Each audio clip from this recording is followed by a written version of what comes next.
Chapter 1632. Major General Liu ignored the first half of the Navy commander's words and only listened to the second half.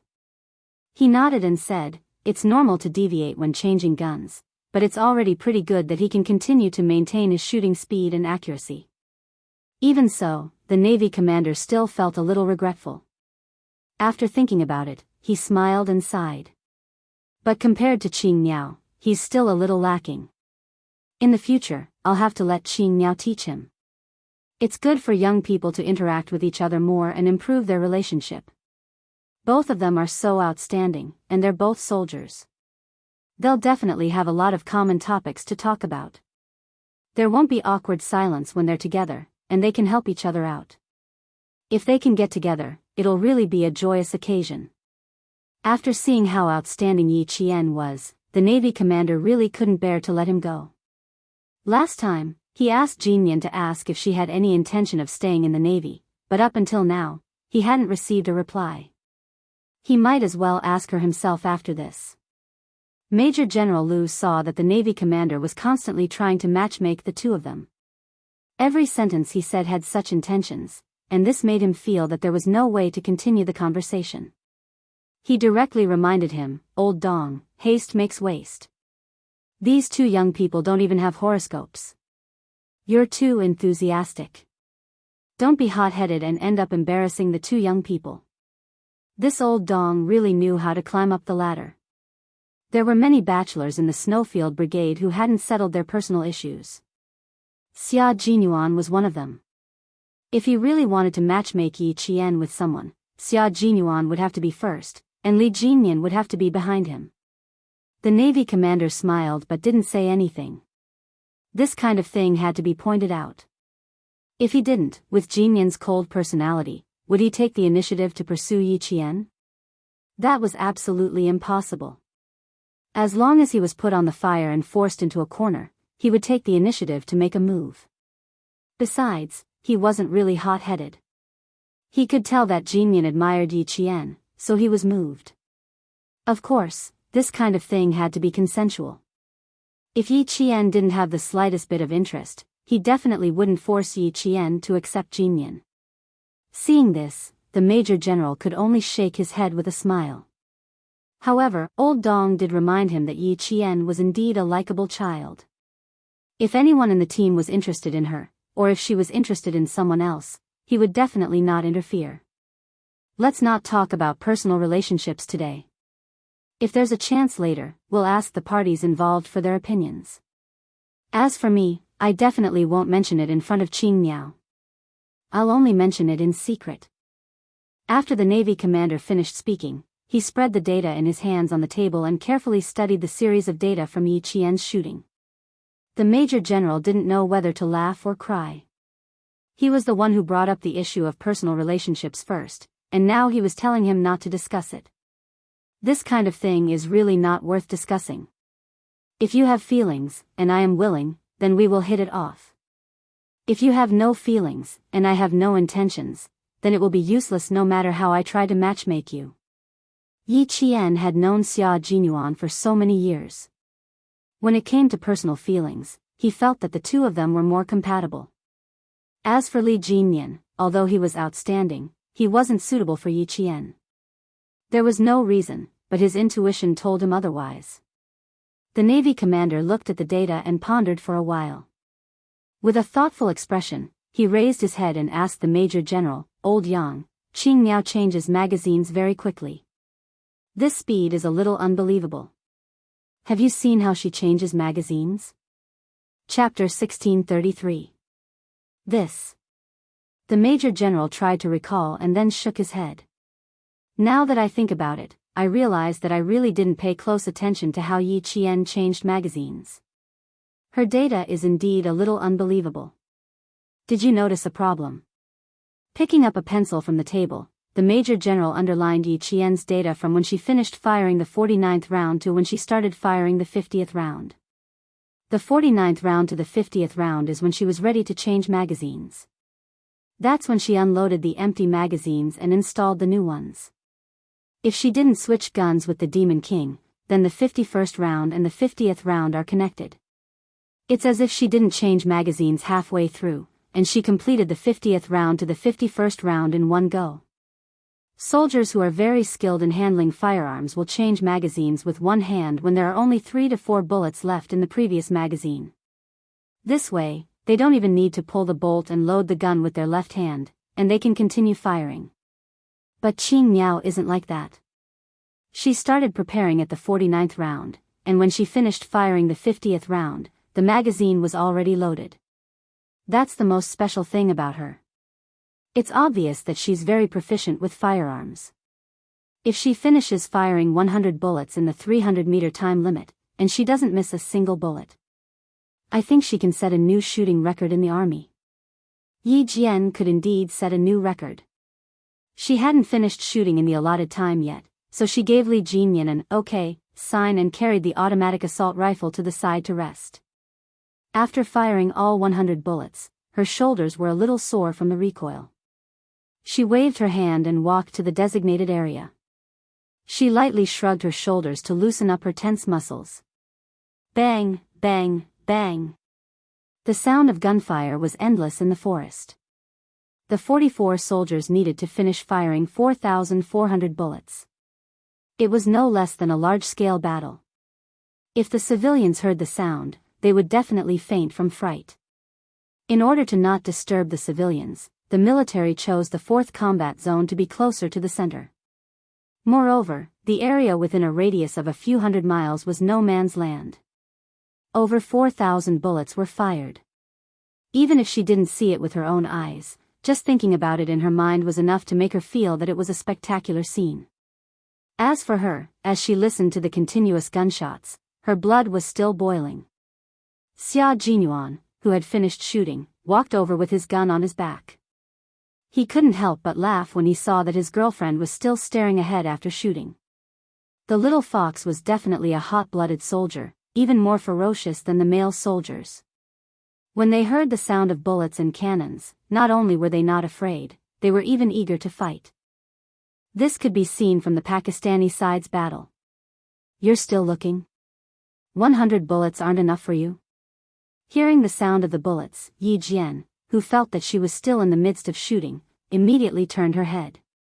She saw Xia Jinyuan walking towards her with steady steps and a faint smile on his handsome face. Yi Jian smiled and replied, "It was addictive. I'm still savoring the aftertaste." When he got closer, Yi Qian narrowed his eyes and said softly, "But I still think that the 75-round quick reload drum is more satisfying. It's more enlightening than the single-shot one." This was his girlfriend, a bold girl who wasn't afraid of bullets or cannons. Major Xia raised his head and tapped on her helmet with his slender fingers. He said with a half-smile, "If you were a little more daring, you would be in heaven. You still want to reload the drum? Hold it in. I'll take you to practice later." Chapter 1634. Just a second ago, he was lecturing her, but the next second, he was spoiling her to the heavens. Yi Qian pursed her lips and smiled. Her eyes were bright and sparkling as she looked at him. It was as if she had scooped water from a magical spring into her eyes, making her look exceptionally lively. "Okay, I'll be waiting." Sometimes, Major Xia felt that his girlfriend was really worry-free. Every time he went back to the capital to have fun with his old playboys, the women he brought out either wanted bags or money. As for his own girlfriend, bullets could make her happy. No wonder old man Xia said that he was so lucky to have won Yi Qian's heart. If he didn't grab hold of such a good girl, he might as well not return to the family Xia or enter the house. Old man Xia was very perceptive and could tell that little fox was a good girl with one look. As for himself, he was even wiser than old man Xia. He had to act early to avoid any more complications. Now, he could fight alongside her and discuss topics that they both liked. Who said that the love of a Special Forces soldier wasn't romantic? Could the love of a Special Forces soldier be as romantic as a normal person? No, they would never be able to experience the romantic love of a Special Forces soldier. It was a love that was intertwined with blood, a love that was filled with trust and heartfelt, and a love that involved life and death. Even the topics they discussed were not topics that normal people could join in on. As Yi Qian was talking about her shooting, Xia Jinyuan's thin lips curved upwards. You finished shooting 31 seconds earlier. Looks like you've learned Uncle Chen's trick. This trick is very helpful in maintaining the firepower on the battlefield. It can reduce the time between bullets. As he spoke, he seemed to be deep in thought.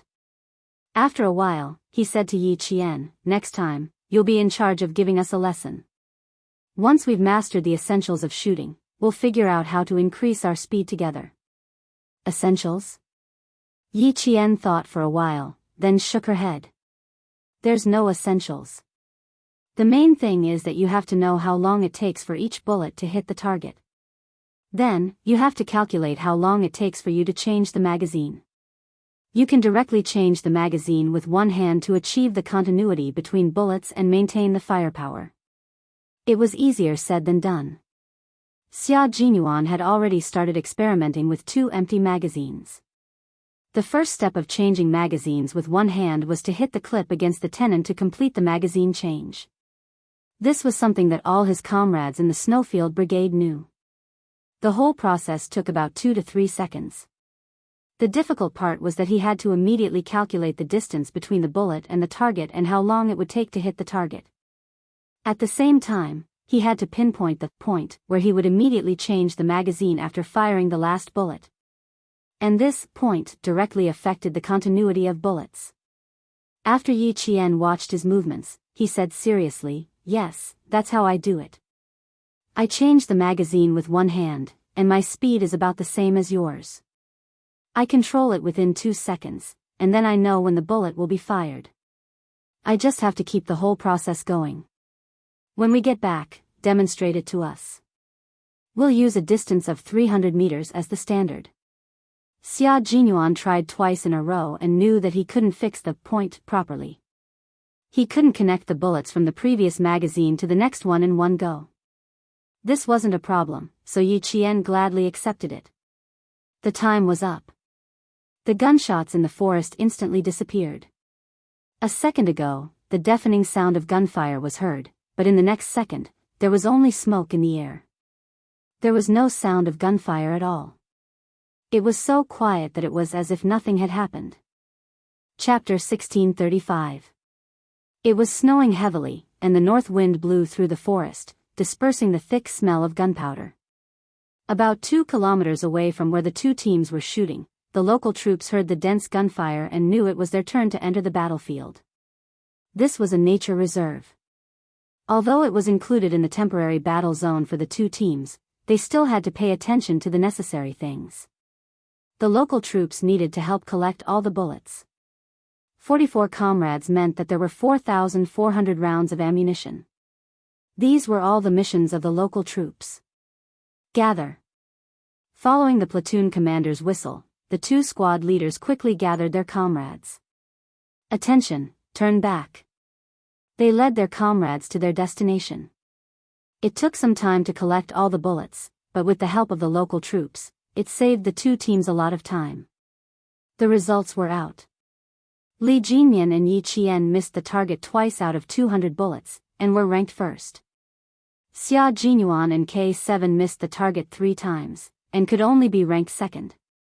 K7's thin face was a little tense, and his murderous aura was somewhat exposed. He said to Xia Jinyuan, "It's my fault, I'm sorry, Captain. Qing Miao's shooting skills are above all of us. We're not too bad of a team to be ranked second." Xia Jinyuan patted his comrade's shoulder and smiled. "Next time, continue to work hard and win back what you lost." The 2 bullets missed the target because Li Jinyan and Yi Qian were affected by the wind and snow when they were changing guns. His situation was the same as K7's. They were both affected by the wind and snow when they were changing guns. These were all uncontrollable factors, and mistakes were understandable. However, understanding was one thing, and the main thing was that their shooting skills were not at their best. Take Qing Miao for example. She was holding the same gun as everyone else, and they were all shooting at the same time. Why was she able to hit the target every time? It was because her shooting skills were so good that she was not affected by the weather. Qing Miao is talented. Do you still remember the mission in Pakistan? Normal people aim first before shooting, but she's different. She can directly aim and shoot when she pulls the trigger. That's the biggest difference. It's a talent blessed by the heavens. It's difficult for us to have her talent. Xia Jinyuan bent down and picked up the 2 bullets from the snow. His handsome eyes were slightly sharp. We don't have her talent, but we need to learn shooting skills from her. We can't be complacent, and we can't find excuses for our losses. We admit that we lost, but we can't keep losing like this. The snow was unusually heavy. The feather-like snow fluttered and decorated the mountain into a world of white. Xia Jinyuan, who was holding 2 bullets in his hand, looked at his comrades. His sharp eyes were like the cold light on a blade, revealing a frightening sharpness. So, K7, we can admit defeat, but we can't keep losing. Even if the person who surpassed them was Yi Qian, his girlfriend, he would not admit defeat, nor would he find excuses for himself. Winning had always been their goal, and it would not change because of anyone. Yi Jian knew that her 100 bullets hadn't gone to waste. She stepped on a bullet with her military boot. When she bent down to pick it up, she saw Li Jinyan standing in front of the target with a hostile aura. He was looking at her results. He was the one who caused the 2 misses, so he needed to reflect deeply. Chapter 1636. Li Jinyan was not only reflecting on himself, he was also studying Yi Qian's shooting skills. He was completely convinced by Yi Qian's godlike shooting skills. He had no idea how she could shoot so fluidly without any adjustments. Demon King, let Qing Miao teach us another day. I'm afraid no one in our 2 teams can compete with her shooting skills. The big mermaid walked over and said in a low voice, since we can't keep her here, it's enough if we can learn her shooting skills. After Li Jinyan got the reply from Yi Qian that night, although he did not contact the Navy commander, he still told the big mermaid. As for the Navy commander, he would talk to him after the hunting operation tomorrow. Li Jinyan's somewhat dark gaze shifted away from the target. He said to the Great Mermaid, "Tell me, is there anyone who can accurately shoot without aiming at the target? How is that possible?" The big mermaid laughed. Why did the Demon King suddenly ask this? It's completely impossible. Until now, our army doesn't have such a sharpshooter. Everyone knew that one had to aim before shooting. Without aiming and preparation, how could one shoot accurately? It was not like they were blindly suppressing fire. As long as it was an accurate shot, one had to aim first. This was the law. Li Jinyan also thought that it was impossible. He was probably overthinking it. However, when he thought about Yi Qian's shooting movements, he really felt that she was shooting directly with a gun. She did not aim at all. He was deep in thought, as if he was thinking about a big problem. The big mermaid looked at him. What's wrong? You look like you have a lot on your mind. Did you encounter something difficult to solve? About the competition? About the 300-meter shooting? Other than these 2 things, he could not think of anything that the Demon King was troubled by. Qing Miao, if I said that she did not aim at all, do you think it's impossible? As if feeling someone's gaze on him, Li Jinyan's feet moved slightly. His military boots squeaked as they crushed the snow. He turned around and his gaze met Yi Jian's from afar. Yi Qian, wearing combat equipment and a helmet, stood in the snow. She smiled at the man who turned around and looked at him calmly. She continued to bend down and pick up the bullets. The snow blurred her beautiful face, but Li Jinyan felt that he could see the smile on her face clearly. It was like a red plum blossom in the snow, facing the wind, standing on a branch with a cold fragrance. He calmly looked away and looked at the big mermaid who was shocked by his words. I'm also shocked, but it's possible. After the training, I'll verify my guess. The command center was so quiet because of the Major General's words that you could hear a pin drop. The technicians felt that the atmosphere was a little strange. They could not help but use less strength when pressing the buttons to avoid alarming the senior generals. The Navy commander looked at the Major General who said something shocking. After taking a deep breath, he once again looked at the data of Yi Qian's shooting. He took out a pencil and wrote for a while. He then said to the clerk beside him, "Reanalyze the data in detail. I need to know how long each bullet took to shoot." "Yes." The clerk took the data and immediately handed it to the technician for another detailed analysis. Chapter 1637. After the Navy commander finished giving his instructions, he tapped his fingers on the table. His face, which was slightly tanned by the sun, looked very tense. Just like Li Jinyan, he seemed to have encountered a difficult problem. After knocking, the Navy commander looked up at the Major General, who was also staring at the data. "Old Yang, if this is true, then it's really a big surprise. One soldier can fight against a few hundred soldiers." In fact, the Major General was also shocked by his own speculation. However, it was undeniable that Yi Qian was indeed very capable. In addition, she was also a sniper, so she could definitely fight against a few hundred soldiers. Then he said, "She's a sniper, and we spent a lot of effort to train her. Being able to fight against a platoon of soldiers is also our hope for her. In order to make her sniping skills reach a certain level, the person who trained her put all his efforts into training Qing Miao. That's how she became the Qing Miao she is today. If we add on her extraordinary talent, it's indeed possible for her to fight against a few hundred soldiers. However, this is just our speculation for now. I still need to verify it." During the battle on the Pakistani side, Xia Jinyuan had mentioned to him that Yi Qian's marksmanship was different from others, but he did not explain in detail what made it different. When he later found out that the person who trained Yi Qian was the sniper king who was known as the World Sniper in the 1970s, he naturally assumed that Yi Qian's marksmanship was definitely different from the rest. After all, the title of World Sniper was still held by that person, and he was still a legend that no one could dethrone. The Navy commander knew that the Major General would not say such an impossible speculation for no reason. There had to be some basis for it, but he still needed to confirm it for now. "Then confirm it now, so I don't have to think about it with you."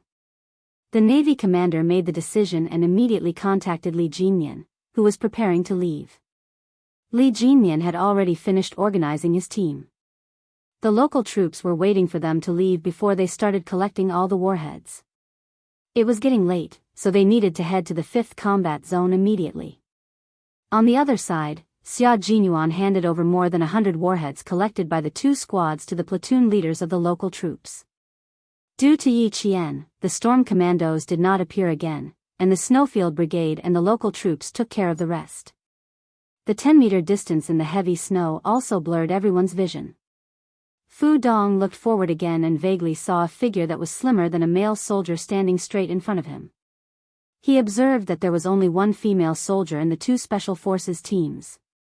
"Class Monitor Fu, your class is in charge of the west to the north. Class Monitor Lu, your class is in charge of the east to the south. 4,400 bullets, 4,400 warheads must be collected for me. Not a single warhead can be left out, do you understand?" "Yes. Yes." Fu Dong retracted his gaze. Until now, he still felt that he had not recognized the wrong person. That female soldier was Yi Qian. Xia Jinyuan's gaze slid past Fu Dong's face without leaving a trace. He was indeed Little Fox's junior high school classmate.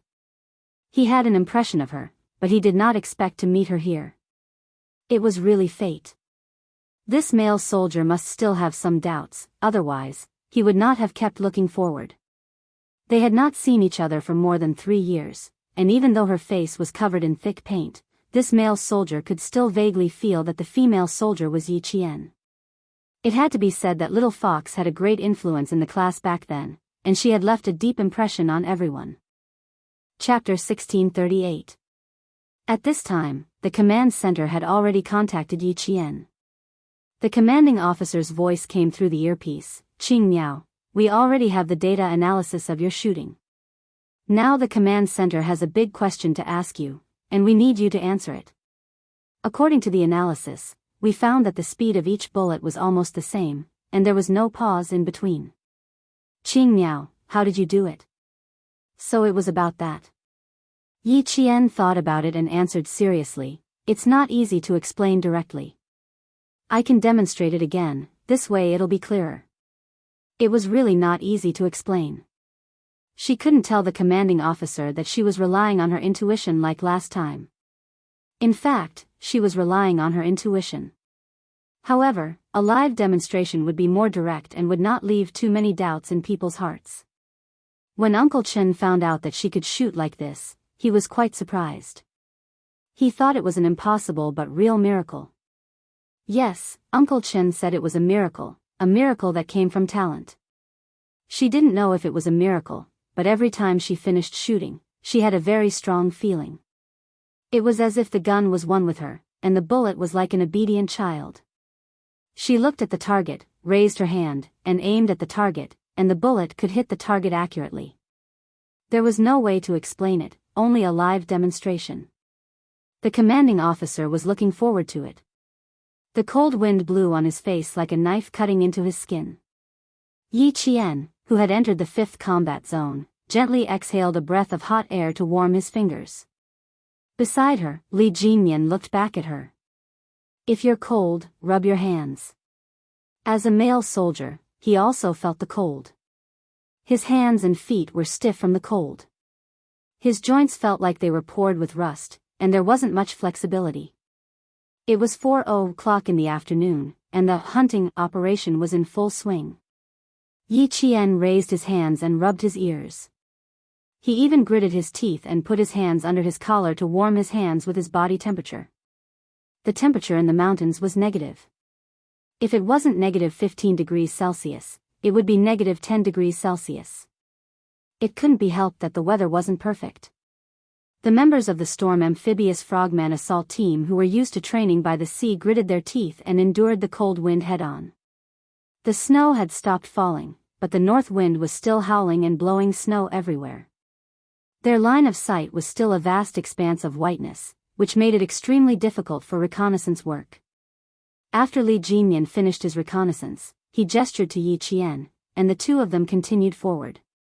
On the other side, J5 said to Xia Jinyuan, I'll leave Demon King Li to you, and I'll leave Qing Miao to you. Why did you assign 2 powerful characters to me? You think too highly of me, your brother. J5, who had already been captured once, felt that the pressure wasn't ordinary.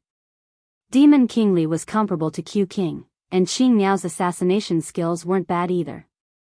He really felt that he was the weakest of the 4. Xia Jinyuan, who was bent over, used his binoculars to observe the lake. His thin lips curved into a cold smile. The more you're afraid, the more I want you to go. If you're captured, won't you get back at them? A black shadow swept across the lake. Xia Jinyuan immediately put down his binoculars and contacted his brothers. Team D, pay attention. The sentry is here. Be careful. Whoever becomes the first captive will run 20 kilometers with weights. Even if you have to die, you have to finish it. Chapter 1639. All the members of the Snowfield Brigade shuddered. Q King could be so ruthless that he could peel off a layer of skin. 20 kilometers was nothing. What mattered was how much weight they had to carry to complete the 20 kilometers. Pigeon, White Crane, you two go lure the enemy. Xia Jinyuan lowered his voice and arranged for the battle. The two of them were good at fighting in the snow. As long as they were in a place with snow, they would be no different from fish in water. Only they would be able to discover the enemy. By arranging the two of them to lure the enemy, Xia Jinyuan wanted to start the captive plan. After the two of them left, Xia Jinyuan spread the battle map on the snow and looked at it. He frowned slightly. The 5th combat zone covered a huge area. Why did he feel that the command center was going to do something else? Only 2 teams were allowed to complete the hunt. Wasn't this a little too easy? I'm afraid the command center will do something else. We can't spread our forces out for the time being. After Xia Jinyuan made his judgment, he immediately switched to the public channel and whispered to all the members of the Snowfield Brigade, stay in a triangular formation and keep our forces concentrated. Don't rush to the other side of the lake. Then he said, the Major General won't act until he sees the hare. The commander of the Navy is the same. The fifth combat zone is so big that it's impossible for them to only arrange a simple hunt for both sides. Brothers, gather your forces together just in case. Just like the Storm Commandos, they also completed the hunt in groups of 2. No one stood still and waited for the enemy to come to them. Everyone was moving and completing the hunt in their own way. Li Jinyan was also spreading the battle map on the ground. His fingers wearing combat gloves moved across the entire 5th combat zone. Finally, he asked Yi Qian, "Do you feel that this hunt is too simple?" It was so simple that it didn't seem like the commander's style. Yi Qian didn't know how to answer this question. This was her first time participating in a competition like this. She shook her head and answered truthfully, "Sorry, this is my first time participating in a competition like this. I'm not too familiar with the combat styles of the 2 leaders of the command center, so I can't give you any advice. It's a little too simple. The commander's style is to be more aggressive towards the end. Now it's a bit like boiling a frog in warm water." After Li Jinyan finished speaking, he contacted the whole team. "Gather the troops. Big Eel, stop luring the enemy." Fighting in the snow was the weakness of the Storm Commandos. They were much more cautious than the Snowfield Brigade. Looking at the red and green dots representing the 2 armies suddenly slowing down, the Marine commander sighed a few times. These 2 guys are really a bit difficult to deal with. "It's done, old Dong. It's about time. Just tell them the battle requirements." Major General Lu saw the look of pity on his face and could not help but shake his head and laugh. "A simple hunting operation is too simple. According to our training style in the past, they will definitely figure it out." Just as the members of the 2 teams were guessing that the command center might have further instructions, the latest instructions came from the command center. There was a final position in the 5th combat zone. Whoever could enter the final position first and finish off the 2 platoons would be considered the end of the competition. After receiving this order, the commanders of the 2 teams were not surprised at all. Instead, they let out a long sigh of relief. The final position was not in this area at all. There would be an intersection point when they were heading towards the final position. This intersection point was where the 2 teams would first exchange fire. Chapter 1640. Without further ado, the commanders of the 2 teams quickly adjusted their battle strategy. Xia Jinyuan immediately called back the White Crane and Pigeon, while Li Jinyan immediately stopped the baiting tactic and led his team to the final location. The final location was surrounded by barbed wire, and the wire was connected with high-voltage electricity.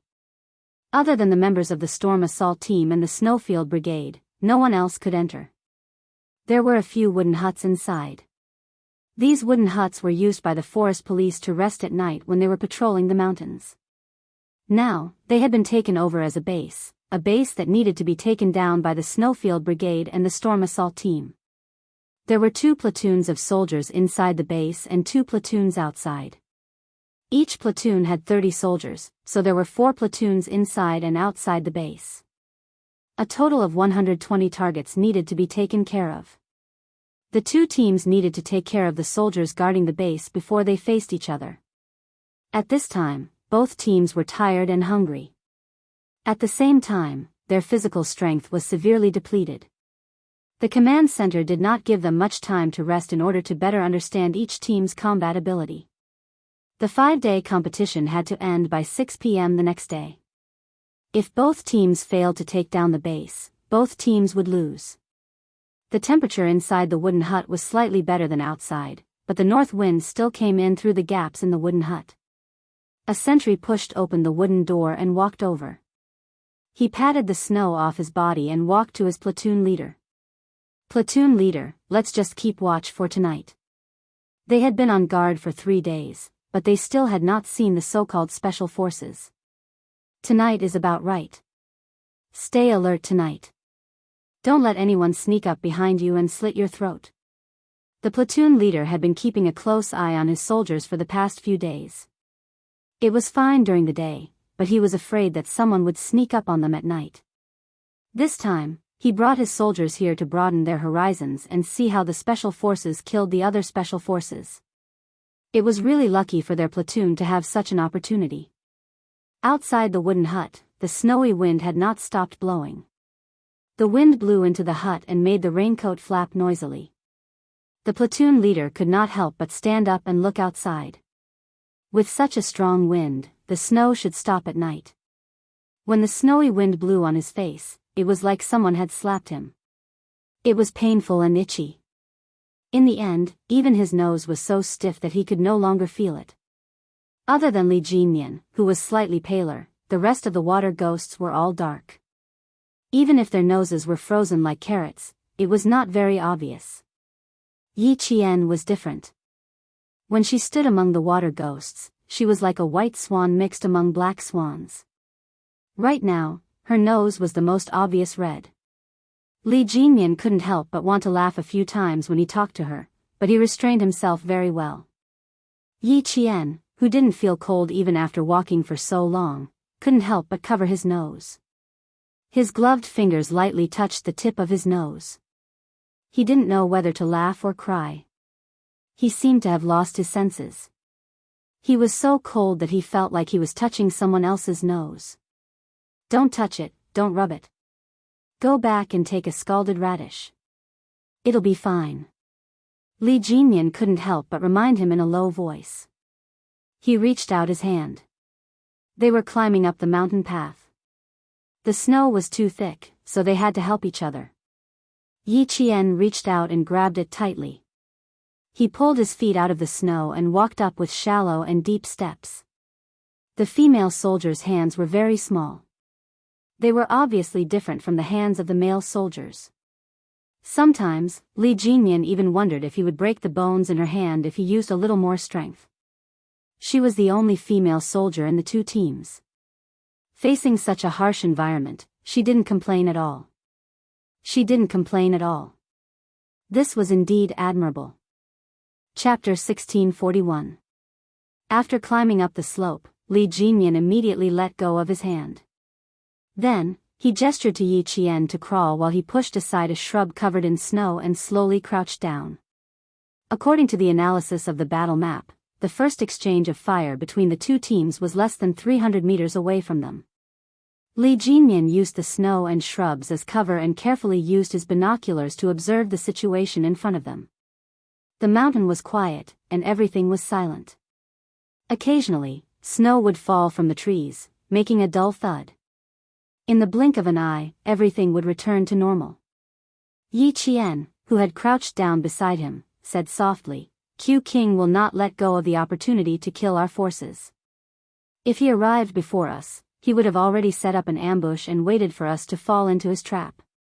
The binoculars only saw a white world. There was nothing out of the ordinary. However, the more there was nothing out of the ordinary, the more it meant that something was wrong. Li Jinyan lowered his head and slowly moved his body so that he was completely hidden behind the shrubs. He crawled side by side with Yi Qian. That's normal. If it were me, I would not let go of the opportunity to destroy the enemy's forces as soon as I occupy them. Turning on the communicator, Li Jinyan contacted the team members behind him. Move forward in a dragnet formation. Each team will maintain a distance of 10 meters from each other. Deshao, 5 of your teams will head to the final stronghold. 5 of our teams will stay behind. 2 scouts will stay put. Then, he said to Yi Qian, "You go with the scouts. Stay one step behind Deshao and the others." At this time, Qing Miao was the focus of the entire team. How could Q King allow a Qing Miao, who was familiar with their team, to stay behind? Their first target was definitely Qing Miao. Yi Qian also knew why this was the arrangement, but she also had her own thoughts. Since they had already been targeted, avoiding them was not a solution. Moreover, she did not have the habit of avoiding them. On the battlefield, offense was always the best defense. Yi Qian sighed softly and expressed his opinion. "Since it's a hunting operation, Demon King, I don't intend to avoid it. Let's face it directly." She rarely expressed her opinion when he was carrying out orders. Now that she had spoken, it was enough to show that she had thought it through carefully. Li Jinyan pursed his thin lips slightly. After a few seconds of pause, he said, if you are not worried about being captured, you can continue to follow me. Previously, they had captured a member of the Snowfield Brigade. In this hunting operation, the other party would definitely want to get back at them. Qing Miao was undoubtedly their target. Yi Qian did not hesitate. He chose to take action. On the snow, a few sparrows were jumping around happily. Their light bodies became the only vivid scenery in the snow, leaving a string of small paw prints. Xia Jinyuan used a tree branch to pick out the snow stuck to the bottom of his boots so that it would be easier for him to take action later. Q King, there's a situation. Bai He's voice came through the earpiece. It was low and contained a hint of excitement. There's movement. We didn't wait for half an hour in vain.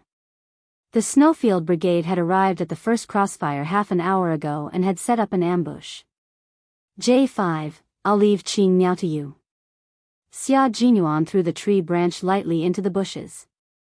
The military target swept through the bushes, and the snow fell quietly to cover up his tracks.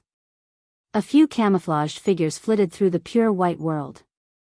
They were as light as birds flying in the snow and disappeared silently. Yi Qian, who was leaning against the tree trunk behind her, panted lightly. He turned on the communicator to contact his team members. It's about 5 minutes.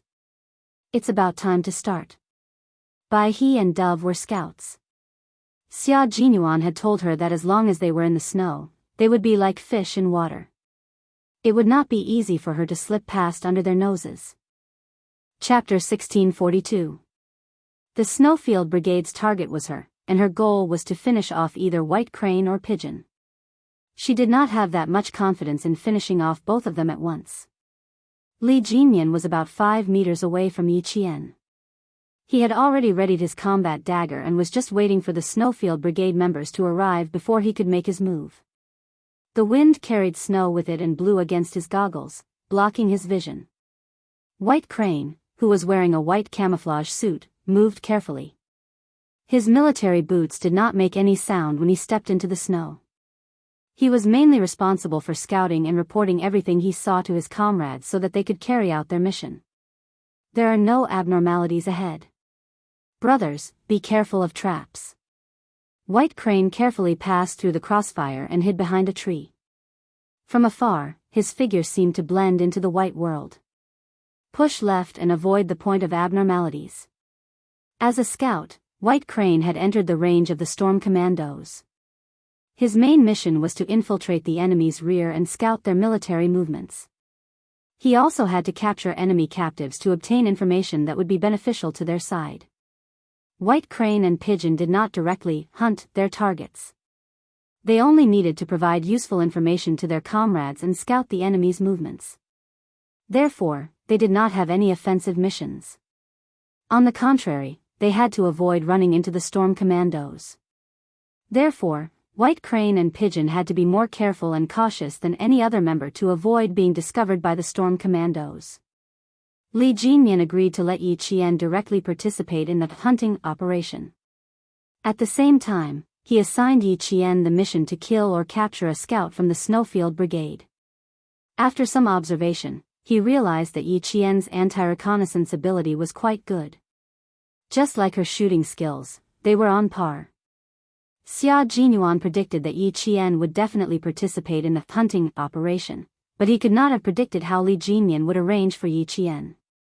He also did not expect that Yi Qian would have his eyes on the scout he sent out, White Crane. The mountain was very quiet, but the atmosphere was somber. The sparrows that flew into the snow from time to play seemed to have sensed something and flew away from the forest. Yi Qian narrowed her eyes and stared at a white figure. She gave her position to Li Jinyan and said in a voice so low that it was almost inaudible, I found the target. He's about 3 meters away from me. Cooperate with me. Got it. Li Jinyan and the other water ghosts who were closer to him answered through his earpiece. The three of them would set up an ambush while Li Jinyan would go deep to lure the enemy and fully cooperate with Yi Qian to complete the hunt. At this time, the sky had gradually darkened. It was about 4:30 in the afternoon, and the painful cold wind that blew against his face was even stronger than before. His body temperature seemed to have dropped slightly. Yi Qian, who had become one with the snow, was silently waiting for the right moment. She was completely buried in the snow. In the gradually darkening sky, as long as she remained motionless, no one would know that the slightly arched snow bump in the distance was actually Yi Qian in disguise. At least, White Crane did not discover it. However, he was very cautious. After entering the Storm Commando's range, he would lurk and observe every meter he walked. 10 meters, 9 meters, 8 meters, 4 meters, 3 meters, 2 meters, 1 meter. The target was getting closer. Yi Jianping held her breath and listened to the army boots stepping on the snow softly. She heard the squeaking sound of the snow being crushed. White Crane passed by her, less than 50 centimeters away. Yi Qian did not move. For the time being, she could not confirm whether there was someone behind White Crane. She had to wait for Li Jinyan and the others to send news. Chapter 1643. Her target was the Snowfield Brigade scouts, while Li Jinyan's target was Xia Jinyuan. She thought that Xia Jinyuan's target would definitely be Li Jinyan as well. King against king, there would definitely be a decisive battle. Suddenly, the sound of fighting came from behind. Yi Qian felt a chill run down his spine. The Storm Commandos had been outflanked from behind. Even though Yi Qian knew that he was being outflanked from behind, he still maintained his current posture so that Bai He, who was less than a meter away from him, did not notice him at all. She even held her breath as she heard Bai He say, 5 meters away from me. Target spotted at 7 o'clock. K7, surround him. T6, you'll be the vanguard. Bai He quickly pinpointed his position and informed his comrades behind him to move quickly. When Yi Qian heard this, he knew that the Storm Commandos had all entered the Snowfield Brigade's ambush range. Just as Li Jinyan had said, the Snowfield Brigade would definitely not miss an opportunity to strangle their targets. This was a frontline unit that was good at ambushing and assassinating. They would only attack and would never stay in their original positions. The figures of 2 Snowfield Brigade members entered the line of sight of Li Jinyan and the other 2 water demons. Following the order to move came from the communicator, Yi Qian leaped out from the snow like a hidden snow leopard, flashing his sharp claws at the prey he had locked onto. Right at this moment, Bai He received a cold order from Xia Jinyuan. Bai He, retreat. There was no time to explain and Xia Jinyuan ordered Bai He to retreat immediately. But it was too late. Hearing his captain's order through his earpiece, Bai He felt a murderous aura coming from behind him, causing him to quickly leap forward and narrowly avoid the murderous aura coming from behind him. He turned around and saw clearly who the person who had ambushed him was. J5, where did you run off to? Qing Miao has her eyes on me. When Bai He saw that it was Yi Qian, he immediately felt that something bad was about to happen. He had never seen Qing Miao's strength before, but after working with her once, he felt that she was unfathomable. J5, who was about to stuff a ball of snow into his mouth to quench his thirst, choked violently. He contacted Xia Jinyuan, who was far away from him, and said, Qing Miao targeted Bai He. She's really ruthless. She directly gouged out our eyes. Let's take a gamble and see if Bai He kills Qing Miao or if Qing Miao kills Bai He. Seeing that his comrade was still in the mood to take a gamble, Xia Jinyuan raised his thin lips and said with a faint smile, as an instructor, if you get captured a second time, J5, you won't be able to escape a 20-page self-reflection. J5's body shook violently. Although he was an instructor, he was also afraid of writing reports. When he had applied for a transfer, one of the reasons was that he was not good at writing reports. If he was captured again, he would slap himself 50 times. Stall the devil for at least half an hour. Xia Jinyuan approached Bai He with his rifle. The devil had ordered Qing Miao to kill his scouts, which gave him the opportunity to capture Qing Miao. J5 did not stay any longer and immediately went to stall the devil. He knew that Q King wanted to kill or capture Qing Miao first. How could Yi Qian be so stupid as to wait for the Snowfield Brigade to come to Bai He's aid and kill her while they were at it? After her first failed sneak attack, she pounced on Bai He again. She came with the wind and snow, carrying a murderous aura, and directly blocked Bai He's path. At this moment, Bai He finally understood why K7 and the others said that Yi Qian was a natural-born soldier.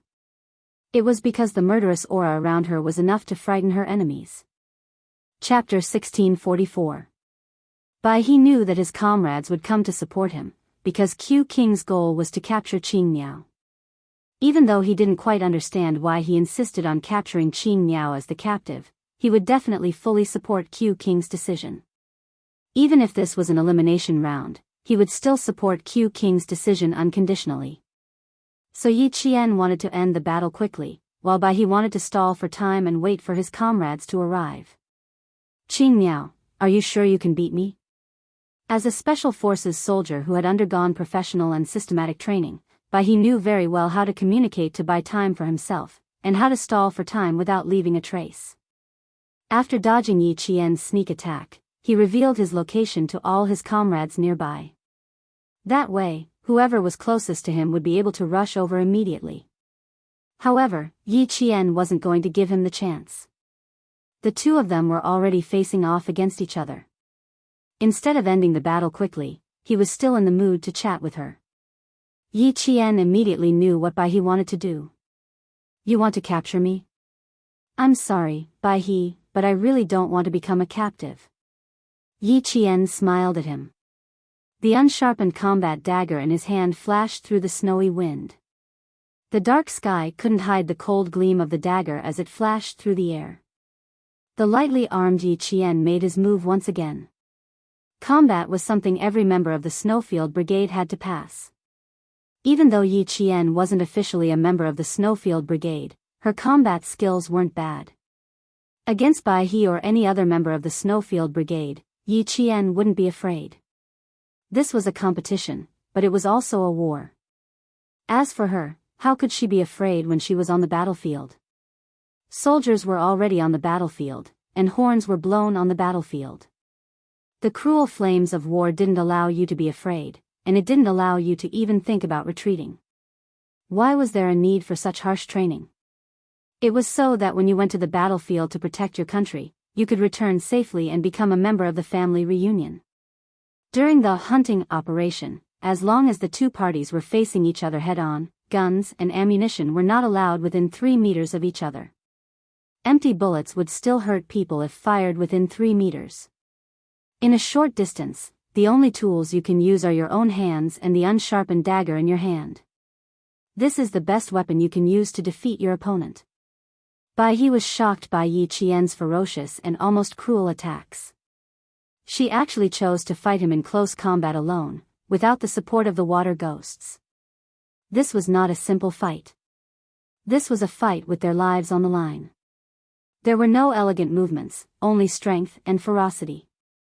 Yi Qian relied on his agility to close in on Bai He at the fastest speed possible. The dagger in his hand went straight for Bai He's chest. Bai He, who had been a scout, came from a scholarly family. All the girls he had come into contact with since he was young were gentle and delicate. Even though he knew that as a soldier, Yi Qian was different from those girls, when he faced Yi Qian alone, he was still shocked by her fierce and cold eyes and extremely bloody movements. Yi Qian kicked the snow hard with her military boots.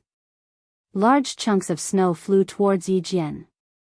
When something flew towards a person, no matter how light or heavy it was, the body's most realistic reaction would always be to dodge it out of reflex. Chapter 1645. Bai He wanted to make use of Yi Qian's few seconds of dodging to make himself the attacker. Unfortunately, he was wrong. Yi Qian was not a female soldier who acted according to common sense. She did not dodge at all. Instead, she chose a more direct way to fight head-on. The snowflakes hit her shoulder. Even though she was wearing thick winter clothing, her shoulder still hurt. However, this did not force Yi Qian to stop. She was still fearless in her attacks. She knew that if she did not finish off Bai He quickly, the Snowfield Brigade would come to her aid. By then, she would be surrounded and would have nowhere to run. Yi Qian, who had lived 2 lives, knew how to give up and take. At this moment, she had to give it her all and bear the pain. Only then would she be able to take the ending she wanted.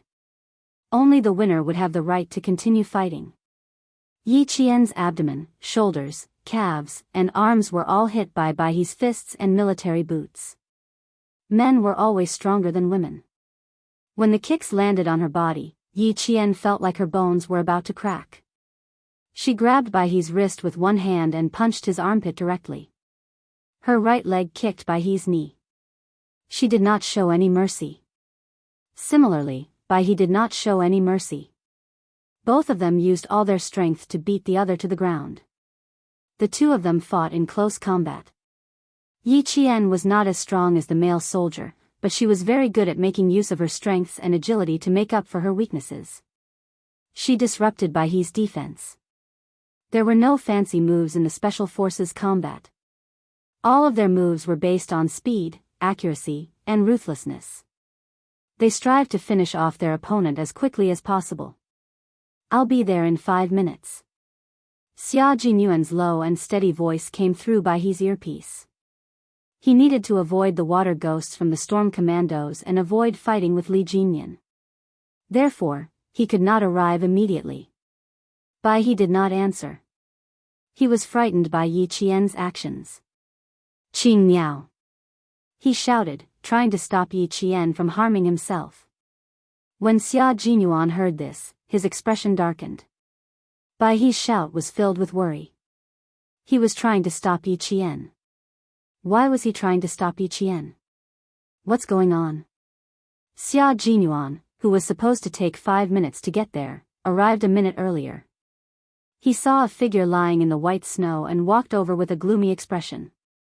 Baihe, who was lying in the snow, looked at his comrade who had appeared above him. The corner of his mouth was bleeding from Yi Qian's punch.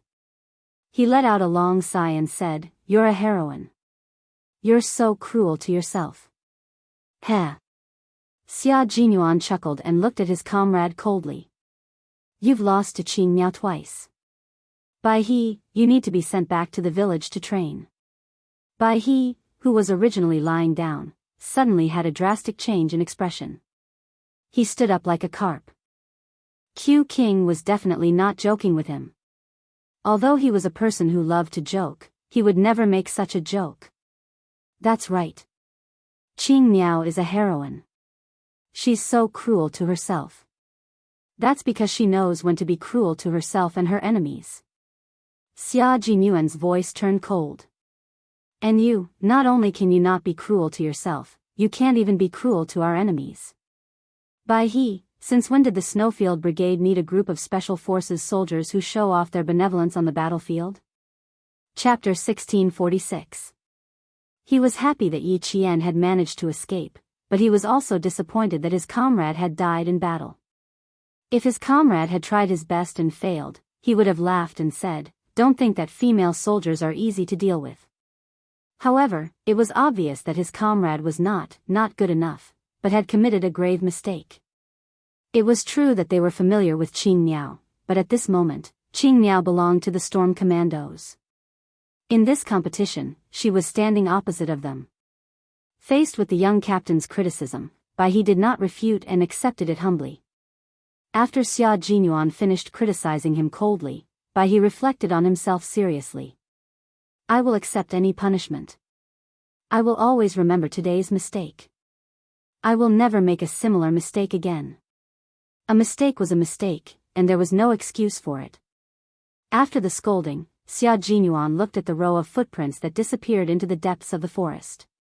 He couldn't help but smile and turned to ask his comrade calmly, "What did Qing Miao do just now?" "I grabbed her shoulder, and when the dagger was about to touch her neck, she actually sent her own neck towards the dagger. Although the dagger wasn't sharpened, the force of her collision was quite strong. I was shocked, and I shouted. Naturally, my hand movements slowed down. Baihe still had a lingering fear when he mentioned what had just happened. He sighed deeply and said, "She was too ruthless. She was so ruthless that it scared me." When Xia Jinyuan heard this, he was not frightened at all. Instead, he laughed. If she hadn't been ruthless, she might have been the one to die. Xia Jinyuan admired his girlfriend's dangerous behavior. His little fox was indeed smart to fight back from the brink of death. But, she was too smart. Bai He seemed to want to say something, but Xia Jinyuan did not listen. It would be against the rules if he continued to talk about the same comrade who had died. After successfully escaping, Yi Qian hid well and sent his location to Li Jinyan. He adjusted his breathing while waiting for Li Jinyan to meet up with him. There would be no more hunting at the first crossfire because both sides knew that the other side was active in this area. In order to seize the last position, they would not waste any more time and would choose to move forward. For the time being, Li Jinyan didn't ask Yi Jian how she managed to get rid of the scouts from the Shuayu Brigade. He entered the public channel and told all the members of the Storm Commandos the news. Instantly, the sound of fingers snapping could be heard from his earpiece as a sign of praise. Killing one of the enemy scouts in one move was really good news. When the J5 of the Shuayu Brigade couldn't contact White Crane, he knew that something was going to happen. When Xia Jinyuan told them that White Crane was dead and the one who killed him was none other than Green Bird, they all held their breaths. Was killed by a bullet? If he was killed by a bullet, it wouldn't be a shame. G3 said. Everyone knew how fast Qing Miao could shoot. No one in the team could compare to her. It would be great if he was really killed by a bullet, but unfortunately, he was not. He was killed by close combat. The cold reality was said by Xia Jinyuan calmly. His comrades all sucked in a breath of cold air.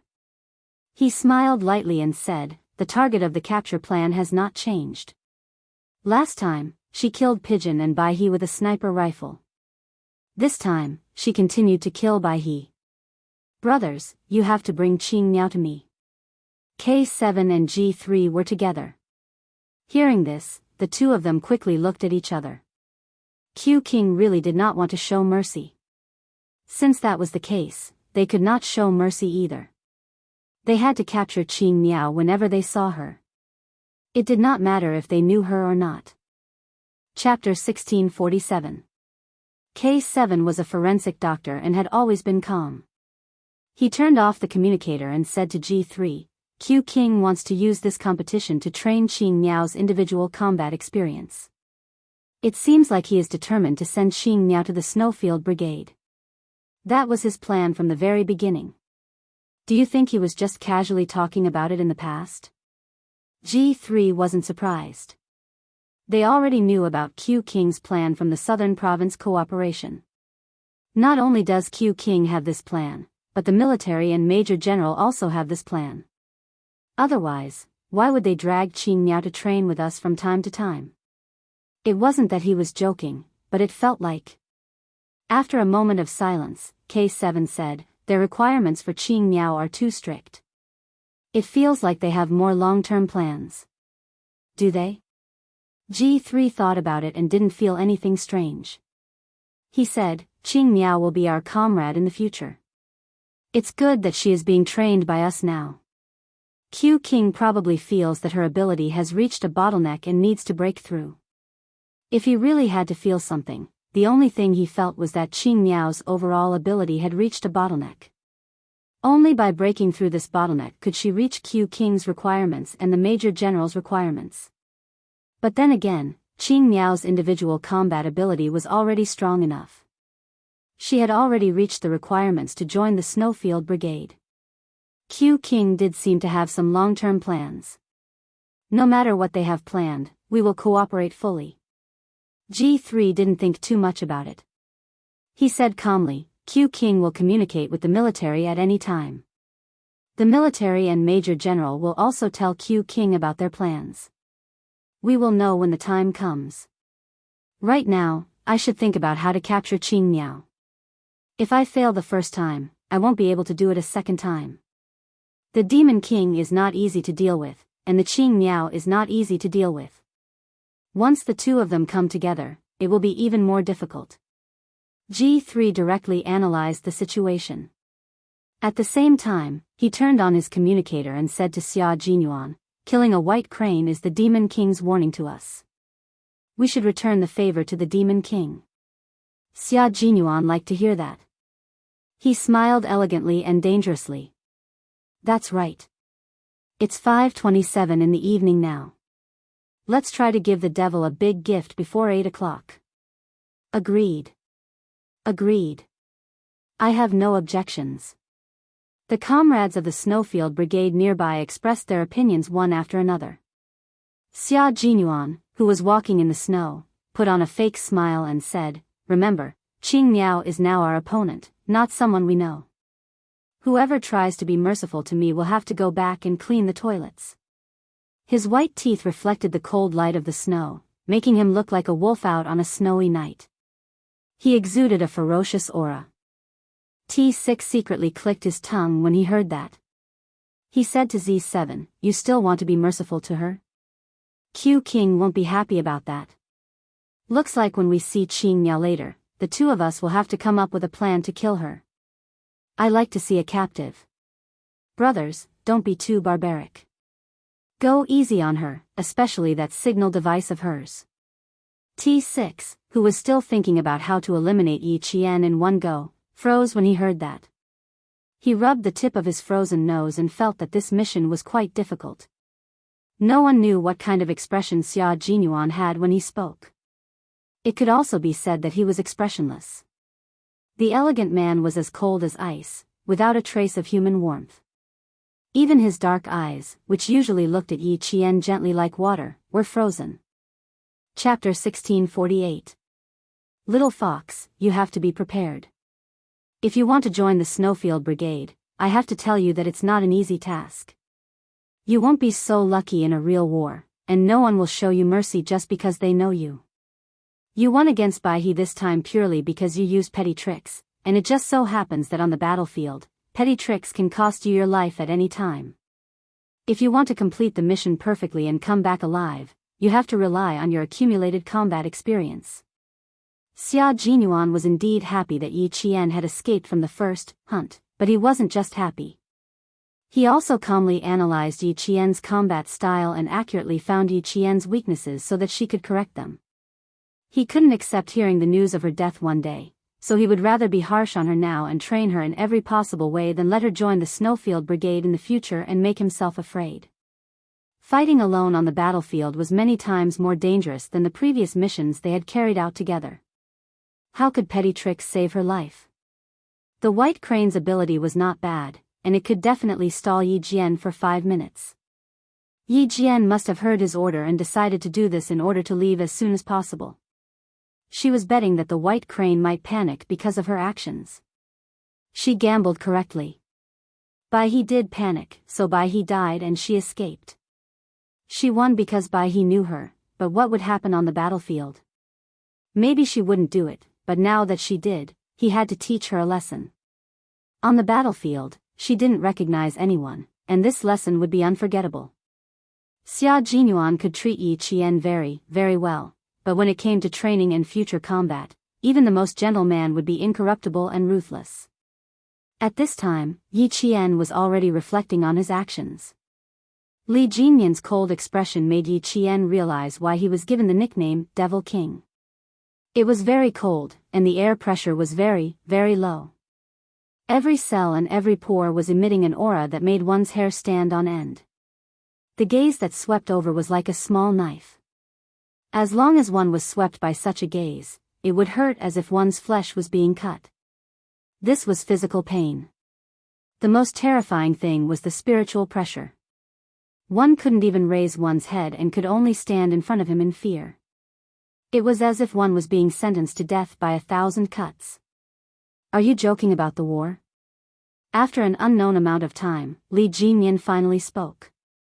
It made Yi Qian, who had lived 2 lives, shudder violently. Actually, when Li Jinyan asked her how to get rid of Baihe, she had already realized that she had made a big mistake. She thought that she was smart, but it was a mistake that was taboo on the battlefield. If you really were on the battlefield, would the enemy stop you from harming yourself? Of course not. It would only make it easier for him to send his knife to your neck. He definitely wouldn't stop you or even avoid you because he knew you. Yi Qian didn't raise her head. She was wrong, but there was no need to lower her head to admit her mistake. This would break the character of a soldier. No, she replied bluntly. She didn't try to explain herself. There was nothing she could say to defend herself. When she made a big mistake, she could only correct it. Li Jinyan didn't fly into a rage, nor did he mock and ridicule her. He only said calmly in a cold tone, "Qing Miao, you really aren't afraid of death by sending your neck to the enemy's knife." Chapter 1649. The more it was like this, the more Yi Qian felt that this was the calm before the storm. A soldier is not afraid of death and has the spirit of sacrifice. This is right. Unfortunately, you only thought about how to die, but not how to solve the problem. Qing Miao, is this your combat ability? Li Jinyan was not angry, but his expression was much colder than usual. Qing Miao was his soldier now. Her mistake was because he did not teach her well. She made a mistake, and as her captain, he was also at fault. Yi Qian pursed her lips and answered seriously, "I made a big mistake. I did not protect myself well, and instead put my life in the hands of others. I thought that they knew me and would not really hurt me. On a real battlefield, what I did just now was suicide. Not only was I rushing to my death, but I also implicated my comrades behind me." Snow drifted into Yi Qian's eyes, and the cold sensation stimulated her tense heartstrings. She could feel the evil aura coming from the Demon King, and she could not help but shiver. This was the Demon King that all the Storm Commandos feared and respected. It was as if a king had descended. His tone was calm, but all you could feel was a bone-chilling evil aura. "Very good." Li Jinyan only said these two words after listening to her, and then he walked away. Yi Qian, who was standing in the snow, was slightly stunned. "Very good? What was very good?" She said, "Very good? Impossible." Then why was it very good? Yi Qian, who had just taken a few steps, suddenly stopped. She understood why he said, "Very good." Very good. Committing a crime knowingly was an additional crime. That was what he meant when he said, "Very good." Yi Qian, who had never made a big mistake in this life, knew that she had finally made a big mistake today. This time, she fell so hard that her nose was bruised and her face was swollen. Not only would she be taught a lesson by Demon King Li, but also Xia Jinyuan, and the Navy commander, Major General of the Army, and maybe even the military. She would pay the price for her mistake. For a moment, even the usually calm Yi Qian felt gloomy. His expression was as cold as ice. She was terribly wrong, ridiculously wrong. However, there was no medicine for regret. The only thing he could do was to never make the same mistake again. At the same time, he had to use his true strength to defeat his opponent. By this time, the wind and snow in the mountains had stopped. Yi Qian, who had been following closely behind him, let out a low sigh that reached Li Jinyan's ears. The corners of his mouth involuntarily tightened. This kind of mistake actually represented a mistake that occurred when things went too smoothly. Thinking of her personal resume, it had to be said that she had indeed gone too smoothly, so much so that she had made a big mistake. He had to make her realize her mistake. She believed that Xia Jinyuan would not sit back and do nothing. He would definitely make a big move to teach her a lesson. Whether it was the drill, the competition, or the field training, she would always remember that there were no acquaintances on the battlefield, only enemies who would fight to the death. At 7:00 in the evening, the sky and the mountains had already dimmed. Only the light from the snow illuminated the contours of the mountains. At this time, the wind and snow had stopped. Walking in the mountains, the visibility was even better than during the day. At this time, the night vision goggles were still not working. Stepping on the soft snow, Yi Qian slowly squatted down. He made a hand gesture to Li Jinyan beside him, telling him to stay down. There was a situation. This place was very close to the final position. Chapter 1650. Following Yi Qian's hand signal, Li Jinyan quickly lowered his body. When he saw Yi Qian's hand signal, he immediately informed his comrades around him. "There are 4 people in front. Everyone take cover." The members of the Storm Commandos, whose bodies reacted faster than their brains, were all very agile. They found a good spot to take cover. After a series of rustling sounds, there was complete silence. Li Jinyan, who was crouching, quietly lay beside Yi Qian. His gaze fell on the 4 people about 13 meters away. They're not from the Snowfield Brigade. Yi Qian's head tilted slightly to his side. It was just right at Li Jinyan's shoulder. He could hear it clearly while maintaining a certain distance. They should be the soldiers stationed at the final position. Li Jinyan nodded slightly. They were not far from the final position. These people should be patrolling soldiers. Big Squiddo, contact Big Mermaid. Li Jinyan, who was in hiding, asked Big Squiddo, who was in charge of communications, to contact Big Mermaid's team. He needed to know if their team had successfully infiltrated the final position. In less than 2 minutes, Big Mermaid's low voice came through. They have successfully infiltrated the eastern position. There are about 3 to 4 platoons of soldiers. Demon King, I suspect that the command center is inside the final position. As long as they entered the position, Li Jinyan did not have the intention to touch the command center for the time being. However, just in case, he still had to pay attention. He said, confirm the location of the command center and send people to keep an eye on it. The Snowfield Brigade is very likely to infiltrate. Once you encounter them, engage them immediately. Guard the perimeter to prevent any sneak attacks. Li Jinyan, who had not yet entered the final position, did not hesitate at all. He immediately deployed to deal with any problems that might arise. Tonight was a big battle. It was also the climax of the entire competition. It was not impossible for the command center to be located at the final position. It would depend on which team found the location of the command center first. The scout's voice came through the earpiece. There are electronic eyes and infrared sensors. I'll remove the infrared to deal with the alarm. I'll leave the electronic eyes. I'll give you the location. Brothers, stay away. The infrared sensor was just a sensor. Their camouflage uniforms were all coated with a new type of anti-infrared coating called maleic anhydride. To them, this thing was just a decoration. However, it was better to dismantle it when he encountered it. It was better to be safe than sorry. There was no need to solve the problem of the electronic eye. They did not have any shielding equipment on them.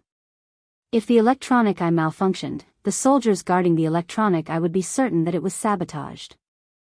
Thus, the soldiers stationed at the final position, as well as the senior commanders in the command center, were shocked.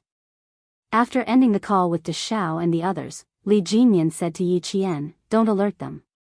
Let's go around them. His combat style was a little different from Xia Jinyuan's. Perhaps it was because he operated underwater, so he paid more attention to immersion warfare. Without alerting any sentinels, he would silently sneak into the interior and carry out destructive operations. At this time, Yi Qian would definitely listen to the commander's instructions. He nodded lightly and crawled in the snow with him, waiting for the 4 patrolling soldiers to leave. While waiting, Yi Qian could not help but think of Xia Jinyuan's side. He did not know what the situation was like over there. Right now, they must be on some mountain top, staring at the final position like wolves. They preferred to assassinate directly. Once they discovered the sentinels, they would immediately take care of them. They would not let a single one of them go. Moreover, they would clean them up without leaving a single trace. Chapter 1651. On the other hand, Demon King Li was different. He focused on the ultimate destructive battle. He didn't alert a single person at the start, and only caused a big explosion at the end. By the time the enemy reacted, it would already be too late. His side had already completed their operation and was preparing for the final clearing operation. However, they really needed to conserve their strength now. They had to use their best energy to hunt the members of the Snowfield Brigade, and not waste their energy at the beginning. It couldn't be helped. The Storm Commandos focused on underwater training, and their main mission was also underwater missions. Faced with such a snowy climate, the Storm Commandos still couldn't fight in all weather and all areas without obstacles like the Snowfield Brigade. This match was enough for the members of the Storm Commandos and the Navy's commander to see the difference between them and the Snowfield Brigade. Although they weren't as good as them, to be able to complete a match with such a powerful special forces team that could fight across different branches of the military was definitely an accumulation of experience. It was also a sign of direction in the future. The north wind that had stopped started blowing again. Although it wasn't as strong as it was in the afternoon, the temperature dropped quickly at night. When it blew over, it felt like it could freeze one's heart. Yi Qian had followed Principal Chen to the snowy highlands and had already received cold-resistant training. Therefore, although she felt the cold, it didn't affect her. Two members of the Storm Commandos were so cold that their ears, hands, and feet had frostbite. Every step they took hurt and itched. It was an extremely uncomfortable feeling, as if they were being bitten by a group of ants. The members of the Snowfield Brigade had the advantage. For example, Xia Jinyuan, J5, and the others had stayed in the snowy highlands until the end of the year when they carried out their mission. From time to time, they would even drag the snow leopards out to the barren lands for training. This bit of wind and snow was really nothing to them. At night, the members of the Snowfield Brigade were even more active than during the day. The first 10 members of the Snowfield Brigade had already sneaked into the final position. They had entered the position 12 minutes earlier than Deshao and the others. There are electronic eyes, infrared, and fully equipped Type 95 assault rifles. There are even infrared lasers and infrared illuminators on them. There are also optical sights installed. There's even a night vision device. Damn! Q King, just the equipment on this gun is already better than ours. A member of the Snowfield Brigade who had snuck into the ground observed through his night vision goggles. When he saw the equipment in the hands of 3 of his comrades who were patrolling the area, his eyes widened. Compared to them, we are no different from refugees. When Xia Jinyuan heard his comrade report the equipment on the guns one by one, he looked at the Type 95 assault rifle in his hand and felt infuriated. Other than a scope, the entire gun was empty. Speaking of which local army was fighting against them? Their equipment was a little too high-end, wasn't it? Wasn't this the local army that they had encountered before? Could it be a field army? Since his equipment was inferior to theirs, then. Xia Jinyuan's thin lips curled slightly, and he said unhurriedly, "That's easy. Just take their guns and use them." That's right, Major Xia was a scoundrel. His scoundrel behavior had gained the approval of all the members of the Snowfield Brigade. This was a brilliant decision. Don't focus on the equipment. What I said before is still valid. No matter how much equipment you steal, it's not my hobby. My hobby is still to see live Qing Miao.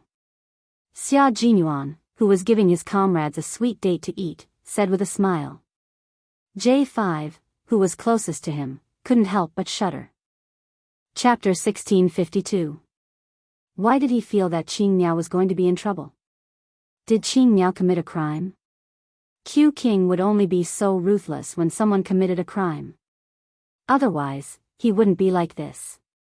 Did Qing Miao commit a crime? Would she commit a crime? How could the most cautious female soldier commit a crime? Looking at Q King's expression, it was a serious crime. Q King, are you saying that you want them to ambush Qing Miao alone? J5 didn't directly ask what Green Bird had done. Instead, he inquired about it indirectly, so as not to provoke the dark clouds above Q King's head. Xia Jinyuan turned his head and glanced at him. His gaze was as sharp as an eagle's and as fierce as a snow wolf's. After a while, he smiled and said, "Because she needs to be taught a lesson. A lesson that deserves to be taught a lesson. She did commit a crime, and it was a serious one." J5 didn't ask any more questions. It wasn't the time to ask anyway.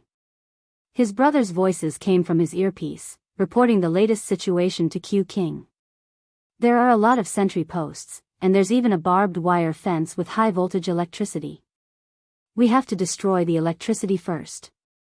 The members of the Snowfield Brigade who had cut in from the west reached the edge of the core position. They stared at the barbed wire fence and rubbed their palms together. They were going to do it.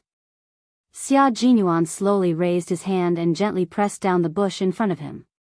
He stared coldly at the patrolling soldiers in front of him. Through the night vision goggles, he could clearly see the equipment on the soldiers. It was indeed much more high-end. The red dot sight was much more advanced than the scopes on their guns. The command center was most likely inside. Get their equipment over here first. Just hand over their guns. Xia Jinyuan replied to his comrades. Don't destroy the electricity in a large area. Just take out a transformer and leave an opening for the brothers behind to enter. A few black shadows nestled next to the barbed wire fence received the order.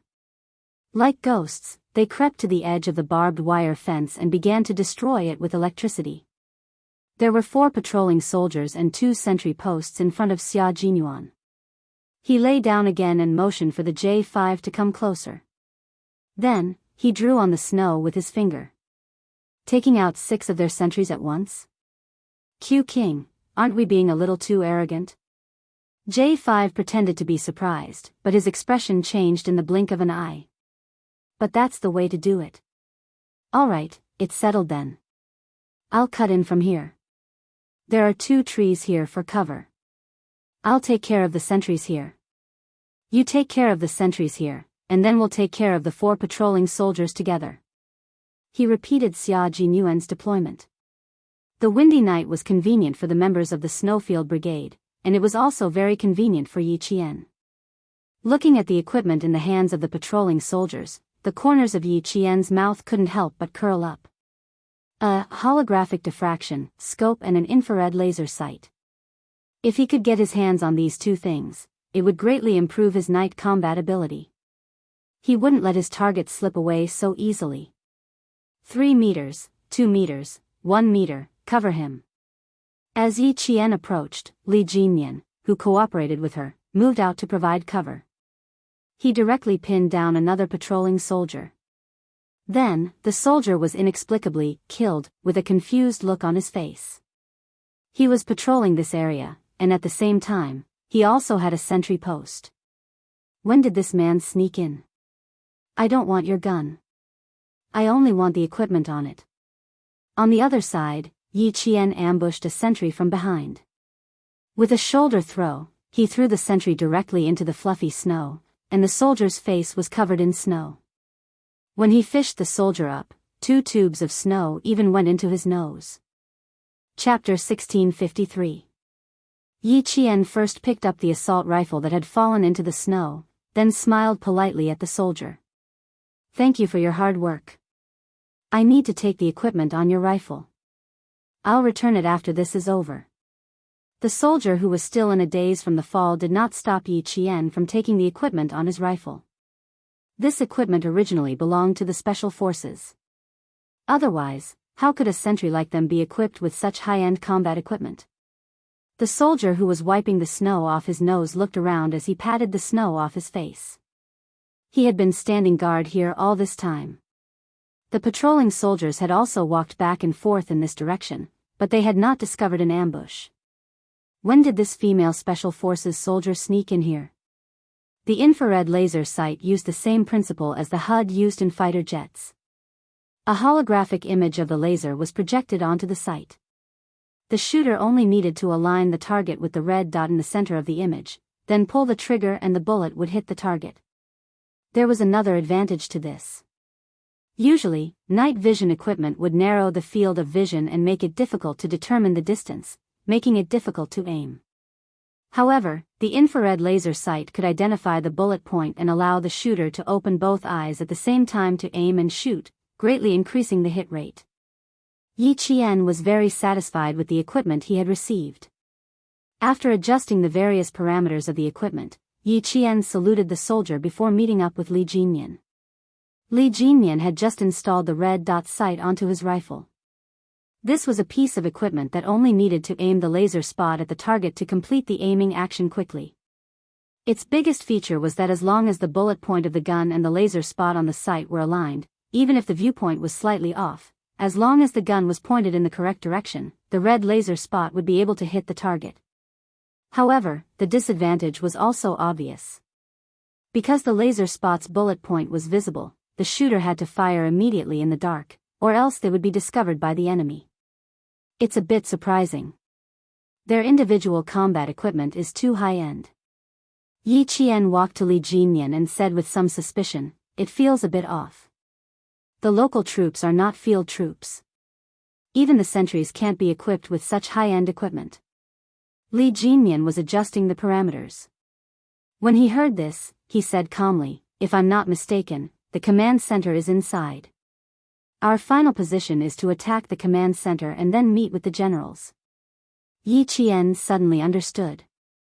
The voice of the Great Mermaid came through the earpiece. They had successfully destroyed the power grid and entered the final battle zone. Li Jinyan and Yi Qian looked at each other and immediately headed toward the final battle zone. With the Big Mermaid and the others clearing the way ahead, the sentries and patrolling soldiers did not encounter a single one, which meant that the east side was completely cleared out. At the same time, they had all obtained accessories for guns. Some of the water ghosts had even changed their guns. Some had even obtained machine guns. Their firepower was already very strong. The electronic eye was still working diligently, and the technicians did not find any movement even after changing the image several times. However, the power grid in the east and west had indeed been partially damaged, which meant that the two teams of special forces had successfully entered the final battle zone. Reporting, KD-7 and TM-12 transformers have been destroyed. Our initial suspicion is that it was caused by two groups of soldiers entering the combat zone. Report. 11 soldiers from 4 sentry posts to the east have been killed. Report. 13 soldiers from 5 sentry posts to the west have been killed. To the east was the entry point for the Devil King, and to the west was the entry point for the Q King. This meant that the two teams were about to meet. Chapter 1654. In the command center, the Navy commander and the Army Major General could not help but sit up straight. They each held a cup of thick green tea and gestured for the technicians to turn on all the electronic eyes so that they could better observe the combat situation of each Special Forces soldier. The flames of war had already begun. The water demons of the Storm Commandos had all gathered and were the first to launch an attack. Destroy the enemy. End the battle quickly. Through observation and the intelligence provided by the scouts, Li Jinyan began to split them into groups according to their shooting and mobility. Big Shark, you take 5 riflemen with you. The main suppressor will be responsible for shooting and 1 machine gunner as backup. Big Shrimp, you'll be the rifleman. I'll provide firepower as backup. Qing Miao, Big Eel, and me will be the roundabout combat team. Big Eel, go in and support Sea Anemone. Sea Anemone was the scout of the water demons. At that moment, he was the closest to the enemy's stronghold. He was also the one who had pinpointed the location of the enemy's stronghold so that Li Jinyan and the others could quickly enter the combat range. With the detailed location and fighting point, Li Jinyan quickly divided the team members into 3 groups. Qing Miao, Big Eel, and himself would be the roundabout combat team. Big Shrimp and the others would be the suppressor team to cover the roundabout combat team as they entered the enemy's camp. At the same time, to protect the rifleman team, Li Jinyan arranged for a machine gunner to be used as backup. This was a reinforcement weapon to make up for the lack of firepower of the infantry. It was used to counterattack the enemy with more ferocious fire, seal off the enemy's movements, and support their comrades in the roundabout combat team. This arrangement was very reasonable. Rifles did not have a large capacity like machine guns. Continuous full-auto shooting would quickly deplete the bullets in the magazine.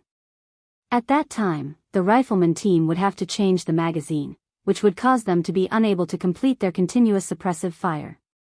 In this way, the machine gun came into play. The machine gun had the ability to prevent the barrel and magazine from overheating. It could also be continuously reloaded.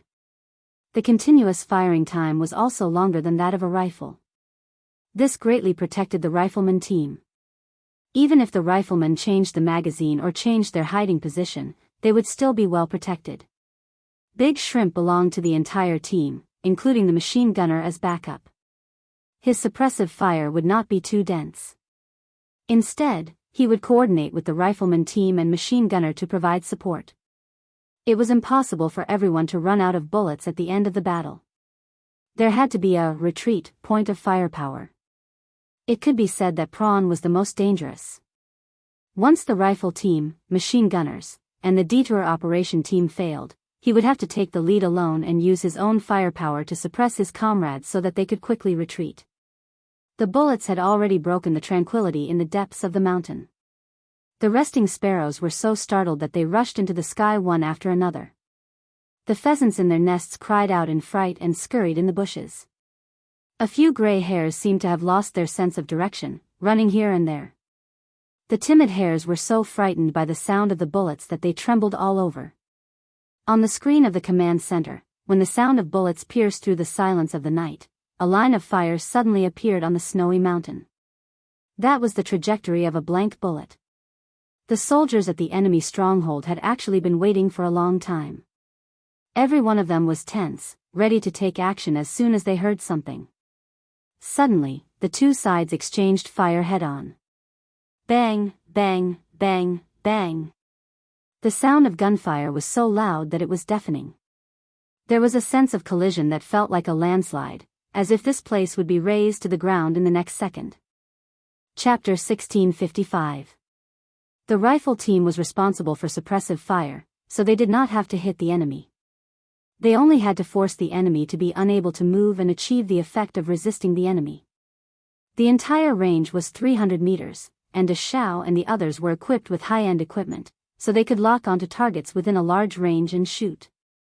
Beep, beep. Dai Zhansher's voice was heard. It was the sound of the laser marker. In 1999, the various military exercises did not complete the implementation of laser simulators. Although the Soviet Army had developed some light weapon laser simulators in the 1980s, the cost involved was very high, and China was still in the trial stage. This time, in order to use the laser mode confrontation control system, the military had been surveying and building in this mountainous area since May. This was so that the military and the top leaders who were paying close attention to this competition could immediately know the situation of the competition. At the same time, there was also an element of experimentation to see what areas still needed to be perfected and improved. This laser mode countermeasure control system used the transmission and reception of lasers to receive the satellite positioning data, ammunition storage, combat status, and other information from each laser simulator through the communication network.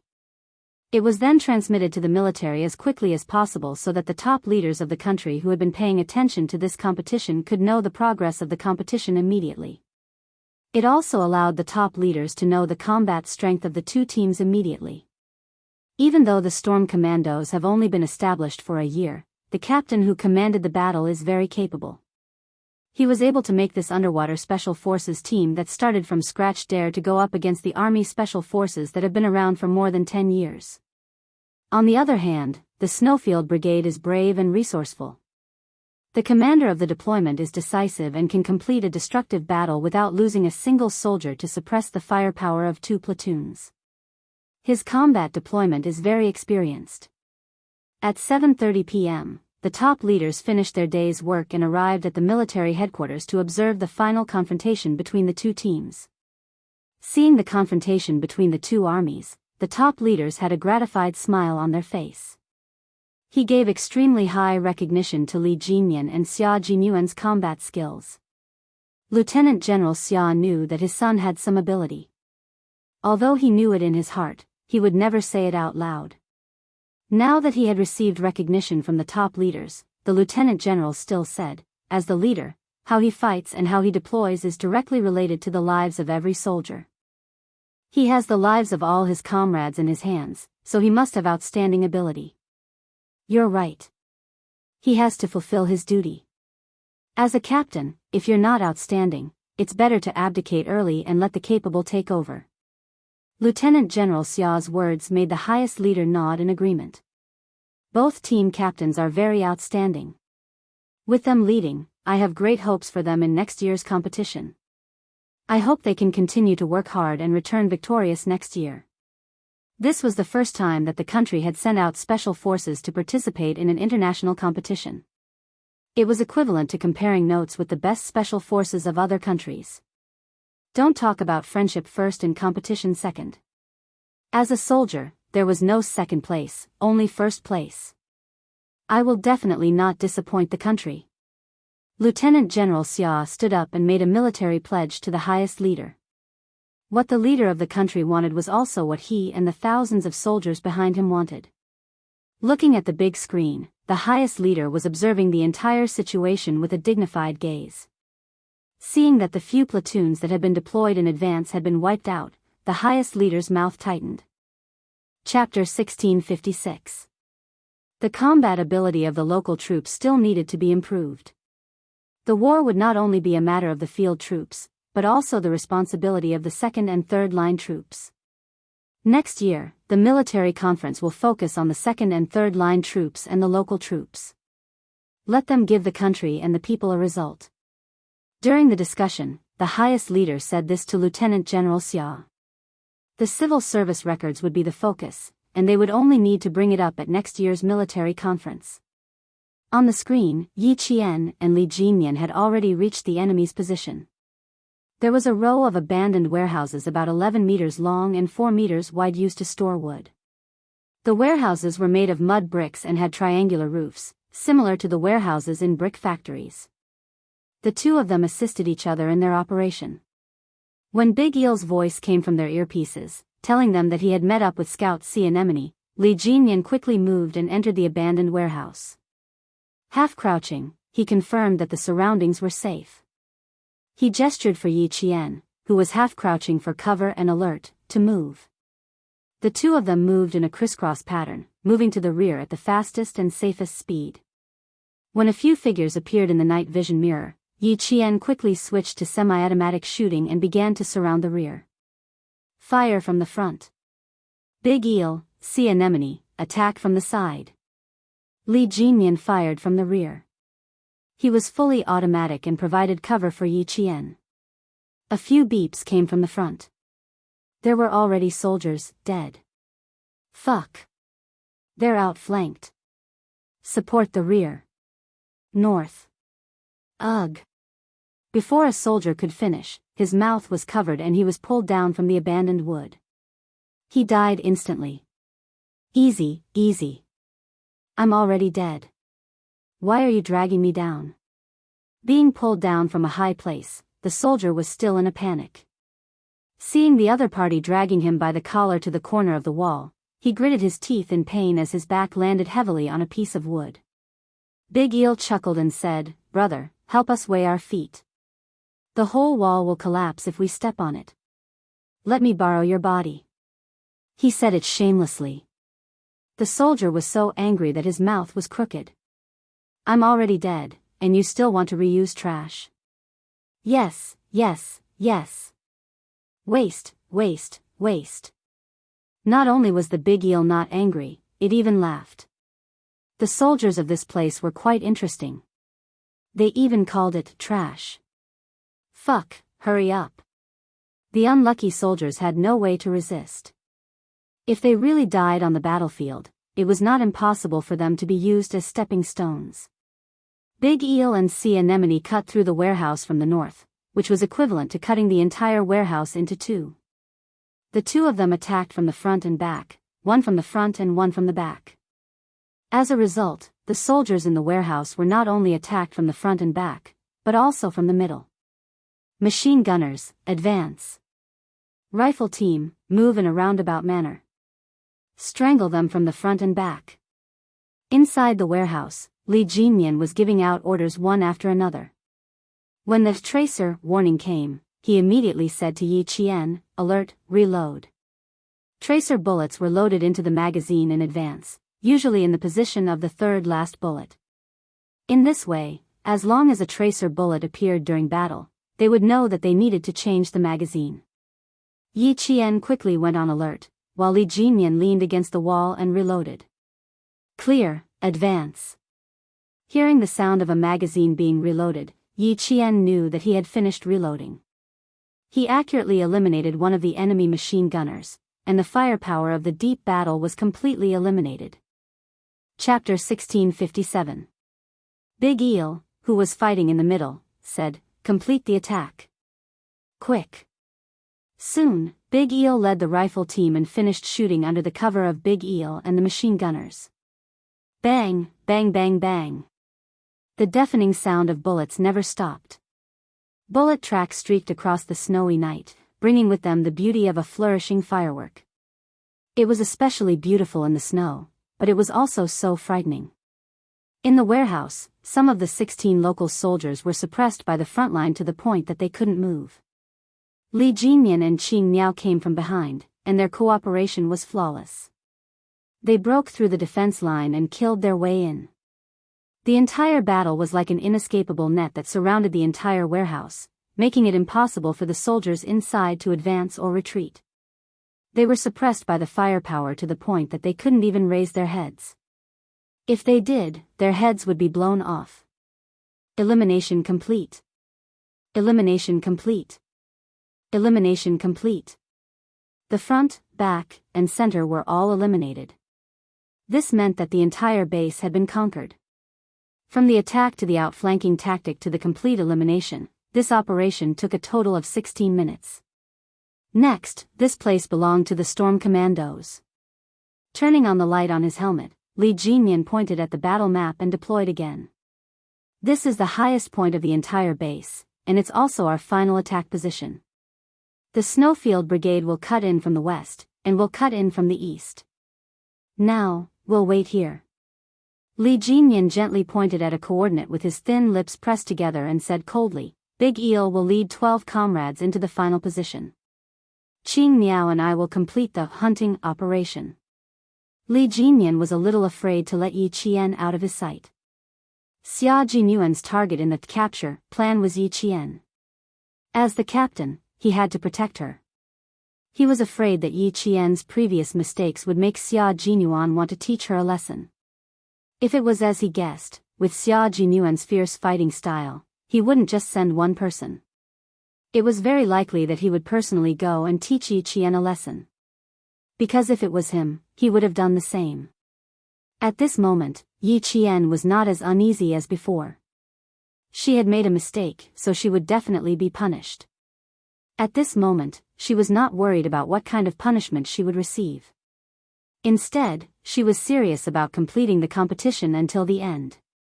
As the sound of gunfire faded, Xia Jinyuan, who was holding a rifle in his hand, looked up at the sky. A faint smile flashed across his thin lips, and he gestured for them to speed up. Walking at the front, he was like an arrow released from a bow, walking faster than anyone else. On the big screen in the command center, they could clearly see the movements of the members of the Snowfield Brigade. They were all gathering towards the command center. The Navy commander looked up at the command tent and said to the Major General of the Army, "Good boy, he really managed to find his way here. Our place is well hidden, but he still managed to find it. Omnipotent Soldier King. He can reach the sky and dive into the sea. He can be an eagle in the sky, a dragon in the sea, and a tiger on land. It's not surprising that he was able to find this place. It's just that." The Major General of the Army was very satisfied with his soldier's judgment. He paused for a moment and smiled. "It's just that I didn't expect him to find his way here so quickly. This speed was a bit too fast." Chapter 1658. Why did it feel like his plan was to go straight to the command center and capture the generals? Reporting, Team B has entered the perimeter of the command center. The sentries outside have been controlled. 4 Team B members have entered. Infrared sensors have been destroyed. 2 Team B members have entered. Speaking of the devil, Major Xia led 6 Snowfield Brigade members into the command center. As soon as they entered, they were blinded by the white lights and couldn't help but raise their hands to cover their eyes. The Navy commander was already laughing out loud. "Q King, you actually managed to sneak into the command center. You really got the wrong place. This is not the place for you to fight." Xia Jinyuan, who had already finished his salute, smiled and replied, "I just wanted to borrow the command center." Borrow the command center? The Navy commander was confused. He didn't know what Xia Jinyuan was up to. "What do you want?" "We don't have any weapons to lend you." The army major general also stood up. Although his face was serious, he couldn't hide the smile in his eyes. Since you've already snuck in, we'll consider our position to have sunk. I'll give you 5 minutes. Once you're done, leave. Yes, sir. Xia Jinyuan saluted again. Then, his slender legs strode over to a technical soldier operating the control panel. Brother, I'll borrow it for 5 minutes. Thank you. Z7, who had followed behind him, waited for the technical soldier to stand up before sitting down. The technical soldier didn't stand up immediately. Instead, he asked for instructions from the general first. After getting the general's nod, he stood up and said in a low voice, "It's a brand new control panel. Don't press it." The entire command center's instruments and equipment were extraordinarily expensive. They couldn't be picked up without at least 7 digits. The technical soldier was more attentive to them than he was to his ancestors. He was afraid that something would go wrong. Z7 Han Zhang patted the technical soldier's shoulder and said seriously, "Don't worry, brother. If anything goes wrong, you can take my head. Stop wasting time. Hurry." Xia Jinyuan pushed him to sit down. Show me Qing Miao's position and the final battle position. K7, draw the map. T6 and V8, cut into Team A's wireless communications and complete the eavesdropping. G3 was in charge of security to prevent the storm commandos from sneaking in. Xia Jinyuan sat down and took off his combat gloves and placed them beside the control panel. His slender fingers typed a series of commands on the keyboard. Then, he freed his left hand on the control panel and pressed a few buttons on the control panel. Xia Jinyuan squinted his eyes slightly. This person was a scout in the Water Ghost movie. As for this person, he had to find out where he was. The technical soldiers at the side were dumbfounded when they saw these special forces soldiers in snow camouflage moving their fingers quickly and skillfully operating various instruments. The scout from the Storm Commandos, the water demon codenamed Sea Thorn, quickly found a new hiding spot. They'd been in the command center for 2 minutes. "I haven't heard any sounds of fighting." "You're right, Devil. The command center isn't our final battle position." Li Jinyan glanced at Qing Miao, who was walking a few steps ahead of him. If they confirmed that this wasn't their final battle position, then Xia Jinyuan would have entered the command center to search for Qing Miao. Chapter 1659. Why would he think that? It was probably just his intuition. Xia Jinyuan valued Qing Miao very much. He had spent so much effort to cultivate her, but in the end, she had committed a grave mistake on the battlefield. Xia Jinyuan would not let Qing Miao off the hook so easily. In that case, should he cooperate with Xia Jinyuan to teach Qing Miao a lesson? Things had been going too smoothly for her, so she should suffer a little. "Devil, this is Q King." Just as Li Jinyan was thinking about whether he should cooperate with Xia Jinyuan, an impossible voice sounded in his earpiece. Li Jinyan's expression suddenly turned cold. Their radio waves had been hacked. In other words, the entire communication channel had been jammed and intercepted. "I only have 5 minutes. It took me 2 minutes to crack your radio password. After 3 minutes, I will quit, and the command center will not be lent to me anymore." Xia Jinyuan actually spoke very fast, but he enunciated every word clearly. His words were sharp, which gave people the illusion that he was speaking very slowly. "I need the green bird, and I want to give her a very good gift for our first meeting. I know you have always kept her by your side, and you will send people to protect her. Devil, Qing Miao does not need protection. She needs everyone to be at ease.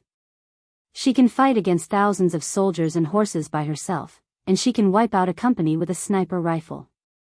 She does not need protection. On the contrary, she needs to be taught a lesson. Do you understand what I mean?"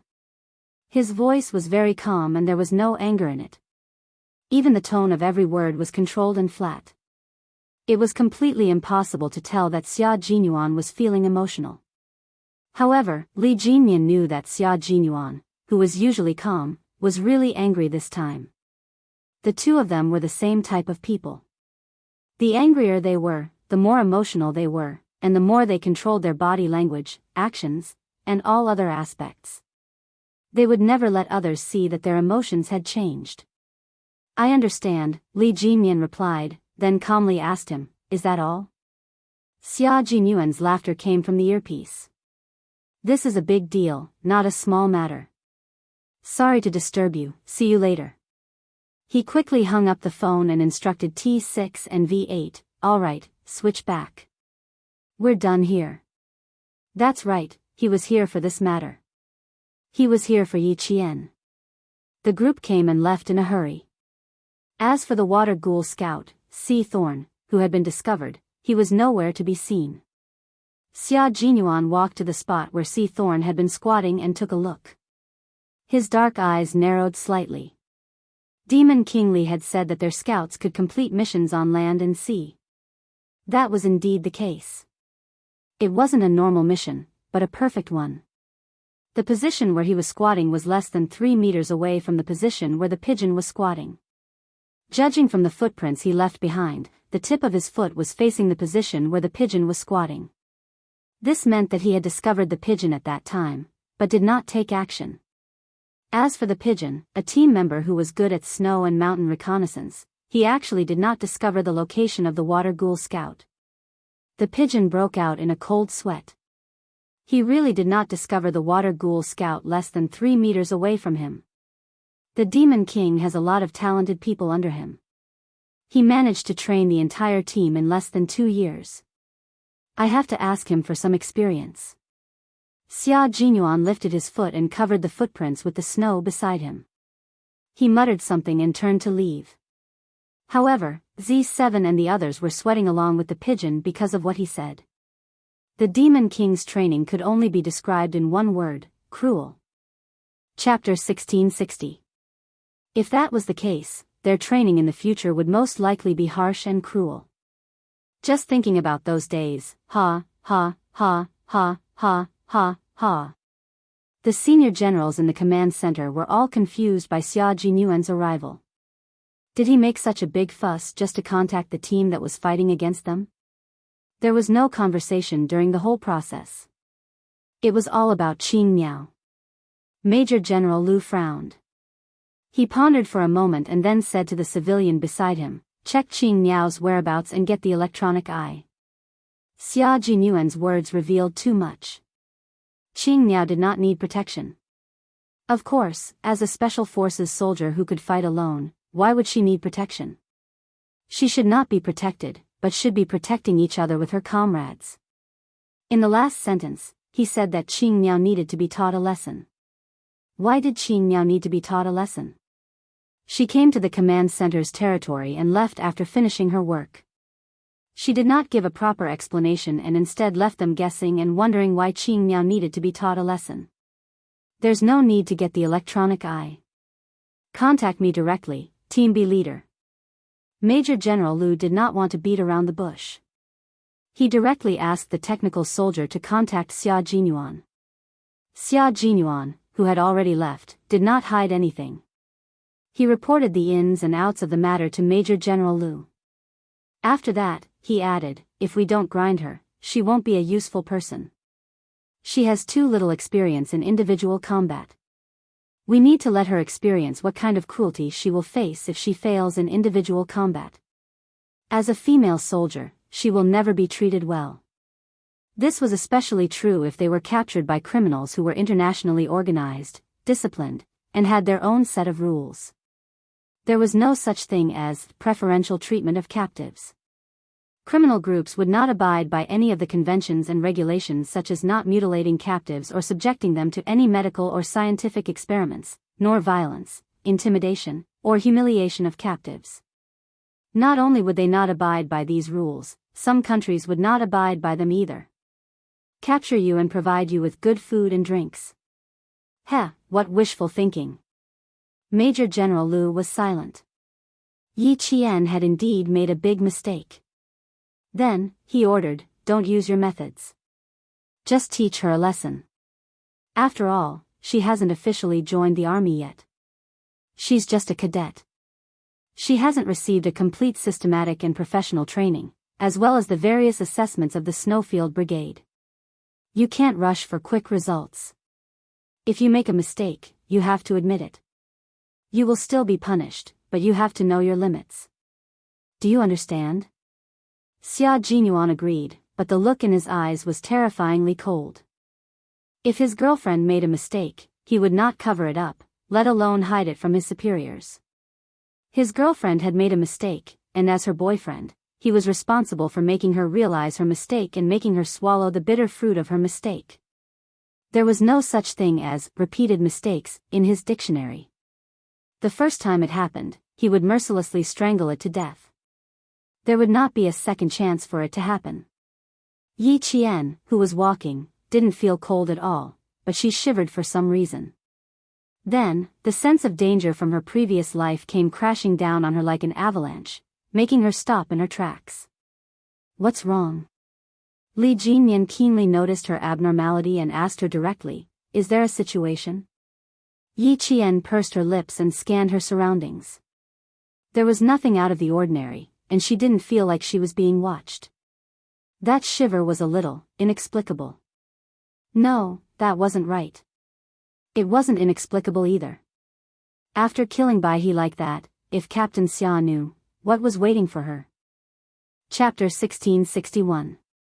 What awaited her was definitely not good news. Based on his understanding of him, he would never let her go so easily. Yi Qian lowered his gaze to hide the coldness in his eyes. She was the target of his plan to capture her, and he would never change that. At the same time, he would probably learn from Bai He's mistakes and make more careful arrangements for her. Li Jinyan saw this and didn't say anything else. He didn't tell his comrades that Xia Jinyuan had contacted him alone, and he didn't reveal to Yi Qian what was going to happen next. As they got closer and closer to the final position, Yi Qian, who was walking in the middle, suddenly tensed up. Someone's here, hide. With a whoosh, a total of 10 team members spread out and quickly hid. Don't waste your bullets, just take out the 2 sentries. The closer they got to the final position, the more dangerous it was. The storm commandos, who also liked to assassinate, would never alert the enemy if they could do it quietly. In many cases, the special forces liked to assassinate first, taking out the whistles and zhangzi, so that it would be easier for the brothers behind to enter. The team led by De Xiao had already exchanged fire. The sound of bullets came from the north and escalated in less than 2 minutes. Bang! Bang! Bang! Bang! The gunshots made Yi Qian's eyes light up. There's no movement from the west for now, let's occupy the position first. Li Jinyan, who had snuck up and knocked out a sentry, quickly ordered his team members to occupy the position first while De Xiao was distracted by De Xiao. Xia Jinyuan needed to capture Qing Miao, so he wouldn't deliberately let Yi Qian fall into the enemy's hands just because he knew about it. He would only proceed according to the original plan. Xia Jinyuan was wrong about one thing. He had never thought of deliberately protecting Qing Miao. That was because they were partners now, and on the battlefield, he had the responsibility and obligation to protect his partner. On the north side, De Xiao was suddenly attacked while moving. He led 12 team members and immediately hid behind the nearest cover. After confirming the enemy's general direction and position, he immediately led his team members to shoot continuously. While suppressing the enemy's firepower, he sent 5 team members to move forward again. Go around the left side, clear the path for the devil, quick. 11:00 ahead, machine gunners and snipers, kill him. Right away. The sniper from the same team crawled on the ground, then skillfully rolled and quickly moved to another cover. After confirming the clear target at 11:00, he directly killed the enemy machine gunner. The branches in front of them swayed with a hua-hua sound. Someone cursed in a low voice as he retracted his machine gun. He was already dead. Demon King, we are still about a kilometer away from the final position, a platoon of soldiers. There are fewer obstructions ahead, and the field of vision is wide, so the probability of being ambushed is increased. Li Jinyan and the others were already quite close to the final position. There was no cover in front of them. They could either crawl forward or use direct fire to suppress their advance. Observing a slope, Li Jinyan contacted his great mermaid and said, "Restrain the main firepower. We are about 500 meters away from the base." The surrounding sentry posts and stakes had all been destroyed. A few rows of wooden houses were not far ahead. At this time, they could still see sentries walking back and forth. "All right." Deshao immediately ordered 5 of his teammates who had snuck up ahead of time to pull the main firepower of the wooden houses over, causing the enemy to mistakenly think that the houses were also their main firepower. Hearing the sound of bullets getting denser and denser, Li Jinyan led his team to the slope to provide cover. Chapter 1662. The closer they were to the enemy, the higher the risk of being hit. At the same time, they could also hit the enemy more accurately. The 10 figures all lowered their center of gravity as they moved, making full use of the slope terrain and the snow-covered shrubs as cover. While they were moving, a bullet suddenly shot out and hit the snow-covered shrubs with a bang. The snowflakes instantly splashed up, and Yi Qian, who was moving stealthily, took advantage of the momentum to directly lie down in the snow. Then, countless blanks were fired from the roof of the wooden house. They were discovered. Now, there was no way to move stealthily. They could only suppress the movement with firepower. Everyone lay down in the snow and used the slope to attack the wooden house. Hearing the sound of bullets coming from the north and east, Xia Jinyuan smiled slightly and said to all his comrades, "Let the storm commandos suppress them first. After 5 minutes, we will launch the attack. Leave Qing Miao to me. Pigeons and reinforcements will maintain the main firepower. Q King, don't be too cruel." J5 knew that he was going to teach Qing Miao a lesson.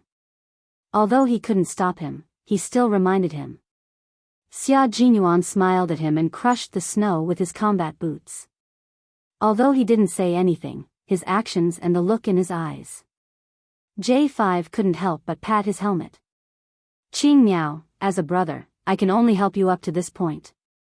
You can't mess with anyone, but you have to provoke Q King. Sigh, just bear with it. He's doing this for your own good." J5 saw that there was no turning back, so he didn't say anything more. It was useless to say more. Qing Miao should be taught a lesson. She was young and inexperienced in individual combat. It would be good for her to be taught a lesson. With this thought, J5 was no longer worried. The Major General of the Army and the Commander of the Navy paid close attention to Xia Jinyuan's movements. When they saw him leading 3 team members step by step to Qing Miao's location, the Major General couldn't help but sit up straight. It's 1 against 4. Qing Miao won't be able to escape. The Navy commander sighed softly. Team B had directly raided the command center for no other reason than to capture Qing Miao. It was clear that Xia Jinyuan wanted to meet Qing Miao for real. Major General Lu pursed his lips and said in a tight voice, "Qing Miao's individual combat ability is strong, but she lacks experience. Although she can fight against 4 people, she may not necessarily be captured." Once people saw each other's true abilities, they would no longer treat the match as a competition, but a real fight to the death. The potential of the special forces was limitless, and Qing Miao's potential was even more unfathomable. She might not lose if she fought against 4 people at once. "He's here." Suddenly, the Navy commander's face changed. He stared at the big screen and saw a member of the Snowfield Brigade, codenamed T6, approaching less than 3 meters away from Qing Miao. Yi Qian was covering for Li Jinyan and the others. At this time, she was in the same position as Prawn, who was in a roundabout battle. She was covering for all her comrades, including the machine gunner's reinforcement position. When she saw her comrades moving to attack the side of the wooden house, she suddenly felt like she was being targeted by a ferocious beast. As long as she turned her head, her neck would be bitten and she would die on the spot. "I'm being targeted. You guys focus on fire, don't worry about me." Yi Qian didn't move immediately. She now needed to take out a machine gun firing point. Since she had already found the target, if she moved now, it would bring destruction to her comrades in front of her. She had no choice. She had to stay where she was and take out the machine gun firing point. Using the infrared laser sight, Yi Qian aimed at a machine gun firing point on the left windowsill of the wooden house. She silently counted how many seconds it would take for the beast to attack her from behind and pulled the trigger. Chapter 1663. Amidst the sounds of gunfire, Yi Qian's single shot was not abrupt. As such, the bystanders would not be able to tell what effect her shot had. Meanwhile, Li Jinmian and the others, who were on the move, could feel that the firepower coming from the wooden house had lessened significantly. Without the suppressive fire from the machine guns, they could move quickly and fight. Be careful, Qing Miao. Once you get captured, think of a way to escape. Li Jinmian did not change his plan, nor did he deliberately ask Yi Qian to stay behind to provide cover. Before he spoke to Xia Jinyuan, he had already made such arrangements. When Yi Qian, who was rolling in the snow, heard this, she only replied with a simple, okay, before cutting off the call. The T6 combatant, who had made a pouncing motion, was just waiting for himself to leap into the air and capture Yi Qian. But who could have expected such a big change to happen in just 3 seconds? Yi Qian picked up her rifle and rolled down the slope. Wasn't she afraid that she would turn into a human snowball? Nice. Amazing. The Navy commander and the Army's Major General, who were observing the entire process, applauded Yi Qian's calmness. What a wonderful dodge. If she had been 3 seconds slower just now, she would have been pinned down by the T6 combatant. Why does it feel like she knew in advance? Before she fired, her lips seemed to have moved a little. Was she telling her comrade something? After the Navy commander finished applauding, he started to have doubts again. And he realized that every time he saw Yi Qian in action, he would always have countless questions. Actually, the Army's Major General had as many questions as the Navy commander. He also felt like Yi Qian knew that someone was targeting her, so she calculated the time. The second she fired the shot, she held her rifle and rolled away, avoiding the T6 combatant's unarmed attack. If she didn't notice, she would have paused for a few seconds after she finished firing the shot. Then she would have moved to join up with her comrades instead of rolling away from them with her rifle in her arms. The Army's Major General analyzed the situation carefully. So it's very likely that she has already noticed the danger around her and dodged after she finished firing the shot. That was the only explanation. The Navy commander grabbed the cup and drank a mouthful of tea that was close to the temperature of ice. The coldness swept through his mouth, and when the cold tea entered his stomach, it stimulated his spirit 100 times more. He said, "You really have guts. This is a courage that must be possessed." The Demon King led his troops to attack the wooden house, and as a reinforcement to cover for his comrades, even though she knew that she was in danger, she still had to complete her mission first. Furthermore, Major General Lu thought for a while before continuing. Qing Miao should have calculated the distance between the T6 combatants and how long it would take for them to attack. She should have avoided them immediately after completing the task. Not only are you courageous, but you are also very meticulous. Every time he watched her fight, he could always dig out her strong points. He even felt that watching her fight gave him a sense of invincible and invincible. Xia Jinyuan was right. It was precisely because she was outstanding that she had to be polished. As long as there was even the slightest mistake, she had to be taught a lesson immediately. Otherwise, when the time came, she would harm herself and lose her life because of a small mistake. At this moment, Xia Jinyuan did not smile because of Yi Qian's reaction. On the contrary, his expression became even more solemn. This was because he understood that since Yi Qian was so outstanding, she could not afford to have any mishaps on the battlefield. Otherwise, it would be a great loss to the country and the military. The young major ordered his comrades in a ruthless tone, T6 combatants, fire blanks and force her to come over. Chapter 1664. Yi Qian knew that they were being surrounded and fired blindly from the top of the slope. It was obvious that they wanted to force her into a certain area. She had to think of a way to escape. Escape, Yi Qian, run downhill. Li Jinmian's cold voice came through the earpiece. He calmly told Yi Qian, avoid open areas, run east. The east was sunny, and the trees were more lush than the shady side. There were also more shrubs, and there was also more cover. As long as they entered a complex area, their chances of escaping would increase. Okay, I got it. Yi Qian, who had already gotten up, ran towards the east. As she ran, she did not forget to voice her suspicions. They are coming directly from where I am. Devil King, cut off communications. I suspect that they have a radar tracker. If I don't contact the team, I will definitely still be entangled with them. Once I escape, I will contact the team immediately. It was possible that they had been tracked by radar. Li Jinyan said calmly, remember, never stay in one place. As you run, think of a way to escape. Cover the distance with your pistols. Don't let them get close. This time, Yi Qian was really fighting alone. It was also her first time fighting alone. Let's see what the final outcome would be. He also did not want to see her captured. At this time, Yi Qian had already cut off communications. As she ran, her brain was thinking at high speed. East, no, I can't run to the east. Everyone knew that the east side was lush with trees. Logically speaking, they would choose to run in that direction. Then, the Snowfield Brigade members would also think the same.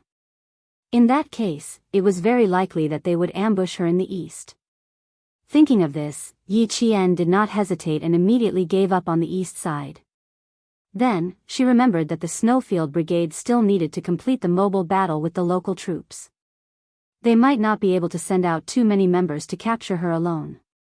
There was a wide area and few people. She would have a chance to escape. The east side was not her choice, but she needed to test if there were people ambushing her in the east. She also needed to see how many people were ambushing her. If there were really 3 or 4 people, she had to admit that Captain Xia thought too highly of her. You're running faster than a rabbit.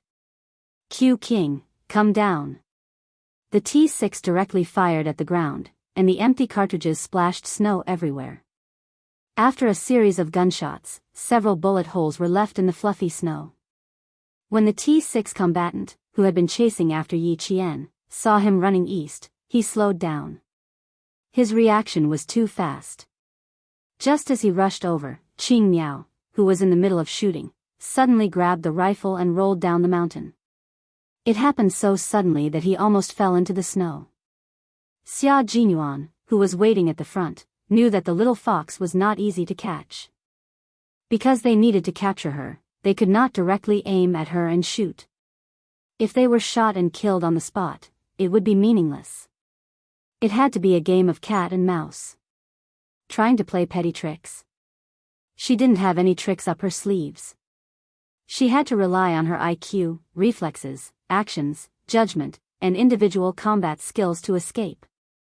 There was a wide area and few people, so it would be easy for her to escape. But that would depend on whether she had the ability to do so. There was movement in front of them. The hidden pigeon saw a figure running in a zigzag pattern that was not easy to hit. It was followed by the howling north wind. It was Yi Qian. He's coming. Get ready. The pigeon reminded Xia Jinyuan, who was about 5 meters behind her, in a low voice. 10 meters to go, 9 meters, 8, 7, 6, as she counted, she fell silent. A few seconds later, the pigeon said anxiously, T6, head south. Chapter 1665. Yi Qian took a detour. Since they were forcing her to head east, she definitely wouldn't allow it. She had heard that there were about 3 people. Captain Xia really thought highly of her. He had sent 3 people to capture her alive. Not the east. Choose the south. The combat map indicated that there was a cliff in the south. As long as she got close to the cliff and used the cliff to hide, she could come up from the north and rendezvous with Demon King Li. Not only could she rendezvous with Demon King Li, but she could also attack the Snowfield Brigade from behind. Be careful of the gun in her hand. It's not a rifle, it's a pistol. Xia Jinyuan reacted faster than the 2 of them. His back was arched, and it was as if he had springs under his feet. he instantly dashed out a few meters. Yi Qian was not pinned down by anyone. There was a combat map in her mind, a topographic map. The body's reaction always followed the brain's orders, and the brain's reaction always led the body to follow. There would never be a time when the brain's reaction and the body's reaction went against each other. This was Yi Qian's reaction and judgment. The combination of these two made it so that she did not need to stop to think. She could run, think, and deploy her troops at the same time. Thus, she gave the command center the illusion that she was very familiar with this place. She was so familiar that no matter where she ran, it would be correct and would not lead to a dead end. She has memorized the combat map and topographic map. The Major General whispered to the Navy commander. She can only be so familiar with this place if she memorizes it. Otherwise, she won't be able to find the way out so accurately every time. The Navy commander did not need strong tea to refresh himself. He felt excited just by looking at Yi Qian. Her bright and spirited eyes were reluctant to move away from the screen, for fear that she would miss the highlights if she moved her eyes away. She has seen the combat map and topographic map 3 times in total. If she really wants to memorize them, her memory is quite amazing. Yes, her memory is amazing to begin with. That's why I said that she might not lose in a 1 versus 4 battle. The Major General smiled. Xia Jinyuan wanted to teach Qing Miao a lesson and teach her a lesson. He would have to suffer a little in the early stages. The Major General seemed to have thought of something as a smile appeared on his face. The naval commander, who was so focused on the screen, did not notice that he had seen Yi Qian shake off the T6 and take out his gun to shoot behind him at the same time. This time, she used a pistol instead of a rifle. The T6 was the closest to her, and the pistol's range was shorter. Although the hit rate was lower, the pistol was small and compact and was most suitable for running battles. Shooting at such close range forced the T6 combatant to slow down and seek cover in order to avoid being hit. No matter if it was a pistol, a rifle, a machine gun, a sniper rifle, etc. As long as it was in Yi Qian's hands, she would be able to operate it. Her shooting movements were very smooth, and her opponent would tremble in fear. Flank her, flank her. If we don't flank her now, I'm afraid one of us will be wiped out by her. The T6 combatant dodged the bullets and panted, she's even using the pistols as a rifle. Her shooting was smooth, and there was not much time between each bullet. It was precisely because of this that the T6 combatant was trembling in fear. Xia Jinyuan knew that it would be difficult to capture Yi Qian alive. Otherwise, he would not have personally gone into battle and let the J5 take on the Demon King. When he heard that, he picked up his pistol and fired in the direction Yi Qian was fleeing. Bang! A blank bullet hit a tree to the right. Yi Qian's expression changed slightly and she ran even faster. Her slender figure was really like a rabbit, zigzagging left and right in a zigzag pattern. It made it impossible for the people behind her to aim properly and could only shoot blindly. Chapter 1666. Before the gunshots could fade away, a second, third, and third shot came one after another. Yi Qian, who was already running fast enough, suddenly sped up again. It was as though he had a motor attached to him as he ran. Following that, he looked like a swimmer who had jumped into a swimming pool. His posture was extremely elegant and agile as he jumped over a fallen tree. When he landed, he rolled and hid in the blink of an eye. Take cover. When Xia Jinyuan saw this, he immediately warned the T6 combatant and Pigeon in a low voice. He knew she was going to counterattack. She still had a rifle and a pistol on her. As for the ammo capacity, he did not know. But one thing was for sure, she definitely did not have as many ammo as the 3 of them.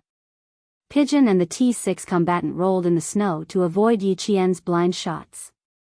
Pigeon, who was half crouching behind a tree, said softly, as expected of Qing Miao.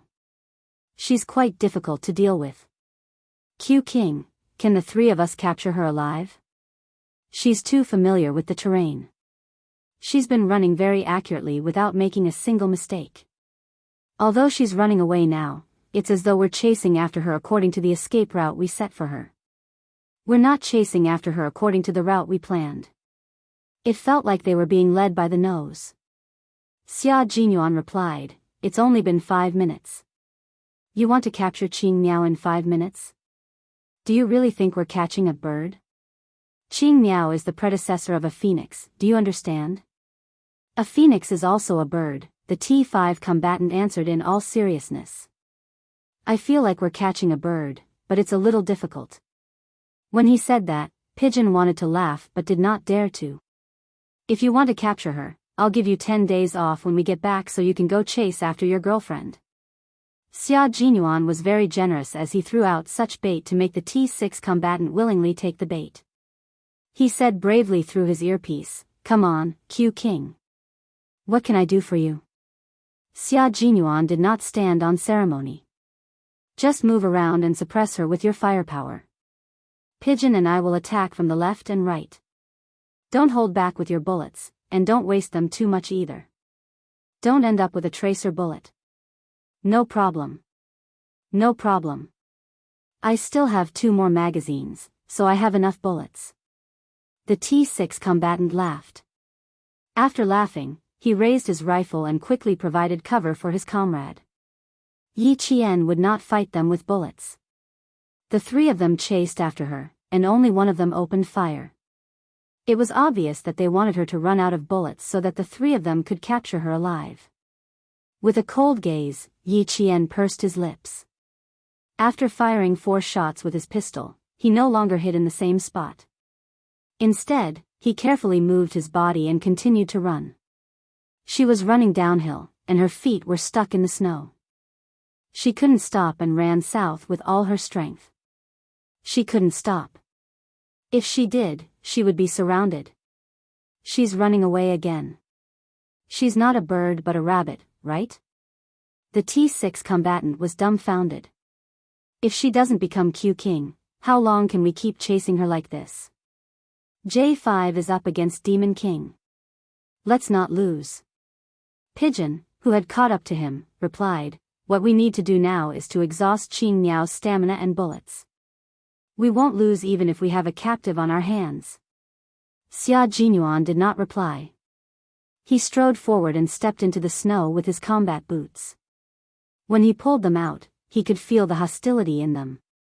If Qing Miao, who was groomed by a sergeant major and a world-class sniper, was captured by the 3 of them in less than 10 minutes, then she would not be everyone's pride. She would also have let down old Uncle Jen and Uncle Chen. At this moment, Yi Qian clearly understood that as a Special Forces soldier, he should not confront the enemy unless he had no other choice. If he could carry out an assassination, he must do so. That was the wisest course of action. Chapter 1667.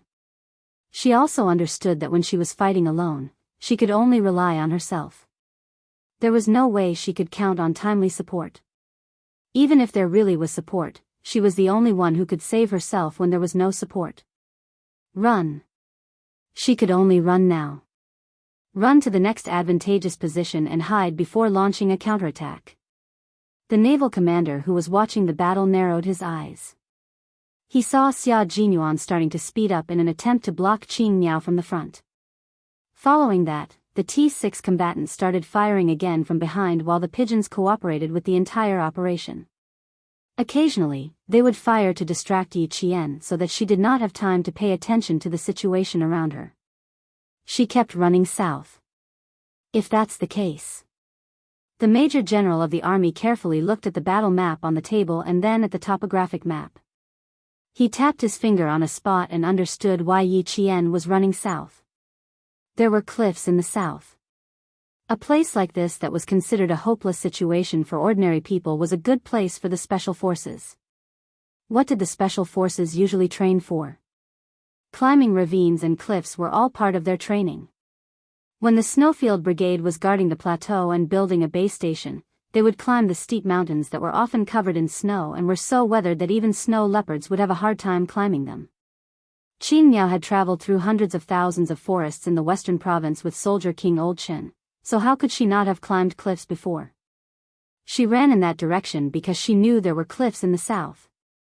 She knew that, and so did Xia Jinyuan.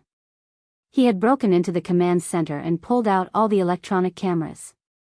He then connected to the satellite map and looked at the terrain and topography of the entire position before getting his comrades to draw a map. It was clear that he had a plan in mind. After discovering Yi Qian's intentions, he immediately chased after her and cut her off.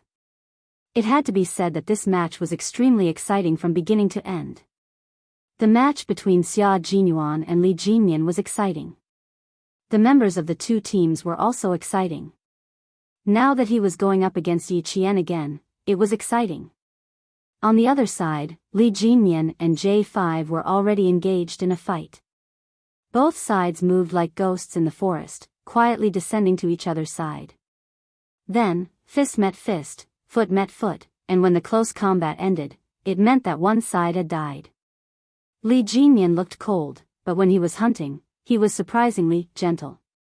He liked to kill from a distance, and as soon as he heard the beep sound, he would immediately turn away, not giving the members of the Snowfield Brigade a chance to search for him. To be called the Demon King and be respected by his teammates, his individual combat ability was definitely terrifying. At this moment, he was already facing the members of the Snowfield Brigade. It was up to the Snowfield Brigade to delay him. Whether it was individual combat or team combat, the members of the Snowfield Brigade were all elites in the special forces. They were not afraid to fight the Demon King. Instead, they were all extremely excited, and their eyes shone with a fierce light. He really is the Demon King. He comes and goes without a trace. Just now, one of our brothers was killed here. He was shot in the back, which means that the Demon King's range of activity is now in this area. J5 and his 4 comrades squatted together and began to deploy. The brothers in charge of security were constantly looking around to prevent a sneak attack. We'll flank him from outside his range of activity. Sparrow Hawk, you attack Eagle Magpie, and I will be responsible for searching the periphery. Now that the Storm Commandos have lost 4 members and 2 of our brothers are dead, we have to prevent the Demon King from attacking from behind. Chapter 1668. After arranging the 5-man teams, J5 said to all his comrades, team up in pairs. Don't stray too far away unless there are special circumstances. The water ghosts are used to fighting in the water and like to shoot people from behind. Actually, they also like to shoot people from behind. The difference was that they liked to get close to the enemy and finish them off with a dagger. Sometimes, they would press down on the enemy's head with both hands and twist it hard. The dislocation of the enemy's cervical vertebrae would be solved without bleeding. The Snowfield Brigade arranged for the hunting team. Li Jinyan and the others did the same. It seemed like only one member of the Storm Commandos was moving, but in reality, there was another person who was always in the dark, waiting for an opportunity to strike. Underwater combat was different from combat on land. In underwater combat, the water ghosts would never act alone. They had to work in pairs. At the same time, one person would be in the open and the other in the dark. Li Jinyan was now in the open, while the whale beside him was in the dark. The two of them moved back and forth, looking for a target to hunt. His communication with Yi Qian had been cut off. Yi Qian had turned off his communicator on his own accord. Now that he had not contacted him for a long time, it was clear that he still had not escaped. Q King had personally captured Qing Miao alive, and Qing Miao was afraid that she would implicate the Storm Commandos, so she had turned off her communicator. Then he had to hurry up and kill a few more members of the Snowfield Brigade. Only then would he be worthy of Qing Miao's sacrifice. What he did not know was that Yi Qian had been completely blocked off at this time. When Yi Qian saw the tall figure standing in the snow about 4 meters away from him, his pupils suddenly contracted. At the same time, there was a bright light in his dark eyes. Captain Xia, he had actually come personally to block him. When was the first time he met him? Yes, when he was 14 years old, he was training with the soldiers of Fujian town in the forest. Captain Xia had suddenly barged in, and that was when they met. So many years had passed, but Yi Qian could still remember every minute and every second of that time clearly. There's nowhere to run, Qing Miao. Xia Jinyuan coldly looked at the female soldier who had made a mistake and deserved to be taught a lesson. There was not a trace of gentleness in his dark eyes. Next, you will become a captive and experience the treatment of a captive. His voice was very, very cold, without a trace of gentleness. There was no gentleness in his voice, nor was there any gentleness in his voice. Because this was a battlefield, and the two of them were on opposite sides, enemies. Following that, he gestured to the T6 combatants and Pigeon who were flanking him. The three of them approached Yi Qian in a triangular formation. Qing Miao, there are no familiar faces on the battlefield. No matter how familiar a person is, as long as they're in different camps, they're enemies. As enemies, we will not give you preferential treatment just because you are someone we know and a female soldier. There is only one principle on the battlefield, and that is who wins and who loses. Xia Jinyuan said faintly as he walked. Every word he said was filled with coldness and indifference. As the distance between the four of them got closer and closer, Yi Qian, who was pursing his lips, couldn't help but touch his left wrist. It had been a long time since he had used his silver wire. In the final head-on confrontation, two of the three combatants threw punches and one kicked. They attacked Yi Qian mercilessly. From the beginning, this battle had been a battle of numbers and strength. However, Yi Qian was not a tough nut to crack. Since there was no way to escape, he would fight to the death and win himself a chance of survival. Chapter 1669. The unsharpened combat dagger quickly parried Xia Jinyuan's kick. That's right, the most ruthless of the three was Xia Jinyuan, who was her boyfriend. He immediately launched an attack with his leg. His move gave the T6 combatant and the Pigeon a fright. Wasn't he too ruthless? Did he really think they were enemies? After forcing Xia Jinyuan into a corner, Yi Qian quickly parried the T6 combatant's fist with his dagger. Faced with Xia Jinyuan's next kick, she raised her left leg and struck it down without hesitation. At the same time, she turned her body sideways to ensure that she could dodge and counterattack at the same time. At this moment, her flexibility also played a huge role. With her right leg raised almost to the top of her head, Yi Qian struck Xia Jinyuan's calf with lightning speed. Then she used the force from his leg to turn around nimbly. Just like in a martial arts movie, her entire body twisted strangely to avoid the T6 combatant's fist once again. Xia Jinyuan, who had been kicked in the calf, pursed his lips tightly. When he retracted his leg, he secretly clenched his fist. It was quite painful. The rabbit has turned into a snake. The T6 combatant retracted his fist and attacked again with the pigeon. Yi Qian's first agile dodge made Xia Jinyuan scoff coldly. It was a half-smile that was full of ferocity and cruelty. Compared to the wrestling match he had with Yi Qian when he was 14, Xia Jinyuan was not joking at all this time. He used his own fighting style on the battlefield to force Yi Qian closer. Q King, don't be too ruthless. Are you really planning to beat him to death? The pigeon leaned close to Xia Jinyuan and said in a low voice with a frown, we already have the upper hand when it's 3 against 1. Don't you think you're going too far? Xia Jinyuan moved his wrist and glanced at the pigeon coldly. He said indifferently, what's too far? Haven't we encountered a 3 against 1 situation before? Is a real 3 against 1 like this? A real 3 against 1 would be even more ruthless than this. You could even lose your life at any time. What am I too much of? Oh, Qing Miao should be glad that now we are all soldiers of the same country, wearing the same military uniform, and having a competition between brothers. If we were to face off against each other on the battlefield, would it still be like this? Are you here to tell me that it's too much? You'll only be more ruthless than me and try your best to get rid of the target. The T6 combatant's calf was kicked by Yi Qian. The combat boots were quite heavy, and the toe and heel of the boots were very hard. In addition, Yi Qian had been carrying weights on his legs when he was training with Principal Chen. As such, this kick caused the T6 combatant so much pain that his calf bone felt like it had cracked. When he dodged the kick, he saw Xia Jinyuan, who was the first to be kicked, secretly moving his ankle around. The T6 combatant gloated a little. So it turned out that Q King was also in pain. He had thought that he was not in pain. Don't give her a chance to make a move. Feeling that the pain in his calf had subsided a little, Xia Jinyuan reminded his comrades to prevent them from getting kicked by her again. This was also the first time he had experienced the strength of her legs. Once he got kicked, the pain would be unimaginably painful. When Yi Qian heard that, her eyes flickered as she marked the first target as the pigeon. Before the three of them could attack again, Yi Qian, who was holding onto the end of the silver wire, kicked at the pigeon with a murderous aura. In the snow, her figure was as agile as a cheetah as she took the initiative to attack with the ferocity of a beast. Uncle Chen had said that in a desperate situation, the only way to survive was to take the initiative to counterattack.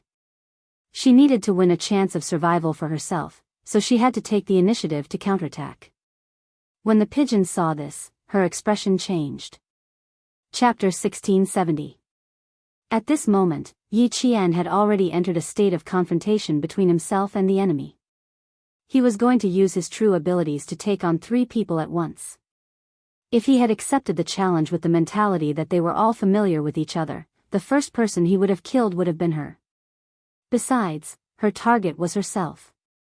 Feeling a chill in her heart, Pigeon was no longer swayed by personal feelings.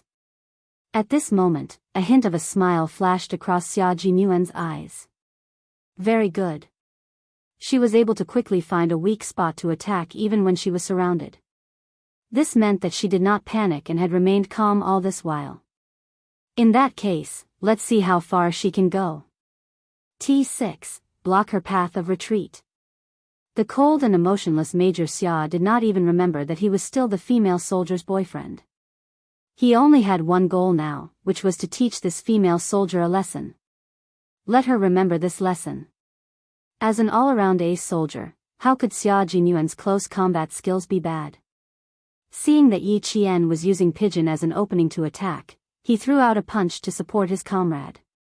His fist was aimed at Yi Qian's shoulder. Yi Qian ignored his attack and continued to kick Pigeon to the side.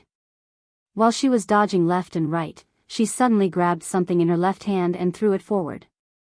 Something unexpected happened and the battle turned around in an instant. Pigeon felt something cold and soft like silk wrap around the back of her neck. Then she saw Yi Qian tug at it with his right hand. In the blink of an eye, her neck was wrapped tightly by the foreign object. Instinctively, Pigeon tried to pull off the foreign object wrapped around her neck with one hand, but it turned out to be thin and slippery. There was no way she could pull it out with her bare hands. At the same time, Yi Qian's shoulder was punched hard by Xia Jinyuan's fist. Meanwhile, the T6 soldier kicked Yi Qian's knee. The moment Yi Qian, who had been attacked from above and below, let go of the silver wire in his hand, he was knocked to the ground by the 2 special forces soldiers. Even so, Yi Qian did not fall to the ground because of the heavy object. Instead, he quickly propped himself up on his elbows and rolled continuously in the snow. I've been taken care of. The pigeon removed the thing that was wrapped around his neck. If Yi Qian had not let go of him when he fell to the ground, he would have been knocked unconscious by this thing. It wasn't to the extent of suffocation. He wasn't that easy to deal with. But if they were on the battlefield, Yi Qian definitely wouldn't let go of the opportunity to finish off his enemy. Xia Jinyuan was a little surprised. Not bad, she could still deal with the pigeons under such circumstances. Not only was she calm, but she also knew how to plan. Not bad, continue. He said in a low voice. He did not wait for Yi Qian, who was covered in snow, to get up. Like a wild wolf pouncing on its prey, he began to attack Yi Qian again. Yi Qian, who had been rolling continuously, was forced into an extremely sorry state by him. When his military boot kicked him in the back, Yi Qian thought he would spit out a mouthful of blood. That kind of pain was even more intense than the pain of getting injured during training. It came at a moment's notice. Even after a long time, he still felt the same pain as when he was kicked. It was as if he had been pressing on the most painful acupoint, and he could not get over it at all. When his brain received the pain transmitted by his neurons, Yi Qian's cerebral cortex was so tense that even wearing a helmet felt like it was a hindrance. It had been 27 minutes since he was discovered. T6 and Xia Jinyuan attacked Yi Qian from the front and back. Both of their fists and thighs landed on Yi Qian's body. They were not randomly hitting and kicking him, but they were all very skillful. Yi Qian couldn't even remember how many times he had rolled in the snow. Every time he rolled and stood up, he would grit his teeth and fight back with all his might. Still not going to admit defeat? Xia Jinyuan asked with a smile. His fist was aimed at Yi Qian's face. Little fox, you dared to use your own life to test Bai He. Now, do you still dare to use the same trick to test her? Chapter 1671. Admit defeat? Yi Qian, who was enduring the excruciating pain without making a sound, sneered. Admit defeat? She had already lost completely in her previous life. In this life, she could forget about admitting defeat, much less lowering her head. She had already been entangled with them for nearly half an hour, so she did not know how the Infernal was doing. Without Q King around, the Infernal still had a chance of winning against the Snowfield Brigade with his combat skills. Furthermore, Sea Anemone and Sea Thorn were both army scouts, so they would provide a lot of help to the Storm Commandos who were not familiar with fighting in the snow. She could not admit defeat. The Infernal's hunting operation was not over yet. She had to do her best to pin down Q King and give the Infernal more hope of defeating the Snowfield Brigade. She had to think of a way to pin down Q King while also trying her best to get away. Tilting his head, Yi Qian crossed his arms to block Xia Jinyuan's fist that was swinging at his face. He replied with a ruthless expression, "No." Then he raised his leg and kicked at the Infernal's lower abdomen at lightning speed. This kick made the T6 combatant feel pain for Xia Jinyuan. There was a thin diaphragm between the abdomen and the chest. Anyone who knew how to fight knew very well that as long as the opponent was hit there, he would definitely be rolling on the ground in pain. Moreover, Yi Qian's kick was quite strong. He had probably specially trained to make up for the lack of strength in his arms. If it were not for their thick skin and thick flesh, their bones would have been fractured by this kick. After Q King took such a kick, the T6 combatant felt like his teeth were going to ache. How painful would that be? Fortunately, he only staggered a few steps. He shrugged his shoulders in a very masculine manner and twisted his neck. Without any hesitation, he raised his leg again and kicked at Yi Qian. It was fine if he did not admit defeat, but he had to admit his mistake. He had to take a good look at what a real battlefield was like. What a real fight to the death would be like. Xia Jinyuan's thin lips curved into a smile as he stared at the pair of dark eyes that were glowing with a strange light. However, the coldness in his eyes did not subside at all as he stared at Yi Qian viciously. "You're so beautiful, so good, and so stubborn. How could you make such a low-level mistake?" When he thought of Yi Qian's previous mistakes, Xia Jinyuan's gaze turned even colder. He gestured to T6, and the two of them attacked Yi Qian from the front and back again. When T6's fist and Xia Jinyuan's right leg landed on Yi Qian's body, the pigeons who were watching the battle from close range pursed their lips and couldn't help worrying for Yi Qian. Sitting in the command center, the Navy commander and Major General of the Army held their breaths. They were all waiting to see how Yi Qian would escape from this hopeless situation. But this time, it would be difficult. Both of them had used their full strength. If she wanted to escape again, it would be difficult. Before they could think of the word difficult, the two high-ranking officers suddenly clapped their hands and said in unison, "Good. Beautiful." Yi Qian had already wrapped her arms around the T6 combatant's waist and inserted her right leg between his legs. Then she abruptly hooked the T6 combatant's left leg and performed a beautiful Mongolian-style wrestling. She actually tripped the T6 combatant. That's right, he really tripped the 1.8-meter tall and strong T6 combatant. Bam! The two of them fell into the snow together. When the T6 combatant fell, he pulled Yi Qian down with him and shouted at the same time, "Lock it tight." Yi Qian's dagger, which had never left his hand, was moving towards the T6 combatant's neck. When the tip of the dagger was close to the skin of his neck, an extremely sharp kick came from behind her. Together with the howling north wind, a heavy object landed heavily on her back. Chapter 1672. Xia Jinyuan had kicked Yi Qian in the back again. Yi Qian, who had fallen forward, gasped when the T6 combatant's helmet hit his abdomen. Yi Qian, who was in so much pain that he felt like he had been run over by a car, rolled off the T6 combatant and grabbed a handful of snow with both hands to throw at the head of the black figure who was pouncing on him. At this moment, Yi Qian was in so much pain that his vision was a little blurry. The only thing he could rely on was the north wind to keep his mind clear and not let himself pass out from the pain. The T6 combatant got up from the snow while rubbing his neck. That was close.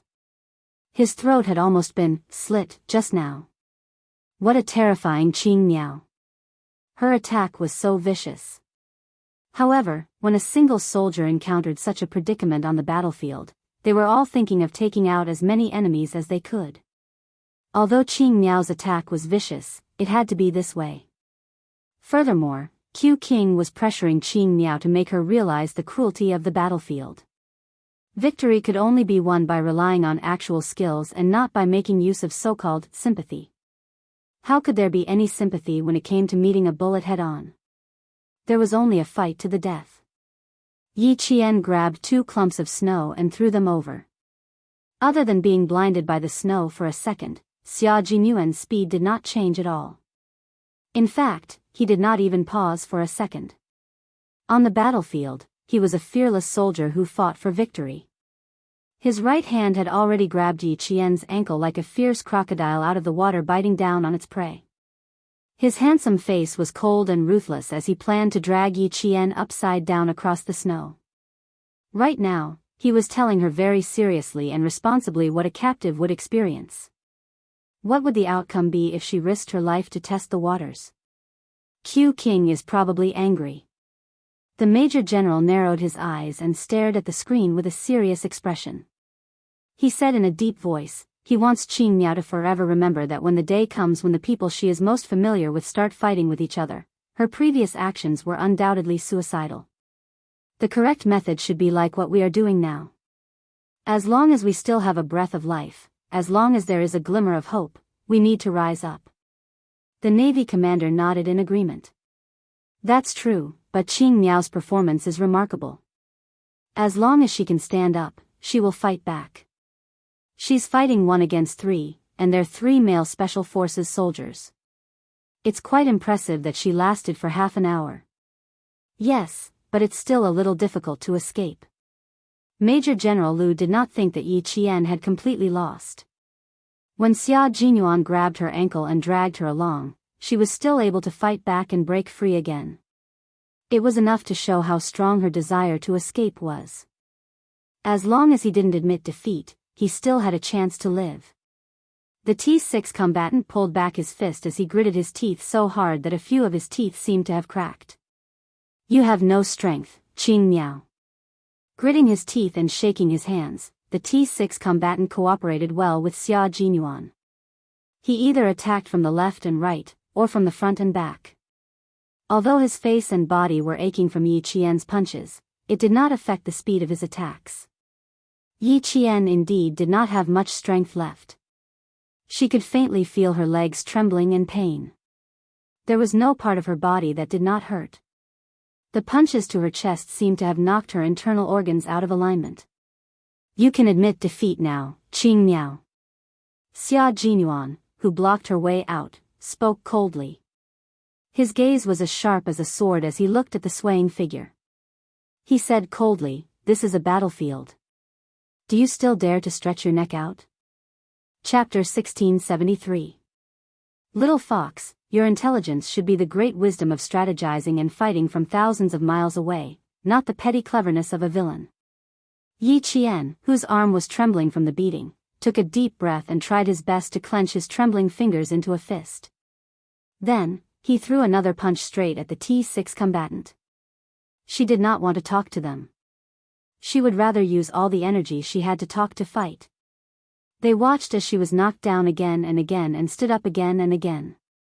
As Yi Qian stood up again and again, the battlefield moved closer to the edge of the forest. Every time Yi Qian stood up again, he would face the two combatants attacking him with an awe-inspiring and fearless attitude. He would grit his teeth and endure the severe pain in his body as he threw punches and kicks. He would fight with extreme calmness. She would escape, and the time for her to escape was getting closer and closer. As long as she reached the edge of the forest, she would definitely be able to escape. Xia Jinyuan's deep black eyes flickered with a faint light. He looked thoughtfully at the forest covered in thick snow, and a cold smile appeared on his thin lips. Very good, she still hasn't given up on escaping. Most of the time, it wasn't that you didn't have a chance to escape, but that you didn't hold on any longer and just gave up. You gave up on survival and chose death. Xia Jinyuan, who had discovered Yi Qian's plan, pursed his thin lips tightly. His combat boots stomped fiercely in the snow. After suppressing the strange look in his eyes, the young major dealt the final blow to Yi Qian. Q King. Qing Miao. The T6 combatant and Pigeon shouted. Seeing their familiar figure fly out like a kite with its string cut and fall heavily into the snow, the two combatants' hearts trembled. Pigeon had already run over. Before she ran off, she did not forget to glare fiercely at her captain. Wasn't this a little too ruthless? Even if there was a plan to capture her, it shouldn't have been this ruthless. Q King, are you crazy?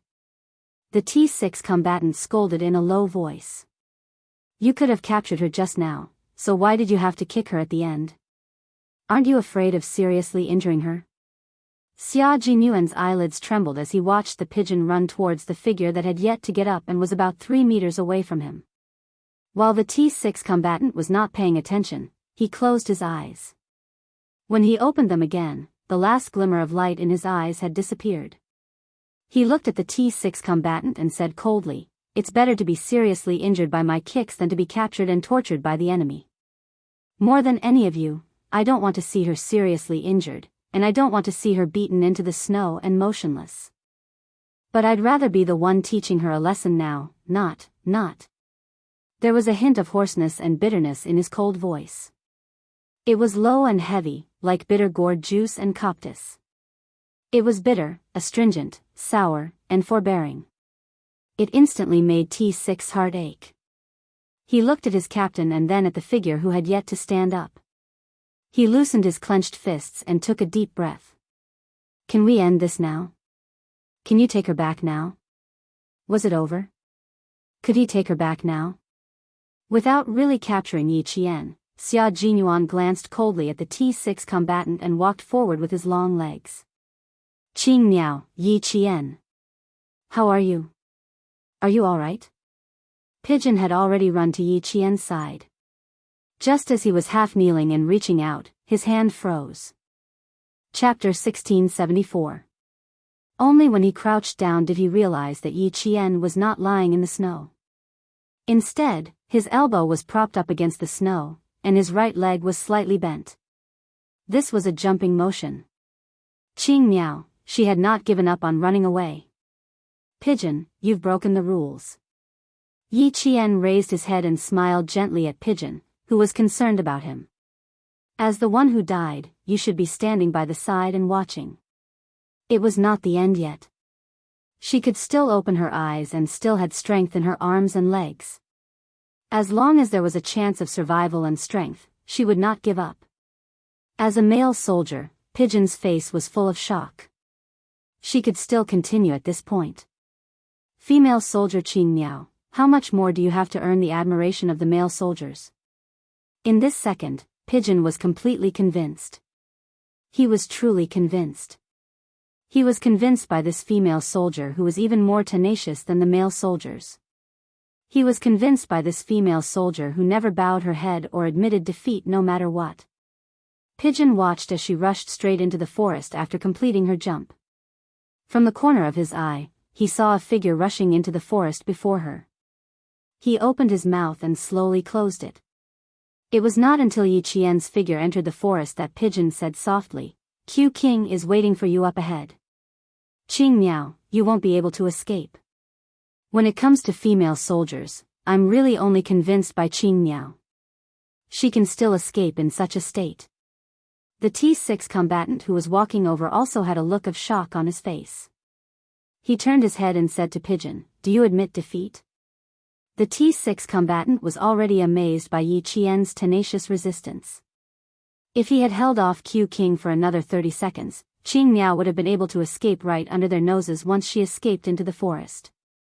The dull sound of snow falling could be heard from the forest. Pigeon glanced at the T6 combatant who had no intention of following her in. He nodded and retreated to the side. Those who died in battle were not qualified to speak, so they could only speak silently in their hearts. Yi Qian, who had fled into the forest, clenched his fists out of habit when he saw the tall figure that suddenly appeared in front of him. Her dark eyes were brighter than the stars in the cold night, filled with coldness. She stared at Xia Jinyuan, who was determined to capture her alive. Now that he had truly encountered him, what were his chances of winning? Yi Qian couldn't answer herself. She only knew that she didn't want to become a captive. She didn't want to fall into his hands. Too slow. You should be like me. In the face of Yi Qian's slow attack, Xia Jinyuan's leg was still as fast as lightning, aiming for Yi Qian's chest. Do you know what it feels like to be surrounded by a single soldier? Just like this, he wanted to escape, but there was nowhere to run. The military boot kicked Yi Qian's blocking arm. Yi Qian, whose arm was about to break, gritted his teeth and stabbed the blocking dagger that had never left his hand. Do you know what will happen to female soldiers if they become captives? Your body will be violated, your mind will be suppressed, and your will be destroyed. They will even make you suspect that you were born a mistake. Xia Jinyuan nimbly avoided the dagger. He wanted to knock the dagger out of Yi Qian's hand, but the dagger brushed past his chin. His skin hurt a little. Although the dagger wasn't edged and wasn't sharp enough, the person who held it used all his strength and used it as a weapon that could hurt people, so it could still hurt people. Xia Jinyuan touched his chin. It was probably bleeding, so it hurt a little. But his chin had been punched a few times by her, so it was fine to let it bleed a little. Qing Miao, how much longer can you hold on? You've used up all your strength. You can't hold on much longer. He was like a cat toying with a mouse, patiently teasing Yi Qian, but his fist was still as fast as ever. It landed heavily on Yi Qian's shoulder. Chapter 1675. Major Xia, the all-round soldier king, took advantage of Yi Jian's staggering steps to grab her shoulder with one hand and lift his long leg. His hands and feet cooperated perfectly, and all of a sudden, Yi Jian fell into the snow again. After a bout of dizziness, Yi Jian, whose entire face was covered in snow, could be said to be in the most embarrassing state she had ever been in. It was also the most miserable time she had ever been in. In your current state, do you still have any way to escape from my hands? Are you trying to use your little tricks? Xia Jinyuan, who had thrown Yi Jian into the snow, looked at her coldly. He pursed his thin lips into a straight line and said, "On the battlefield of life and death, do you think your little tricks will work?" He was forcing her to realize the cruelty of war. He was forcing her to experience nirvana through her own blood and tears. Her nose was filled with snow. Yi Jian could only use her mouth to take in deep breaths.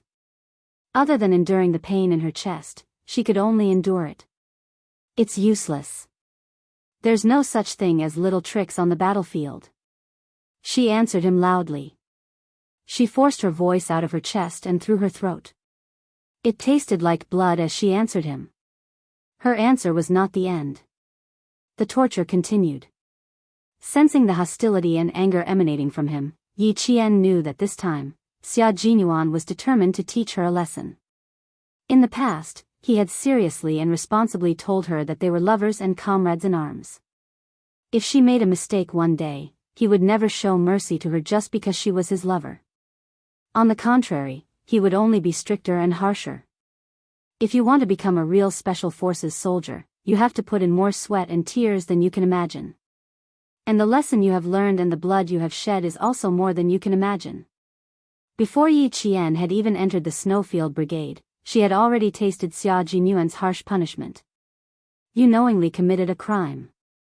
That's an even bigger crime. Xia Jinyuan shouted coldly. He pulled her up from the snow by the back of her collar. However, before he could do anything else, Yi Qian stood up and resisted again. She twisted her body to one side and grabbed his wrist that was holding her collar. She had realized her mistake and was being punished for it. She accepted it, but it did not mean that she would give up resisting. Right now, the two of them were on opposing sides. She lowered her head and used the flexibility of her waist to slip under Xia Jinyuan's wrist. Then, she twisted her body. In this way, it was Xia Jinyuan who tightened his grip.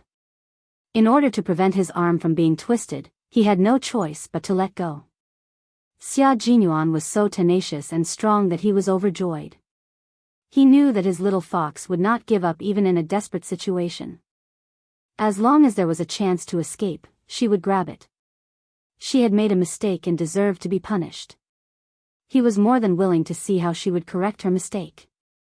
My lover, my comrade, I will watch you carry your gun and leave. I will also wait for your safe return. I will look forward to it and hope for you. I will wait for you to return covered in blood. I will wait for you to appear in my line of sight again covered in smoke. I will hold your hand again and hug you again.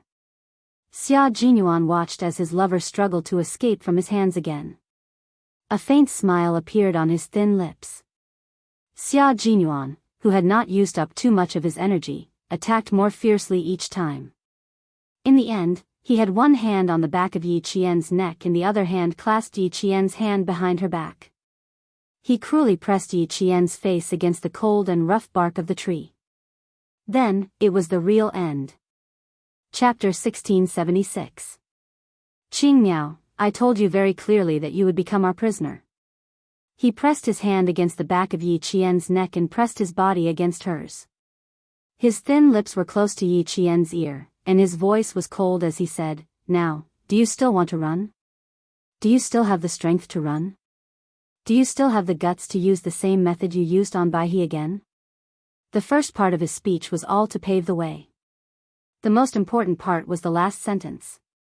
Yi Qian struggled a few times but was unable to break free. She didn't waste any more energy and calmly replied, No, I already know that I was wrong. Qing Miao, you dare to use such petty tricks to deal with Baihe. You've disappointed too many people. Xia Jinyuan didn't loosen his grip, but instead pressed down harder on Yi Qian's neck. Fortunately, Yi Qian was wearing a helmet. Otherwise, his facial features would have been distorted by Xia Jinyuan's pressure. Uncle Chen didn't teach you to do that. Uncle Jen didn't teach you to do that. I didn't do it. The army didn't do it. No one did it.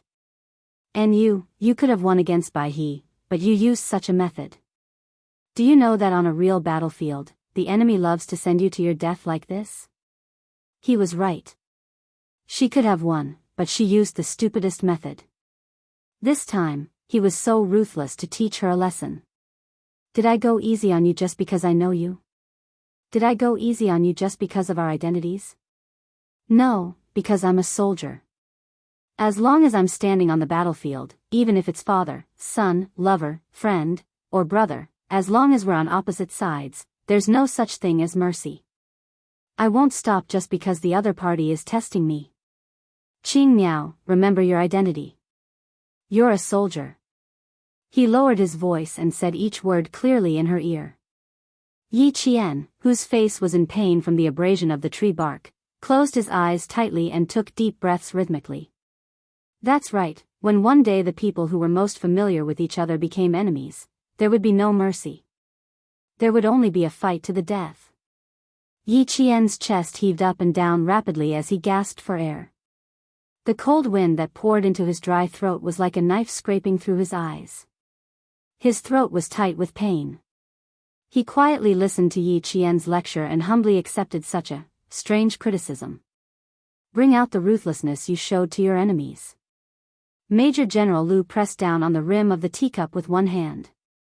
He used a little too much force, and the rim of the teacup was imprinted on his palm. Qing Miao's resistance is admirable. She persevered in spite of all setbacks, which is what a soldier should have. At this time, even the technical staff's gaze fell on the tenacious and unyielding slender figure. Really, good job. Soldiers should be like this. Yi Qian did not know that her resistance had once again won the favor of the high-ranking military officer. She was calculating the time quickly in her mind. Her body was captured, but that did not mean her brain was captured. It had been 38 minutes since she was discovered. The devil should be progressing smoothly.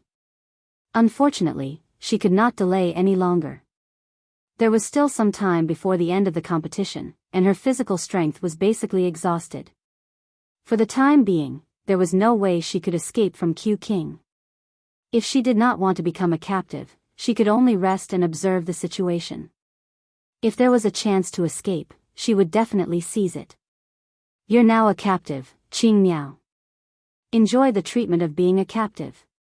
After he finished lecturing, Xia Jinyuan used a rope to tie Yi Qian's hands from her shoulders to her wrists. He then tied a dead knot to prevent her from removing the rope and leaving. After he finished, he deliberately walked in front of her and turned on the searchlight on his helmet. Looking at the palm-sized face with bruises on the corners of her mouth, his slender fingers secretly clenched. Chapter 1677. Yi Qian also saw the man standing in front of him clearly. His face was also bruised. The corner of his mouth was bleeding from her attack, and the corners of his eyes were also bruised. Seeing him in this state, there was no doubt that he was in the same state. Q King, are you planning to wait here for the higher-ups to finish? Yi Qian looked at him and calmly reminded him. There's not much time left before the battle ends. Fortunately, he was still in good spirits after being beaten up like this. Xia Jinyuan slowly loosened his clenched fists. Then, his thin lips curved slightly into a ferocious smile as he pushed Yi Qian out. His face was already so bruised and swollen. His body was probably even worse. Especially since he had not held back at all when he kicked him. Not only was his face bruised and swollen, it was definitely purple. His heart ached. Of course it ached, but he had no other choice. She dared to risk her life. How could she be so reckless? She was so reckless. Training hard was not just for you to go into battle and kill the enemy. You had to come back safely. When the T6 combatant saw that Q King's aura was so low that it was almost at the point of explosion, he could not help but mutter in his heart. He had already caught him, so why was he still so low? He carefully went up to him. Can we go back now? The T6 combatant quickly glanced at the tied-up Qing Miao out of the corner of his eye and felt a little pain in his eyes. Qing Miao was so good at running. Qing Miao was so good at running. Qing Miao was so good at fighting. Something serious had almost happened just now. Fortunately, Q King had noticed it in advance. What do you think? Xia Jinyuan glanced at the T6 combatant fiercely. You've been out for 35 minutes. If you still don't come back, are you going to let the Devil King annihilate all of us? The original plan was to finish off Yi Qian within 30 minutes and then go back to support his teammates. But now, Xia Jinyuan narrowed his eyes slightly and glanced at Yi Qian. His handsome face was cold. Major Xia could not help but purse his lips again. This time, she wasn't angry because of Yi Qian's mistake. It was time to feel sorry for him. The Snowfield Brigade's wonderful, captive, plan ended. The Navy commander took off his hat, touched his head several times, and sighed, "It's already very good. It's already very good to be able to hold on for 35 minutes. Fighting 1 against 3 and lasting for 35 minutes was the best a male soldier could do. That's right. There's still time before it's over. Although Qing Miao has been captured, she won't admit defeat. As long as she has the chance, she will definitely think of a way to escape." After the Major General finished speaking, he instructed his secretary, "Ask the accompanying military doctor to get ready. Once we're done, we'll immediately examine Qing Miao's body." Xia Jinyuan had never been merciful when teaching his soldiers a lesson. Now that Yi Qian had made such a serious mistake, he was even more merciless. The last few kicks were ruthless. Yi Qian's injuries were probably a little serious. The hunting operation was still ongoing. Li Jinyan looked at the time. 45 minutes had already passed. If Yi Qian had escaped, then Q King should have already returned. However, he hadn't returned yet. This meant that she had been captured. Contact them and exchange the captives. Li Jinyan pursed his thin lips and looked at the captured Snowfield Brigade member codenamed Z7. His eyes were cold as he said calmly, 1 for 1. They had already lost contact with Qing Miao for 45 minutes. Q King had already taught her a lesson. Now that Qing Miao was his, how could he let her fall into Q King's hands? 1 for 1. The captive plan had ended in a draw. Z7 Han Zhang heard this and immediately said, "Devil, you should just kill me." It was too embarrassing. Killing him directly was better than being a captive. Chapter 1678. His request was ignored. Li Jinyan gestured for his team members to tie him up tightly and wait until the end of the hunting operation before carrying out the captive exchange. At the military headquarters, Commander-in-Chief Xia had lost count of how many cups of water he had drunk. Whenever he saw his son beating up Yi Qian so viciously, his heart would pound so hard that he felt like he was going to have a heart attack. Ruthless, ruthless, too ruthless. With such a lesson, wasn't he afraid of scaring his wife away? The captive plan only required them to capture the target, not beat them up. Was this brat's head kicked by a donkey? Why was he so stupid? Commander-in-Chief Xia still did not know that Yi Qian had made a mistake. So when he saw Xia Jinyuan not only ganging up on Yi Qian, but also personally taking part in the fight with his fists and legs, he really wanted to pull out his gun and shoot him on behalf of his future daughter-in-law. This brat, this brat. Commander-in-Chief Xia cursed under his breath every time he took a sip of the strong tea. Since the country's top leader was still present, no matter how much he cursed in his heart, Commander-in-Chief Xia's expression remained stern and dignified on the surface. When the country's top leader saw how ruthless the male soldiers were and how tenacious the female soldiers were, he said to Commander-in-Chief Xia after the battle, "I'm very happy to have them in our troops. With such female soldiers in our troops, I can see hope for tomorrow. I'm afraid that the female soldier is injured. When the time comes, the military will have to call her and comfort her. Don't let her be traumatized. When the battle ends, the military will definitely send their condolences," Commander-in-Chief Xia replied with a serious expression. This was a must. That was his family Xia's future daughter-in-law. After being beaten up to this extent, he had to personally call her and comfort her. He also had to give Xia Jinyuan a harsh scolding. He wanted to beat Yi Qian up and make him run away. He was not done with him. The entire competition was nearing its end. In the snowy forest, the two teams began their final battle to the death. Yi Qian and Z7 Han Zhang did not participate in the battle, but as captives, the two of them were not content with their lot and were constantly thinking of ways to escape. Unfortunately, the guards were too strict. Until the end, the two of them did not manage to escape. It was Xia Jinyuan who gave Yi Qian his first captive. The speed at which the red and green dots representing the two teams disappeared increased in the latter half of the night. By the end of the battle, 12 of the 22 members of the Snowfield Brigade still remained, while the Storm Commandos only had 8. The result was obvious. The wireless communication was no longer divided into two groups, A and B, and Major General Lu did not wait for the kings of the two teams to meet and exchange prisoners. He directly cut into the channel and ordered Xia Jinyuan, "Bring Qing Miao to the command center for a physical examination." Family Xia was really ruthless at that time. Qing Miao must have been seriously injured. At this moment, K7, who was guarding Yi Qian, spoke into everyone's ears. "Qing Miao has a fever. She was given a strong antipyretic, but she's allergic to the medicine. There's a rash on her neck and wrist." The two teams' wireless stations went silent. Then, Major General Lu shouted, "What are you waiting for? Send her to the hospital."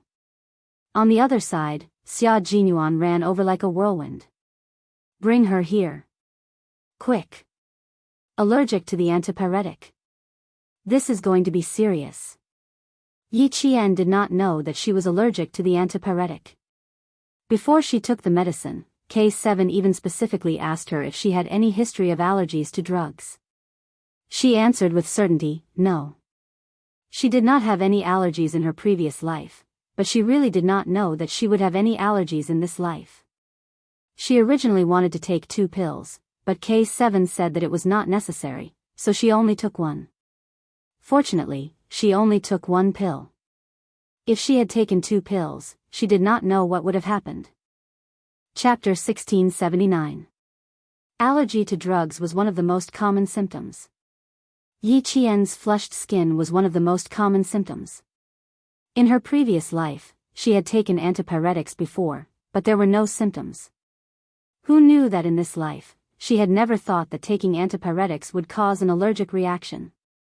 My head doesn't feel so good. Yi Qian, who was burning up, touched her forehead. She didn't wait for the military doctor to come over. She left K7 this sentence before she fell asleep. She didn't know what was happening in the outside world. K7 later recalled that his mind went blank for at least 3 seconds. He thought Yi Qian had gone into shock due to anaphylactic shock. K7, who had always been cold and aloof, who everyone in the team thought had transcended the mortal world and become immortal, panicked at this moment. Fortunately, he was mentally strong and didn't panic to the point of not knowing what to do. The first thing he did was to check Yi Jian's pupils and report Yi Jian's situation to the team. When the Major General of the Army and the Navy commander heard that Yi Qian's condition was bad, they didn't just send the military doctor over. They immediately contacted the helicopter team to send Yi Qian to the hospital. The members of the Snowfield Brigade and Storm Commandos all had serious expressions on their faces. However, they couldn't all rush to Yi Qian's side. Li Jinyan led the team to the rendezvous point after the competition. Xia Jinyuan, who was running down the mountain, didn't even reach the bottom of the mountain when he saw the searchlights in front of him turn on. K7 was holding his head and his hands were hanging limply. Yi Qian was running from bottom to top, stepping on the thick layer of snow. Yi Qian. This scene made the unyielding Special Forces soldier's eyes burst out in anger. His usual calm expression was like a complete piece of white paper that was suddenly torn in half. He was no longer the elegant and noble young major who always behaved elegantly. K7, who was running with all his might, heard a familiar voice from above that made him lose his cool. His tense expression relaxed a lot. The two of them were much faster. Then, he saw the captain, who was usually calm and composed, suddenly stumble and roll all the way down from a high place. K7 pursed his lips. Now he knows how to be anxious. Why didn't he pay attention to Yi Qian's condition when they were fighting? Xia Jinyuan, whose knees were weak, rolled down the mountain in a way he had never done before. He only stopped when the impact slowed down a lot. At this time, Xia Jinyuan was in a mess. Covered in snow, he got up and jumped from the slope. He ran a few meters and stood in front of K7. Do you want to faint or sleep? Xia Jinyuan's voice, when he spoke, his voice was cold. Xia Jinyuan was Yi Qian. Was Yi Qian was Yi Qianzi? K7 didn't immediately pass Yi Qian to him. Instead, he walked past him and reminded him coldly, pat off the snow on your body. His comrade's reaction made Xia Jinyuan calm down. He quickly patted off the snow on his body and put on his helmet. He rushed to K7's side and carefully carried Yi Qian. Xia Jinyuan lowered his head and saw her lifeless face. He then saw the bruises on the corners of her mouth. He pressed his lips even tighter. High fever, allergic reaction to drugs, flushed skin, shortness of breath. Preliminary diagnosis: skin allergy and respiratory allergy. K7 glanced at his captain coldly and said in a deep voice, Q King, you were really ruthless this time. You must have beaten her up a lot. Q King, the capture plan didn't say you had to be this ruthless. Even K7 felt that he had gone overboard. Chapter 1680. Xia Jinyuan focused all of his attention on Yi Qian. He carried her and rushed up the mountain again. He needed to reach the helicopter landing point and ensure that Yi Qian boarded the plane and went to the hospital for treatment as soon as possible. Xia Jinyuan did not tell all of his comrades about the mistake Qing Miao Yi Qian made. At that time, he said that his favorite thing was to catch a live Qing Miao. J5 guessed that Qing Miao might have done something wrong. Now, K7 did not understand Q King. J5's voice came from the earpiece. K7, Q King wouldn't punish Qing Miao for no reason. Ask him what happened later. It seemed that Qing Miao had been punished so badly by Q King that even K7 could not stand the sight of her. For a moment, J5 also had mixed feelings. How was this going to end? If he sent Qing Miao to the hospital, how was he going to face Qing Miao when she woke up? The members of the Snowfield Brigade fell silent because of J5's words. That's right, as the captain, Q King wouldn't punish Qing Miao for no reason. If any of his comrades had been punished by Q King, it must have been a fatal mistake. Then what fatal mistake did Qing Miao make? Everyone thought of this and looked at each other. Then, their gazes fell on the other captain of the entire team. The devil should know the reason, right? Because the communication between the two teams was merged, the members of both teams could hear J5's words. Therefore, the comrades of the Storm Commandos all looked at the devil. They knew that Q King was not a cruel person. Just like the devil, there was a reason for everything he did. Then, why did Qing Miao get punished? This was the common question in the hearts of the 39 members of both teams.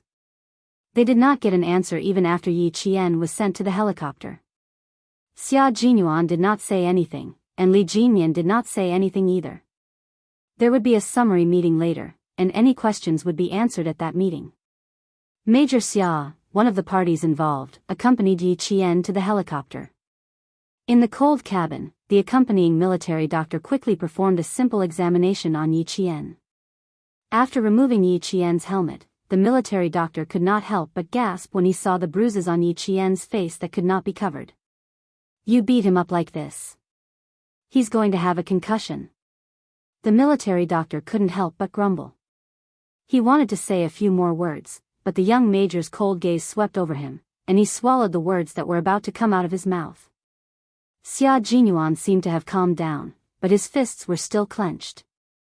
When he saw that the military doctor was still in the mood to speak, his gaze turned cold. Please check the patient before you speak. They were soldiers who walked on the edge of life and death. They always understood when and what was the most important thing. Yi Qian was already in trouble. What he wanted was for the military doctor to take effective measures as soon as possible, not for him to be merciful. His fingers had been pressing on Yi Jian's carotid artery. His fingertips felt the pulse that represented life under the blood vessels, which made him feel at ease. K7 walked over and saw that Xia Jinyuan's eyes were red, and his hands. K7 frowned. He took out a first aid kit from his combat vest. He took out anti-inflammatory medicine, hemostatic powder, and disinfectant gauze. He said to Xia Jinyuan, I'll hold her. You take care of your hands. Xia Jinyuan stared at the unconscious Yi Qian without even turning his head. No need. Chapter 1681. K7 was right. If he had been more careful, he would have noticed that something was wrong with Yi Qian, but he didn't.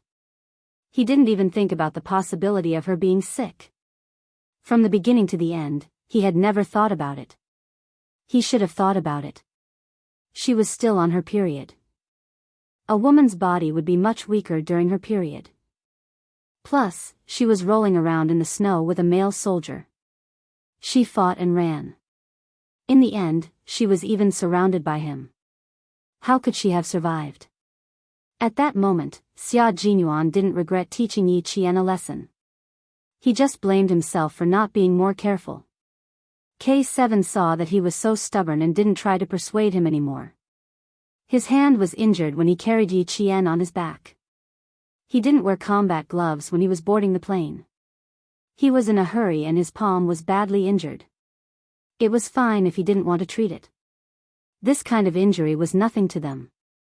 The military doctor listened to Yi Qian's heartbeat and pupils.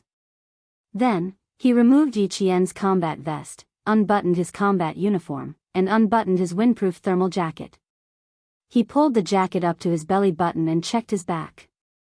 Although there was a large area of redness, his breathing and heartbeat were still okay. His life was not in danger for the time being. His condition is still okay, the military doctor told Xia Jinyuan after the examination. But we can't rule out any unforeseen events. Xia Jinyuan looked at K7. He nodded slightly when he saw his comrade. Before he said anything, K7 said in a deep voice, "Skin allergic reaction can cause neurovascular edema. In serious cases, it can cause exfoliative dermatitis. She's still in a critical condition." K7 said in a deep voice. The military doctor couldn't help but look over. The military doctor was right. But why did it sound like he was trying to scare the young major? His breathing is a bit rapid. He might have asthma, alveolitis, pulmonary fibrosis, and damage to his nervous system. In serious cases, he might even die. The military doctor was very sure that the officer in charge of medical treatment was just trying to scare him. The female soldier's skin allergy was not wrong, but it was not as serious as he said.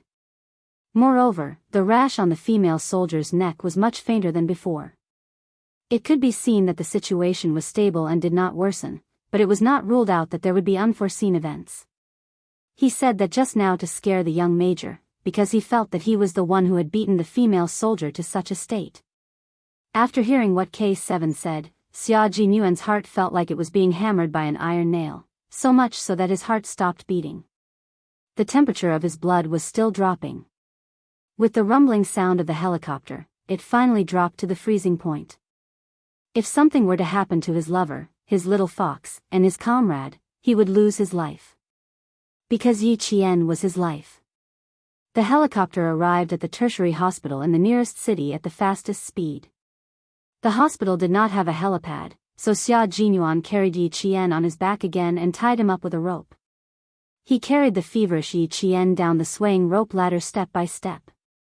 The doctors in the hospital were already on standby. They placed the unconscious Yi Qian on a stretcher. Xia Jinyuan, who was running with the doctors, did not have any intention of stopping. He almost rushed into the emergency room along with the hospital.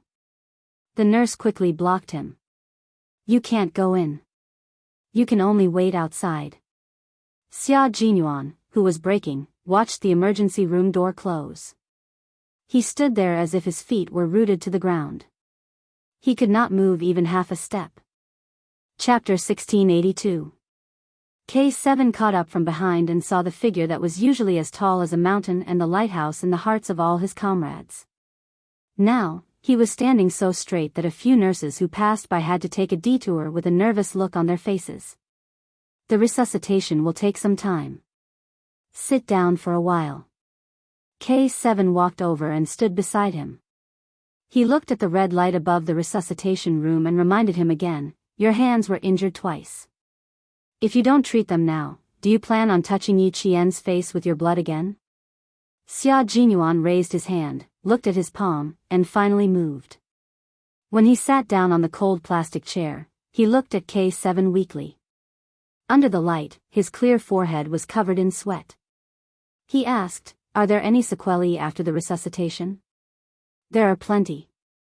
K7 kept his words short and simple as usual. He handed over the medical items in his hand. "Bandage them yourself." Let him worry a little more. Why did he hit her so hard? If he knew this would happen, why did he do it in the first place? Xia Jinyuan could tell that his comrade was not in a good mood.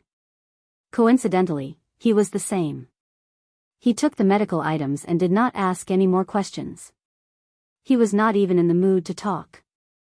It did not matter if there were sequelae. He just wanted her to live well. He just wanted his life to live well.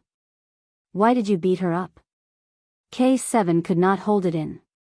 He asked her angrily, "She was beaten up by you. What were you thinking?" What was he thinking? What was he thinking at that time? He thought of his comrades who had sacrificed themselves. He thought of his comrades who had never come back. He thought of his comrades whose bodies had not been found. That was what he was thinking. Do you still remember R2? Xia Jinyuan's injured right hand was wrapped around his injured left hand. He looked down and said bitterly, she followed in R2's footsteps. That's why I'm scared. R2's footsteps. K7's body trembled. His fingertips were already trembling slightly. In order to hide his attitude, K7 took the bandage from Xia Jinyuan's right hand and wrapped it around his left hand. He did not say another word. R2 was their comrade who had sacrificed himself overseas 2 years ago. He was not the one who had gone on that mission. He had requested to go. He said that the man used to be his best friend, and he wanted to personally take care of his best friend to give the country an explanation. He had died in the hands of a brother who used to be so close that he could trust each other with his back. News came back from the front line that before he sacrificed himself, he asked his best brother if he could turn back from the cliff and turn himself in if he died by his gun. The man said, if he's dead, he'll definitely turn himself in. R2 tested his former brother and used his own life to test him. In the end, it was gone. He really lost his life in the test. The members of the Snowfield Brigade, who came up from the side door of the hospital and then took the fire escape stairs, immediately sensed the strange atmosphere. Xia Jinyuan, whose hands were bandaged, rested his head against the cold wall and expressionlessly closed his eyes. K7, who was sitting on the plastic chair opposite him, had his head lowered. Chenggu had no idea what he was thinking. The two of them didn't communicate, but the atmosphere between them was heavy and oppressive. What was going on? Could it be that he was Qing Miao? Everyone's hearts skipped a beat. They quickened their steps and walked over with a cold aura. J5's expression was heavy. He asked in a low voice, how's the situation? Chapter 1683. The sound of approaching footsteps made the two people who were sitting in a daze move their bodies. Xia Jinyuan, who was still leaning his head against the wall, turned his head and saw his comrades, who had changed into jungle combat uniforms and combat boots, appearing in front of him one by one. They didn't bring their combat backpacks and rifles, but instead changed into jungle combat uniforms and combat boots. They're here, he said with a hoarse voice. He turned his head and continued to wait without moving. Only 10 minutes had passed, but these 10 minutes were so long that 1 second felt like an hour. After a long and silent wait, Xia Jinyuan looked at the closed door of the resuscitation room and gently closed his eyes. Waiting on the battlefield and waiting in the hospital were two completely different moods. On the battlefield, he could be calm and collected, waiting for the right moment to arrive. But waiting in the hospital was so long, and he felt that life was so fragile. The smell of disinfectant was like the smell of death. It was everywhere and there was no way to escape. This kind of waiting was filled with helplessness, but it was also filled with hope. At the same time, it was also filled with panic. Xia Jinyuan thought that he would never like a place like the hospital in his life. If he stayed in the hospital for too long, it would torture a normal person into a psychopath. The red light was still on. Even if he stretched his neck, he still couldn't see what was going on inside. His beloved, his life, was still lying inside and had not come out. Xia Jinyuan chose to ignore the gazes of his comrades. He didn't want to say anything. His heart and mind were only filled with his lover. Major Xia, who was emitting a hostile aura, made his comrades take a few more glances at him. Then, they shifted their gaze to K7, who was standing up. Let's talk on the rooftop. K7 put his helmet under his armpit and walked towards the fire escape stairs with his long legs. It was already dawn. K7, who was standing on the rooftop, took in a deep breath of the cold wind. Facing his comrades who were all concerned about how they came back, his usually cold and thin face had a hint of coldness. His gaze swept across his comrades' faces, which were still covered in paint. Just when everyone thought that he needed to think for a while, K7 suddenly opened his mouth. As soon as he opened his mouth, it was as if he threw two grenades. One was a killer grenade, and the other was a chemical grenade. First, everyone was stunned. Then, they were all stunned. Qing Miao took the same path as R2, K7 said. That was what K7 told them. With just a few words, everyone's eyes sharpened, and they pressed their lips together.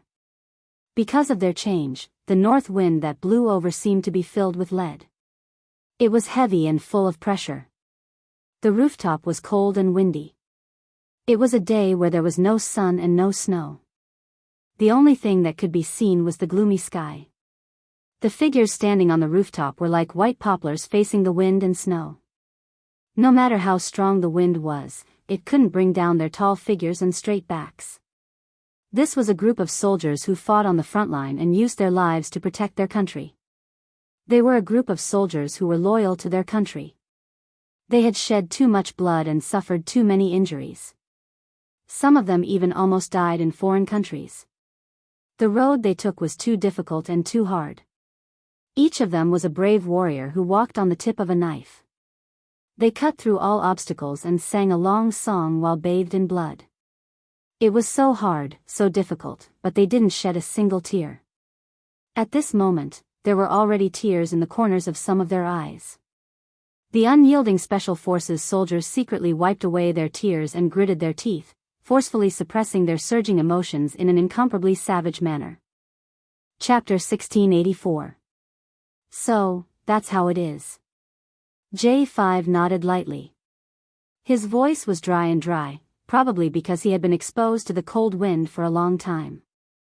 Qing Miao has indeed committed a grave mistake this time. After he finished speaking, he rubbed his face and scrubbed the paint on his face into a ball. Only his sharp eyes were shining with a dim light. This time, I support Q King's decision. Putting aside Qing Miao's gender, she is a soldier like all of us, a soldier who puts her life on the line. Now that she has violated the principles of being a soldier, it is normal for her to be punished by Q King. This time, I stand on Q King's side. He did not do anything wrong. I will send you all away and wait for your return. Brothers, this is the team motto passed down by word of mouth in the Snowfield Brigade. R2's sacrifice is a wake-up call for us. We will never allow something like this to happen again. J5's words made the members of the Snowfield Brigade nod slightly. Putting aside their emotions and using the logic of a soldier to deal with the problem, Q King was indeed not wrong. This was because they did not want to see their comrades leave only to be met with the grievous news of being separated forever. How is Qing Miao's condition? Did the doctor come out and say anything? Pigeon asked in a low voice. He had watched the entire process of Qing Miao being beaten up. At that time, Q King's ruthlessness had made him a little scared. Kick after kick, punch after punch, he did not hold back at all. He used all of his strength. He even suspected that there were signs of fractures or fractures. Her skin is allergic due to the fever medicine. Her body is flushed. Her breathing and heartbeat are normal, except for the high fever. K7 only wanted to scare Xia Jinyuan. Facing his comrades' questions, he answered truthfully, it shouldn't be a big problem. After he finished speaking, he remembered that he had not told Q King the truth. Hearing that it should not be a big problem, the members of the Snowfield Brigade sighed in relief. Then they heard K7 say, but I was a little angry at that time, so I scared Q King. Now, I'm afraid that he still thinks that Qing Miao is in big trouble. After a few seconds of silence, his comrades in jungle combat suits gave K7 a thumbs up. Good job, brother. Well done. We're very angry too. Since you scared Q King, you've helped us vent our anger. The T6 combatant had just expressed his agreement when he remembered that he would also be part of the team that would deal with Qing Miao. He suddenly felt his vision darken. It's over. It's over. He had yet to win in Jessen's heart, but in the end, he had beaten up her best friend. This matter had to be kept a secret. For a moment, T6 felt like he was in an abyss of suffering. He was worried that something would happen to Yi Qian, but he was also worried that the girl he was chasing would ignore him because of this. T6 felt tormented standing in the cold wind. Another team member was also worried. Han Zheng from Z7 sighed softly as he looked at his comrade, who was relieved to know that Qing Miao was fine. After Qing Miao made a mistake and was taught a lesson by Q King, his comrades all expressed their understanding and agreement. But, brothers, don't you know that the two of them are now in a relationship? As her boyfriend, Q King had beaten up his girlfriend until she was hospitalized. What if his girlfriend woke up and wanted to break up with him? What should he do? What should he do? What should he do? Commander-in-Chief Xia was also very worried about this problem.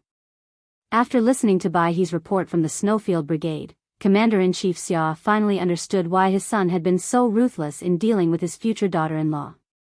Chapter 1685. After thinking about it for a while, Commander-in-Chief Xia decided not to think about it anymore.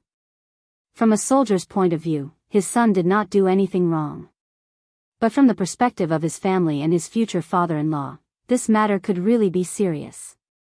Commander-in-Chief Xia felt that his son would have a headache over this matter if his girlfriend, his future wife, was sent to the hospital. Let him have a headache then. When his future daughter-in-law woke up, he would call her to ask about her.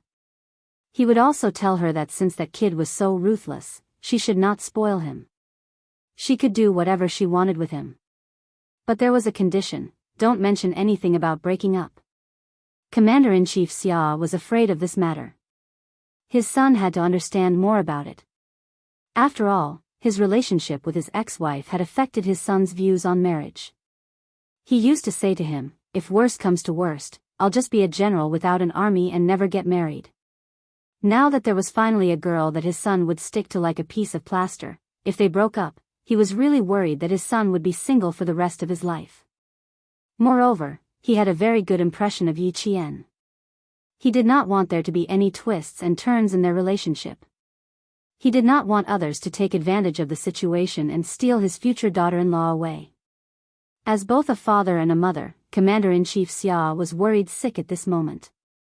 He made up his mind to call Yi Qian as soon as she woke up and put in a few good words for his son.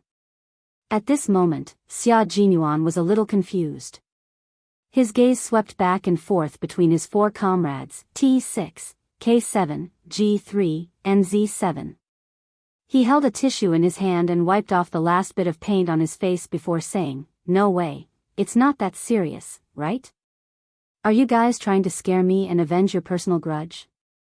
The four of them were in the bathroom removing the paint on their faces. When their faces were revealed, Z7 voiced out their worries. "You're so ruthless. What if your girlfriend wakes up and wants to break up with you?" Major Xia was dumbfounded when he heard this. He did not even think about this. Z7, Han Zheng, was a playboy before he joined the team. He was in the 5th grade of primary school and fell in love until he went to military school. Based on his more than 10 years of love experience, this was very possible. There's nothing impossible, only things you can't think of. Q King, you have to be mentally prepared. Based on his past experience, Han Zheng looked sympathetic. "I've been in love more than 10 times, so I'm considered half an expert. Everything I say can be used as evidence." T6, K7, and G3, who had never been in love before, looked at Z7, Han Zheng, who a view. What did he just say? Been in love more than 10 times? Did he want to be beaten up by the few of them who had never been in a relationship before? Kid. Of course. Xia Jinyuan didn't believe it. He had grown up in the same compound as Han Zheng. When Han Zheng was wearing open-crotch pants, he always wanted the female soldiers in the compound to hug him. He talked about his glorious history every day and bragged about how many women he had had. How could he be in a relationship with those casual women? Being in love cost him money to buy a house within the 2nd ring road of Beijing. He was using money to buy fun. How could that be considered being in love?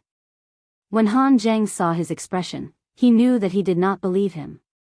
However, he was not angry. Instead, he chuckled and gloated. "Don't doubt me. I've been in love so many times and had so many girlfriends. Which one of them hasn't been doted on and spoiled like a princess? Chapter 1686. You, on the other hand, beat her up until she was hospitalized. I think Yi Jian must have been frightened by your ferocious and merciless attitude.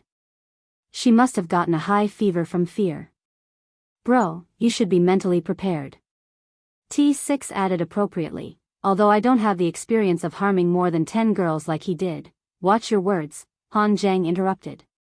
What did he mean by harming more than 10 girls? He had never harmed girls before. Everything he did was consensual. Although I don't have the experience, I have to admit that Scourge has a point. Other people spoil their girlfriends like princesses, but for you, you beat her up until she was hospitalized. Bro, if I were your girlfriend, would also throw up my sleeves and quit. I'm scared. When Han Zhang heard that he had been called Scourge again, the corners of his mouth twitched. Forget it, what was there to be calculative about with a group of virgins who had never been in a relationship before? It was purely personal jealousy. K7 and G3, who were shooting daggers out of their eyes, only retracted their gazes when they saw that Han Zhang had become obedient. Wasn't he Scourge? More than 10 brothers combined might not have as much experience in love as he did. Xia Jinyuan, whose heart trembled, turned his gaze to his two comrades who knew about his relationship with Little Fox but had yet to express their opinions. What about you two? What do you think? Major Xia Jinyuan, who had only kissed one girl and had zero experience in love, was also a little flustered at this moment. I don't have any experience either, but I agree with what Scourge said. As for you, you are the first boyfriend I've met who can beat his girlfriend to the point that she had to be hospitalized. G3's words were pertinent. This matter was not going to be resolved so easily. We heard from K7 the reason why you taught Qing Miao a lesson. As a soldier, logically speaking, we agree with what you did. Xia Jinyuan heaved a sigh of relief. He nodded with a cold expression and said, as her comrade in arms, I have to make her remember that it is stupid to use her own life to test the enemy on the battlefield. Yes, if it were us, we would definitely do that, but... G3's gaze was sympathetic and his tone took a 180-degree turn. But you're still her boyfriend. If you really want to teach her a lesson, you should let us do it instead of doing it yourself. That's your mistake, K7 concluded calmly. Major Xia, who was used to having a strong heart, felt that he could not stand the words of his comrades. In short, if she wants to break up, I'll think that it's normal. As his comrade, the T6 combatant continued to stab him. Since he had already stabbed him so many times, it did not matter if he stabbed him one more time. Stabbing him in advance was equivalent to injecting him with a tranquilizer in advance. Faced with his comrades stabbing him left and right, Major Xia took a deep breath of the ammonia gas that every bathroom must have. He suppressed the panic in his heart and said calmly, "You're right. It's indeed my mistake. I shouldn't have done it myself. You guys should have done it instead." At that time, he only thought that since she dared to do this, he would let her have a taste of her own medicine and make her pay a certain price for her foolish actions. He was happy that she came, so how could he bear to see her leave? He brought her step by step to the path he was on, hoping to advance and retreat hand in hand with her. How could he bear to see her leave in advance? If he had to choose again, he would still choose to teach her a lesson. Chapter 1687. He wanted her to always remember that petty tricks and thinking too highly of herself were taboo on the battlefield. The slightest carelessness would result in nothing left. However, he did not expect that she would end up in the hospital because of him. He did not regret teaching her a lesson. He had once said that they would not only be lovers in the future, but also comrades. As the team leader, he had the duty and responsibility to make sure that his comrades suffered the consequences of her mistake. Although I was successfully intimidated by you guys, I still believe that Qing Miao won't break up with you. Major Xia, who was a little flustered, would not be defeated so easily. He turned on the tap and washed his face with cold water. After changing into his jungle combat uniform, he stood in front of his comrades and looked into their deep, cold eyes. His gaze was as cold as an unsheathed ancient sword. He said calmly, although I believe that Qing Miao won't break up with me, as her boyfriend, I still have to apologize first. The corners of G3's mouth twitched. Looking at his expression just now, he thought that he would never apologize to Yi Qian and say that he regretted teaching her a lesson. The next second, the all-round soldier king bent over for love. The comrades guarding outside saw their team leader walk over with his head held high. Although the corners of his mouth were swollen, he looked very calm as he walked over. There's no need for all of you to stay in the hospital. Go back and reorganize. Captain Li will lead you to the second training base. The hospital was not the army. It was already 7 in the morning, and there would be more and more people in the hospital. It would be too eye-catching for a group of people to wear their combat uniforms. They would become the target of everyone's attention, so they had to leave immediately. When Yi Qian wakes up, I'll let you know immediately. I'll also convey your concern to her. Everyone, stand at attention. A minute later, the team left. Han Zheng walked forward and patted his good friend and comrade on the shoulder. He said earnestly, lower your head and apologize properly.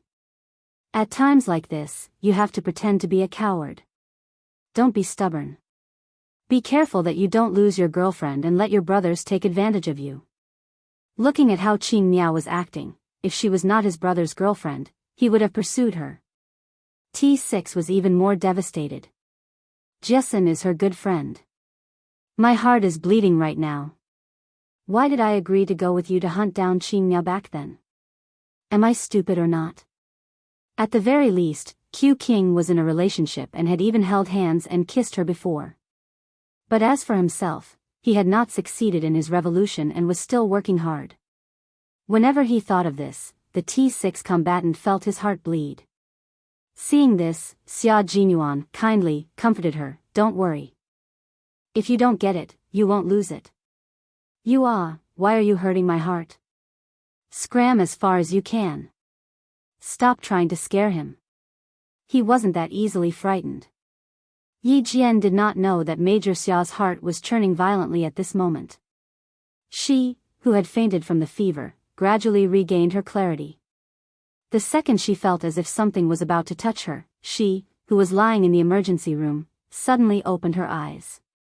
At the same time, her right hand gripped the nurse's wrist tightly. Ah! The nurse who was about to insert the needle into Yi Qian was so shocked that she almost dropped the syringe in her hand. She subconsciously looked up and was once again shocked by the coldness in Yi Qian's eyes.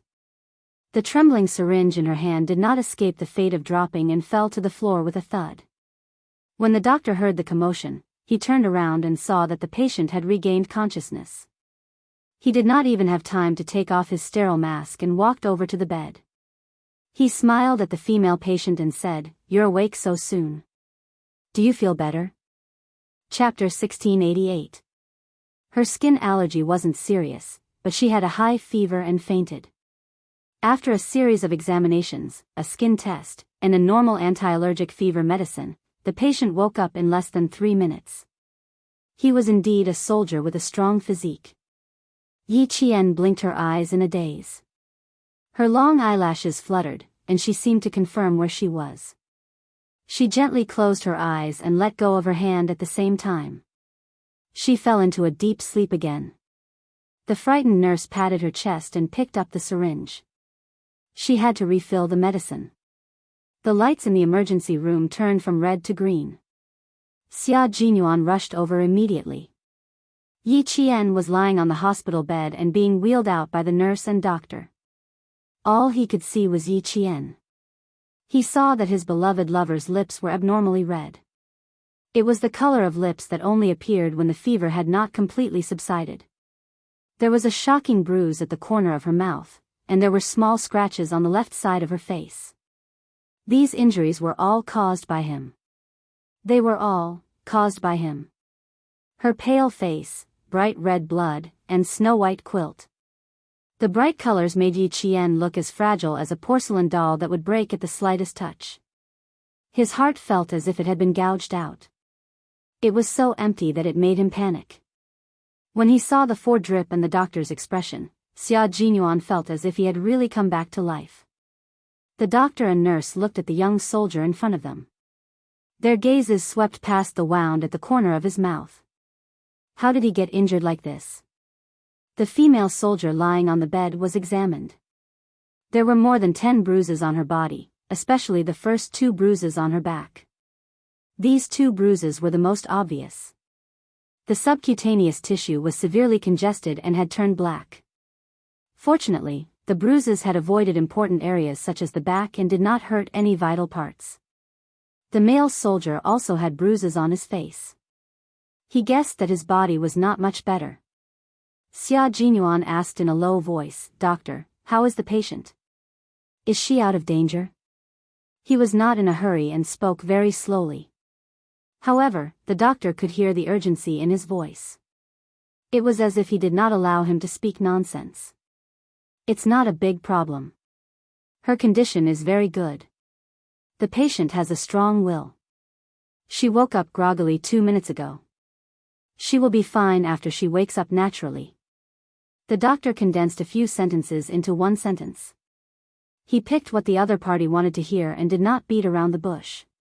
He said that he still needed to observe and did not rule out the possibility of changes. Xia Jinyuan's professional intuition told him that if he really said that, the soldier would not have the patience to ask him. With the hospital's words, Xia Jinyuan felt that his cold blood was finally warming up. He said, "Thank you," politely and pushed the bed into the ward that had been arranged earlier. The doctor followed Xia Jinyuan all the way to the ward. He said to Xia Jinyuan, "Contact him if anything happens." Then he left with the nurse. This was a special ward. After the hospital received the call, several doctors were on standby. Fortunately, the situation caused by the drug allergy was not serious. She only needed to reduce the fever. Now that the flush on the patient's body had subsided, her condition was stable. After the door closed, the room was so quiet that only the sound of breathing could be heard. Xia Jinyuan sat by the bed. His hands were clenched tightly. His gaze was fixed on Yi Qian. She was lying quietly on the bed with her eyes closed. Her face was particularly pale because of her poor complexion. Chapter 1689. He gently touched the wound at the corner of her mouth with his hand wrapped in gauze. The young major's eyes were no longer as cold as they were during the competition. Instead, they were as gentle as water. "I'm sorry, little fox." He got up and slowly bent down to gently touch her lips with his similarly injured lips. He didn't dare to use too much force as he was afraid that he would hurt the corner of her mouth. He only kissed her lightly and then left. He carefully adjusted the corner of the blanket before sitting back down. Xia Jinyuan quietly looked at her sleeping face under the influence of the medicine. He couldn't help but purse his lips slightly. He quietly watched, guarded, and accompanied her. There was no one to disturb him or make any noise. It was so quiet that he could hear their breathing intertwining. Only then could he feel at ease. After an unknown amount of time, the phone in his pocket rang and broke the silence. Xia Jinyuan frowned and immediately took it out and quickly picked it up. At the same time, he got up and walked to the balcony of the single ward. The sliding door gently closed. He stood outside the glass door and stared intently at Yi Qian on the hospital bed. He said, "Dad, speak slowly. Don't lose your breath. You're quite capable. You beat up your girlfriend and sent her to the hospital. Aren't you usually quite shrewd? What's wrong? Did you get kicked in the head by a donkey and become an idiot?" Commander-in-Chief Xia on the other side of the phone mocked his son. He was definitely a father and wasn't afraid of Xia Jinyuan hanging up the phone. "I think it's a compliment to call you an idiot. Yi Qian should be punished for what he did, but you can't beat up your girlfriend and send her to the hospital. Now, his girlfriend is in the hospital. I have a feeling that this future daughter-in-law, who has already passed the family Xia gate, is going to withdraw her foot and prepare to run away. Xia Jinyuan, if you scare your daughter-in-law away, go back and explain it to old madam and old master. I'm not going to scold him with you. I'll give you 2 words, serves you right. Why did Comrade Little Xia and Comrade Old Xia not see eye to eye? That was the root cause. When Shirley's son committed a crime outside, he would never comfort him. His words were always the same. It had never changed from the past until now. Comrade Little Xia was already used to it. He had already accepted such a unique fatherly love. Was it so difficult to say a few words of concern? Do I have to mock and ridicule you to feel better? What was there to be comfortable about? The more he spoke, the angrier he got. Xia Jinyuan rubbed his temples and said, Dad, I'm thinking about how to make my girlfriend change her mind. What a coincidence that you called. Xiao Yi really wants to break up. Commander-in-Chief Xia's voice seemed to be a little higher, but she didn't sound worried. That's right. You beat someone up and sent them to the hospital. Any normal girl would think so. You should apologize properly. You didn't make Xiao Yi change her mind. Don't go home this year. Spend the new year alone outside. He was definitely his biological father. He actually heard a hint of schadenfreude in his voice. Xia Jinyuan snorted. Don't laugh too early. Ha, I'm not laughing too early. You should think about this matter carefully. Daughter-in-law, I only acknowledge Xiao Yi as my daughter-in-law. You can't change it to someone else. Commander-in-Chief Xia could tell that his son didn't give up because of this. He was determined to stick to the basic path and continue to cling on to Xiao Yi. He immediately felt relieved. Commander-in-Chief Xia, who was relieved, hung up the phone very quickly. He didn't give Xia Jinyuan any time to mentally prepare himself. Xia Jinyuan could only sigh about this phone call. He sat down by the bed again and held Yi Qian's hand. He whispered, Little fox, you mustn't break up with me. If there's anything, we can talk about it calmly. Just don't say anything that will hurt our relationship. Chapter 1690. My dad is panicking. I heard that he told Old Master and Old Madam about it. He even said that I'm going to make you disappear and that I can't even go home. Major Xia started racking his brains to think of a way to apologize. This was the first time he had to apologize after punishing his comrade. He had no experience at all. No matter, he would explain the whole story to his usually reasonable little fox first, then apologize properly. Remember, he definitely could not say things like, I hit you for your own good. He also had to remember that when his little fox woke up, he would obediently do whatever she told him to do.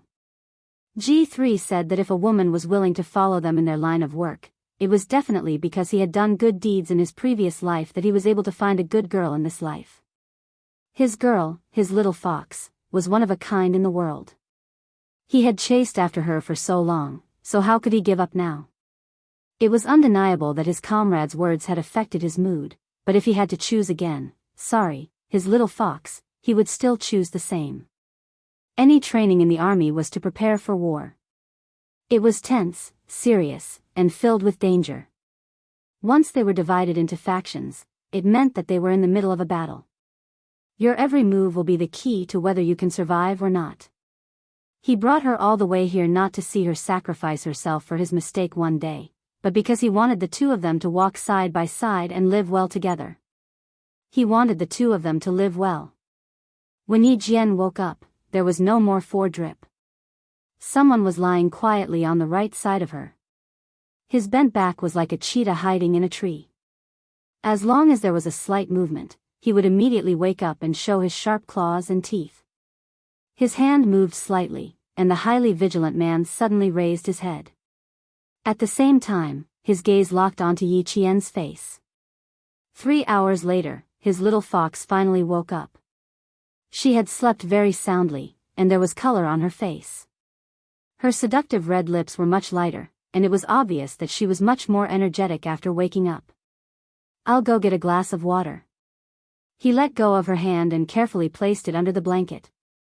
When he got up, he lowered his head and gently kissed her forehead. Lie down properly. Drink some water before we talk. Yi Qian blinked and watched as he poured her a glass of water, tested the temperature of the water, and waited for her to come back with the glass. He served her like a baby, and even held her from behind to feed her water. Yi Jian's throat was indeed dry from the fever. After enjoying his meticulous service, she stared at him with her dark and obvious eyes without blinking. She immediately informed the nurse and the doctor. After that, she sat down again and said softly, "Lie down properly and wait for the doctor to come and examine you. Captain Xia, you seem a little strange."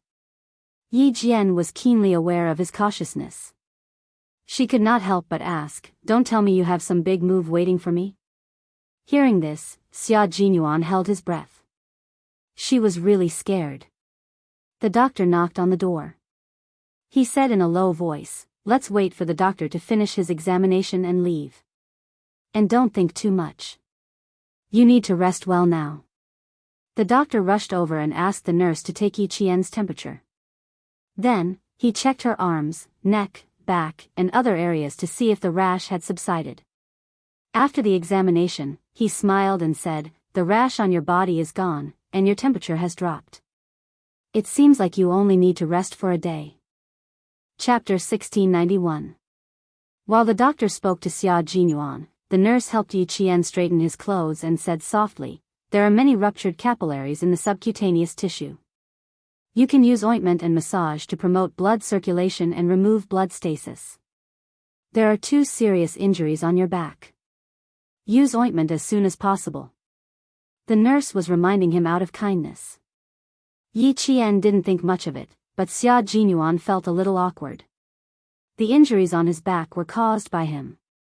Xia Jinyuan asked the doctor if there were any taboos and if there was anything else he needed to pay attention to. After confirming that there were no more questions, he sent the doctor away. After the doctor and nurse left, the ward became quiet again. Xia Jinyuan, who was locking the door, paused slightly on the handle. He sighed softly and turned around. It made him feel like he had died a heroic death. It was exactly 11 o'clock p.m. Time for lunch. Xia Jinyuan poured a glass of warm water and placed it at the bedside. He said softly to Yi Qian, "You must be hungry. What do you want to eat? I'll go to the cafeteria to get some takeout." He was indeed hungry. Yi Qian smiled and said, "Something light, like porridge or something like that will do. What else do you want to eat?" "Steamed buns and dumplings are all fine." Xia Jinyuan felt that his words lacked confidence. He had lived for more than 20 years, and this was the first time he had been so careful. He was afraid of angering the girlfriend he had spent so much effort to pursue. This kind of cautiousness mixed with an indescribable sweetness and faint anticipation made his emotions so complicated that he didn't know how to sort them out. But there was one thing he was sure of. At this moment, he had to be honest. If his girlfriend said she wanted the stars in the sky, he definitely couldn't take the moon and bring it back. Major Xia, who had 0 experience in love, excelled in his EQ and IQ. Without anyone teaching him, he learned the correct way to behave as a boyfriend when he angered his girlfriend. Seeing him like this, Yi Qian felt even more uneasy. He had a feeling that he still had a big trick up his sleeve. He shook his head and said, "The corner of my mouth hurts a little. Let's just eat the porridge. I can swallow it without chewing." Upon hearing this, Xia Jinyuan felt his heart skip a beat. The corner of his girlfriend's mouth hurt, because of him. The major, who was starting to feel guilty, quickly said, "Okay, I'll go down now." Then, he took out his phone from his pocket. "If there's anything, feel free to contact me. Or, press this bell and ask the nurse to come over." Yi Qian watched him stride out of the ward with his phone in hand. His suspicions grew. He really felt like there was more to come. The match had already ended, and the Storm Commandos had lost due to the disadvantage of having 4 members. Could it be that the loser was going to be punished next? And as a captive, would he be punished even more severely? Running with weights? Jumping off a tall building? Capture the king cobra alive? Crawling on the uneven rocks while wearing a short-sleeved shirt? That shouldn't be the case. The second training base wasn't even close to the sea. Yi Qian went through almost all of the cruelest training in her mind. As she thought about it, she felt her lower abdomen tighten. Her bladder was so full that she needed to go to the bathroom. Yi Qian, who was covered in injuries, could totally get out of bed on her own. When she reached the bathroom, she was still thinking about what kind of punishment was waiting for her. She had persevered through all of the cruel training that flashed through her mind. Another punishment wouldn't be too much of a problem. At most, she would feel a little tired. Chapter 1692. But there was something wrong with Captain Xia. He was being too careful with her, as if he was trying to make up for something. Yi Qian, who was washing her hands with her head lowered, did not realize that Xia Jinyuan was being so careful because he was afraid that she would break up with him in a fit of anger. After all, she had never thought in that direction. She also did not think that his actions during the competition were wrong. She was indeed wrong. She had used her cleverness to win and used her own life as bait. That was no ordinary mistake. It was only right for her to be taught a lesson by Xia Jinyuan, who was the team captain. Yi Qian, who was deep in thought, looked up and saw herself in the mirror. Her face was bruised, and the corners of her mouth, eyes, forehead, and the left side of her face were all injured. It was a little scary. She raised her hand and gently pressed the corner of her mouth. Out of the corner of her eye, she saw the light on the phone beside her flashing. Then the phone vibrated. Someone was calling. This was Xia Jinyuan's personal phone. Yi Qian hesitated for a moment, but still reached out to pick up the phone. When she opened the phone, Yi Qian's heart started to beat faster. The caller ID was Old Man Xia. Old Man Xia was Commander-in-Chief Xia. Commander-in-Chief Xia was calling. Should she pick it up or not? She really wanted to not pick it up, but wouldn't it be bad if she did? After a moment of hesitation, the call ended. Yi Qian, who was inexplicably relieved, had not put down the phone when it flashed again. The caller ID was still Old Man Xia. Hello, Commander-in-Chief Xia, this is Yi Qian. In the end, Yi Qian still picked it up. She stood upright in the bathroom and answered the call as if she was being inspected. Commander-in-Chief Xia heard the voice and the name. He quickly looked at the number he had dialed. That's right, it was his son's number, and he did not have Xiao Ye's phone number. Commander-in-Chief Xia moved the phone away from his face, turned around, and cleared his throat. Only then did he speak to his future daughter-in-law. Xiao Yi, are you feeling better? Where do you feel uncomfortable? Is Xia Jinyuan with you? With so many questions at once, Yi Qian quickly composed himself and answered seriously, Thank you for your concern, Commander-in-Chief. There are no more problems. Captain Xia went downstairs 3 minutes ago to get the Chinese food for me. When he comes back, I'll ask him to call you immediately. Yi Qian really wanted to hang up. She did not know why, but when she took Captain Xia's phone and answered the call from the Commander-in-Chief, she felt extremely guilty. Commander-in-Chief Xia did not hear what Yi Qian was thinking. Since his son was not around, it was easier for him to talk. It's okay. I just wanted to ask him about your situation. Now that you're talking to me directly, I don't need to ask him anymore. Since the person who answered the phone was himself, Commander-in-Chief Xia had to criticize him. His tone suddenly became serious as he said in a deep voice, I already know what happened to you. This time, as a soldier, you made such a big mistake, which really shocked us. Whether it's me, the Army Major General, or the Navy Commander, we can't accept your low-level but extremely serious mistake. Yi Qian stood upright and accepted the criticism from the military leader. Her expression was cold and she did not resist at all. Even though her body hurt all over, she still stood upright and accepted the criticism seriously. Sacrifice has always been something that we try to avoid as much as possible. We all know that there will be sacrifices in battle. But knowing and accepting is the biggest difference between reason and emotion. As your comrades, they are already prepared to sacrifice themselves for each other. But one day, when they find out that their comrades have sacrificed themselves because of their own misjudgment, Yi Qian, do you know what kind of impact this will have on your comrades and the battle commander? Chapter 1693. It's self-blame that you'll feel day after day, perhaps even for your entire life. Your comrades will blame themselves for not discovering it earlier, and your commanders will blame themselves for not strengthening your training. You sacrificed yourself, but you left behind more pain for your comrades. Is this what you want to see? Yi Qian clenched her teeth and took a few deep breaths to suppress her emotions. She kept her voice steady as she replied, "No, this is what I don't want to see the most." Yi Qian was completely shaken, and the corners of her eyes were red. How could she be willing to do this? Very well, remember what I said, and remember who you are. You're a soldier who will carry a gun and fight against death at all times. Commander-in-Chief Xia did not fly into a rage. He believed that with her intelligence, she would be able to understand. After he finished criticizing her, Commander-in-Chief Xia's voice suddenly softened. The first part was a conversation between a military leader and a soldier who made a mistake, and the next part was a conversation with his future daughter-in-law. In an instant, even his voice became much gentler. Then let's talk about you and Xia Jinyuan. About her and Captain Xia? Even though the commander-in-chief's voice had become much gentler, Yi Qian did not relax at all. Go ahead. After a few words, Commander-in-Chief Xia could tell that his future daughter-in-law was a little uncomfortable talking to him. He sighed and said, "Xiao Yi, putting aside my position in the military, I'm actually your elder. You have to admit that, right? You have to admit that, right?" His change in status was too sudden.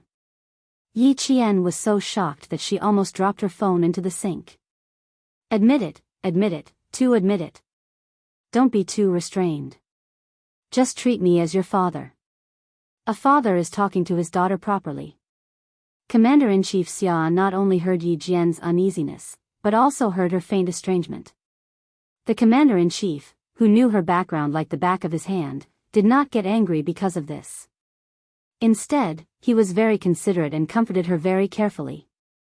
In the future, if you have any grievances, just call me. This is my private phone number. Remember it in your heart. Yi Qian.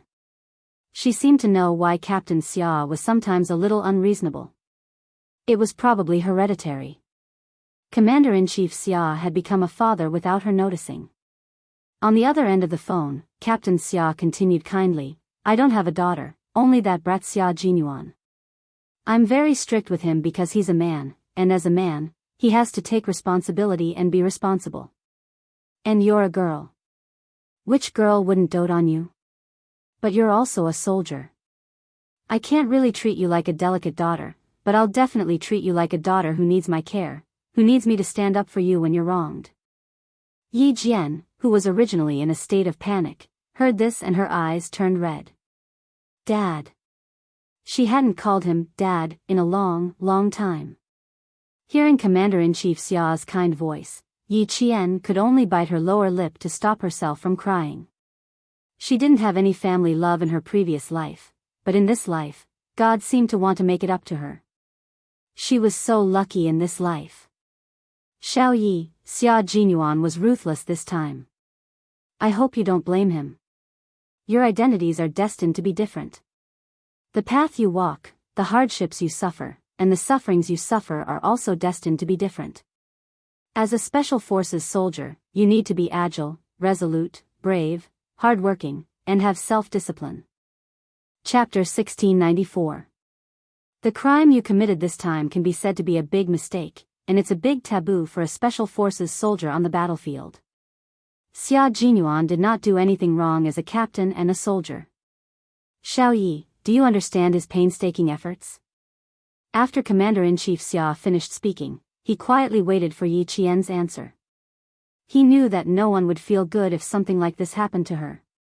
She was beaten to the point of being hospitalized by her boyfriend. Sigh, only his son could do something like that. The two young people were both soldiers and Special Forces soldiers. Even if they were on the battlefield, they could still fight side by side. Such a marriage was really one in a million.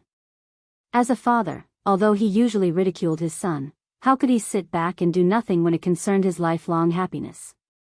Besides, he really admired Yi Qian. For a female soldier to be able to come this far, she was one of the best in the army. He could not bear to let such a good girl fall into his family. He could only communicate with her in advance and let her understand Xia Jinyuan's actions. Only then could they continue to be together. Yi Qian patted the corners of her eyes with cold water. After taking a deep breath, she replied softly, "Commander-in-Chief, I don't blame Captain Xia, and I understand his painstaking efforts. I made a mistake on my side, so I should be punished. It was just a coincidence that I was hospitalized. I had a fever, and I was allergic to drugs. I couldn't take it, so I was admitted. It has nothing to do with Captain Xia." Commander-in-Chief Xia was relieved by her words. He felt more and more that Yi Qian was an honest and open-minded girl. With a smile on his face, he sighed and said, "You have too many restrictions and too many helplessness. You are both comrades and lovers. You can be more casual in life, but when you are in the army and on the battlefield, you have to be careful. The slightest carelessness will lead to big mistakes. So, I hope you can understand his actions." Yi Qian listened carefully and accepted the criticism. Even through the radio, she could feel Commander-in-Chief Xia's concern and a father's hope for his daughter's happiness. Therefore, she answered more sincerely and did not try to pander because of the Commander-in-Chief's identity. "You're right. Captain Xia did make a move this time because I made a big mistake. If he didn't remind me, I might not have realized my mistake so deeply. Understanding each other, the two of you can live a good life." Then, Commander-in-Chief Xia, who had changed his identity to father, showed concern for Yi Qian's health. He also asked how badly she was beaten. He also heard that she had injuries on her face. He said kindly to Yi Qian, "Don't worry, remember this debt." Calm. Commander-in-Chief Xia added, "Now that the two of you are in the hospital, you should order him around. Don't give in to him, and don't tell him that you don't blame him. This kid is taking advantage of the situation. Listen to me. Show some authority and put down his arrogance. Order him around as much as you can. Let him do all the laundry and feed. Let him learn his lesson." Yi Qian was no longer surprised by the Commander-in-Chief's behavior. She had seen it before. She listened to the Commander-in-Chief's advice very seriously. However, she first needed to know what kind of punishment she would have to receive. As for the Commander-in-Chief's words, she could indeed consider them. Chapter 1695. Xia Jinyuan took 2 bowls of porridge and saw that Yi Jian was not lying on the bed. He put the porridge on the table and opened the bathroom door. He saw his girlfriend looking at the wound on her face in the mirror. Her eyes were slightly red. This scene shocked him so much that he sucked in a breath of cold air. A few words flashed through his mind. "I'll settle the score later. Something big is going to happen." He quickly thought of what else he needed to do. He had to do it perfectly. He had to show his little fox how sincere he was when he apologized. He had to make her forget that he was the one who caused the wound on her body. Yi Qian saw him in the mirror and saw the wound on his face. He looked at himself in the mirror again and thought of Commander-in-Chief Xia's words. He could not help but lower his head and smile secretly. Commander-in-Chief Xia only cared about how badly she was injured, but he never asked about Captain Xia's injuries from the beginning to the end. She disfigured her boyfriend's handsome face, especially the bridge of his nose, which was swollen. It was rare to have a girlfriend as fierce as her. She seemed to have hit him with the handle of a dagger. Now that he thought about it, he regretted it. What if she hit his eyes? Yi Jian held the mentality of, "I'll be stabbed no matter what." When the major sitting next to her spooned porridge to feed her again, Yi Jian raised her hand to block it and asked decisively, "Captain Xia, what punishment is waiting for me next? Just tell me directly." Xia Jinyuan felt his knees go weak. "Finish the porridge first, then we'll talk about other things." Punishment? He did not dare. He was afraid that she would punish him.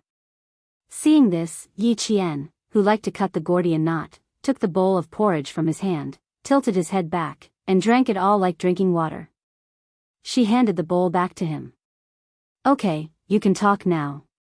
Major Xia wanted to cry but had no tears. He wanted to feed her the porridge and take the opportunity to apologize, but his girlfriend did not give him the chance. She did not even need to feed him and directly finished the porridge.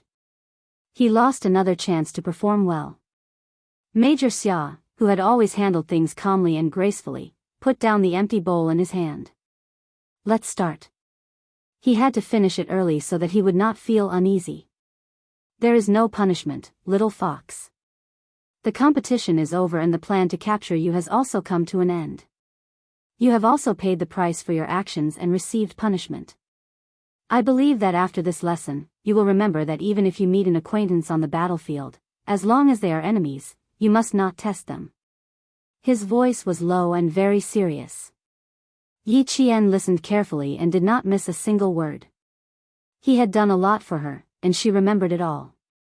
He was a man who was responsible for his personal life and had the tenderness of a soldier. I learned a lot this lesson. I won't forget it for the rest of my life. Yi Qian laughed. As she spoke, she raised her eyebrows slightly and joked, I don't want to be beaten up by my boyfriend again and have to lie in the hospital. It's enough for me to go through this once. The corners of Xia Jinyuan's eyes twitched as he secretly heaved a sigh of relief. His dark eyes were full of affection as he gently held Yi Jian's hand with both hands. He lowered his eyes and kissed the back of her hand with his thin lips. Then, he slowly raised his head and gazed at Yi Jian affectionately again. His voice was low and he spoke in an exceptionally gentle voice, I need to apologize to you. I only want to apologize to you because of my identity as your boyfriend. I didn't take good care of you and didn't protect you. This is my fault. I shouldn't have done that. Chapter 1696. The more he spoke, the smoother he became. Major Xia was a man who dared to take responsibility for his actions. Since he was going to apologize, he had to do it properly. He couldn't just brush it off. Whatever he wanted to say in his heart, his mouth said whatever he wanted to say. He didn't even need to draft his words as he continued to speak naturally. As a man, I should take good care of my girlfriend. I should support the sky for you, shelter you from the wind and rain, and not let you get hurt at all. I'm sorry, little fox. This time, I didn't fulfill my responsibilities as a boyfriend. It's my fault. If you're unhappy with anything, feel free to vent. I promise to accept it all. Yi Qian instantly understood why Xia Jinyuan was so careful. It turned out that he had hit him and was afraid that she would be unhappy with him. Looking at Xia Jinyuan, who was so careful and anxious, Yi Qian didn't feel proud. Instead, he felt a little heartache. For her, such a high and mighty man had lowered himself and apologized so carefully just to not make her angry. Yi Qian, oh Yi Qian, you're lucky to have met him. How could you bear to scold him? Yi Qian sighed softly, his heart aching. He had his own position and responsibilities. As the team leader, he was the commander of the entire team on the battlefield. He led his comrades on the battlefield, used the correct strategy and techniques to achieve victory and successfully completed the mission assigned by the country. At the same time, he had to ensure the safety of every comrade and minimize unnecessary sacrifices. How to ensure the safety of every comrade didn't mean that he had to keep an eye on them all the time on the battlefield. Instead, he had to be serious and strictly supervised during training. He also had to lead by example and train together with his comrades. As the team leader, Captain Xia had to work harder than his teammates. He had to work harder than his teammates. He had no choice. He was the brain and core of the Snowfield Brigade and played a decisive role in battle. During training, he had to restrain himself and manage his comrades. He had to know everything accurately, and know everything quickly. In this way, as long as he found out that someone had made a mistake, as the commander, he had no choice but to punish that person to ensure that he could bring his comrades back safely during battle. Captain Xia apologized to her so carefully. Yi Jian knew that she really felt sorry for him. She felt very sorry for him. Hearing her sigh, Xia Jinyuan mistakenly thought that she was considering whether to forgive him.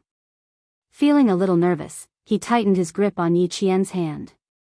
There was still something he wanted to say, but he had to say it all. As your boyfriend, I didn't fulfill my responsibility to protect you. But little fox, as a soldier, I have to treat your mistake seriously and severely. This is punishment, and it's also the punishment you deserve. As your comrade and your captain, I must be strict with you. Once you find out that you've made a mistake, you must not show mercy to me just because I'm your boyfriend. Yesterday, they said that my biggest mistake was to teach you a lesson with my own hands. After thinking about it, I'd rather do it myself than let someone else do it. We're comrades in arms and lovers for life. How can I let someone else teach you a lesson? I want the two of us to be together for a long time. We can support each other for the rest of our lives. I don't want either of us to let go of the other person's hand halfway and let the other person continue on alone. Chapter 1697. And the same mistake has already happened once, and we were taught a lesson by the Grim Reaper.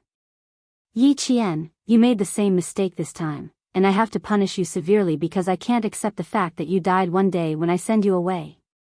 His grip on her hand slowly tightened, and she could feel his muscles gradually tightening as he spoke. Yi Qian looked deeply at the man who was shouldering the responsibility of his country. She looked at the iron-blooded soldier who was respected the most as long as he was on the battlefield. She looked into his dark eyes and asked softly, in the past, who else made the same mistake as me? R2, a Special Forces soldier in the Snowfield Brigade. He was only 28 years old when he died. He had a beautiful and kind wife at home who was about to give birth. If there were no accidents, he would have gone home on leave after completing his mission to accompany his wife until she gave birth. At the mention of his fallen comrade, Xia Jinyuan's voice even dropped a few pitches. It was low and heavy, and there was a sadness that could not be erased. No one could accept it. Even though 2 years have passed, we still can't accept it. Xia Jinyuan's lips were pressed tightly together, and there was a hint of viciousness in them. His expression instantly made Yi Qian's heartstrings tense, and his voice became colder and colder. In the end, it was filled with thick hostility. Later, the person who R2 thought was his brother sent an email from abroad to R2's private email. He knew that we would organize R2's email, and the email was full of provocation. He mocked R2 for his foolish probing behavior and told him to kill his enemy effortlessly. His former acquaintance turned into his current enemy. Even the criminals knew this, but R2 didn't recognize it. For this, he paid the price with his life. It also became a pain in the hearts of all our comrades in the Snowfield Brigade. They couldn't accept it, but they had no choice but to accept it. Yi Qian completely understood why he was so cruel to himself last night. He was so cruel that even the T6 and pigeons couldn't stand it, but he still insisted on teaching him a lesson. It turned out that there was such a sad story. I'll remember this, Captain Xia. From now on, I'll never do it again. She said slowly and solemnly, I will never make such a low-level mistake that could cost me my life at any time. She didn't blame him at all, nor did she fear him or reject him because of this. She was still as kind as before, showing him a gentle smile with her bright eyes. The corner of his mouth was also swollen. It must be very painful. Xia Jinyuan replied softly. He lowered his head and kissed her hand. Hiding the ruthlessness in his eyes, he gazed at her lovingly. As your boyfriend, I apologize. But as your comrade, I'm sorry, little fox. I can't apologize to you. But now, I accept all the punishments you've given me. It's because I didn't take good care of you. I will perform well and strive to make you forgive me for neglecting my duties as your boyfriend. It was only right for a man to be at his girlfriend's beck and call. She wasn't angry at all when she was surrounded and beaten up by him. Now that she understood so much, it was even more impossible for her to be angry.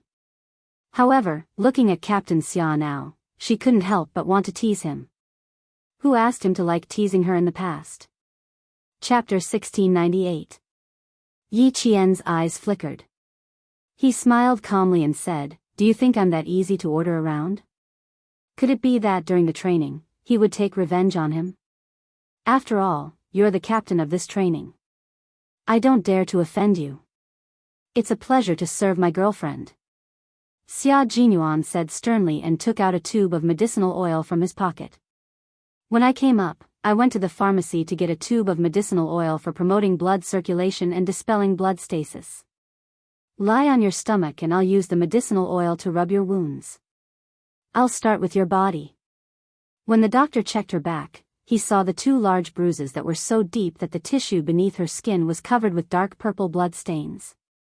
He couldn't bear to take another look at it. Yi Qian grabbed the medicinal oil. He raised his eyebrows and said with a faint smile, as a soldier, I'll definitely forgive you for what you did back then. But as your girlfriend, Captain Xia, I'm not that easy to coax. It's here, it's here. The more you're afraid of something, the more likely it will happen. Major Xia, who had already gotten over the initial apprehension, looked at Yi Qian lovingly and sighed. Come on, what do I have to do to make you forgive me? Yi Qian thought of the kneeling on the keyboard and kneeling on the durian in the future. Her eyes flickered and she said mischievously, verbal apologies are nothing new. I don't see sincerity. Why don't we try something else? Major Xia, who had always been sensitive to such matters, suddenly had a bad feeling. He sat up straight and said, try something else? Captain Xia, why don't you try kneeling on the bullet? Point the bullet downwards and the flat end upwards. Captain Xia, kneel on the bullet for 10 minutes. How about that? Yi Qian blinked his bright eyes and looked at him seriously. I think we can see Captain Xia's sincerity through this. It was a very original suggestion. Xia Jinyuan, who was opening the packaging of the medicinal oil, paused. He then stood up and began to unbuckle his belt. Yi Qian was dumbfounded. Xia Jinyuan, why are you taking off your pants? He couldn't keep up with him at all, nor could he figure out what he was going to do next. The young major's mouth curled up slightly.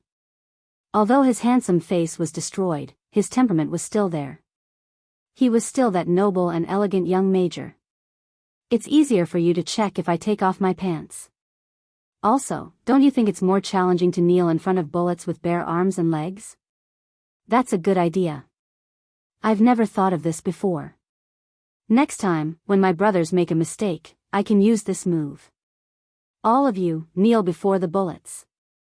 Major Xia, who had taken off his pants, was wearing a pair of warm pants issued by the army. When he saw Yi Qian about to throw him down with a pillow, he couldn't help but chuckle. I'll pay attention to my image in the hospital. I won't do anything impolite. He pulled up the combat pants that he had taken off and said, my pants are tucked in. It's easier for you to see the wound on my calf if I take it off. Little fox, after you kicked me a few times, the T6 combatant asked me if my bones were fractured. At that time, I stubbornly said that I was fine. So now I'm here to see if I'm alright. Oh. When Yi Qian saw that he was still wearing a pair of pants, he calmed down. Then he raised his eyebrows and said with a half-smile, Captain Xia, are you saying that you want me, your girlfriend, to apologize? Something was wrong. He needed to take immediate emergency measures to quickly stop what he was doing at this moment. Xia Jinyuan, who felt a sense of crisis, quickly put on his combat pants as if he was on an emergency mission. He unbuckled his belt and pulled on his jacket. His clothes were neat and tidy, and he looked dignified. Absolutely not. It's just that I felt a little hot after running all the way here, so I wanted to get some steam off. Chapter 1699. He had almost angered his girlfriend again. Fortunately, he had reacted quickly enough. Otherwise, not only would he not have been able to clean up the mess, but he would have also ruined the current atmosphere. No, he had to be more careful. He absolutely could not anger his girlfriend. Come, lie down on your stomach. I'll rub your back. It might hurt a little, but bear with it.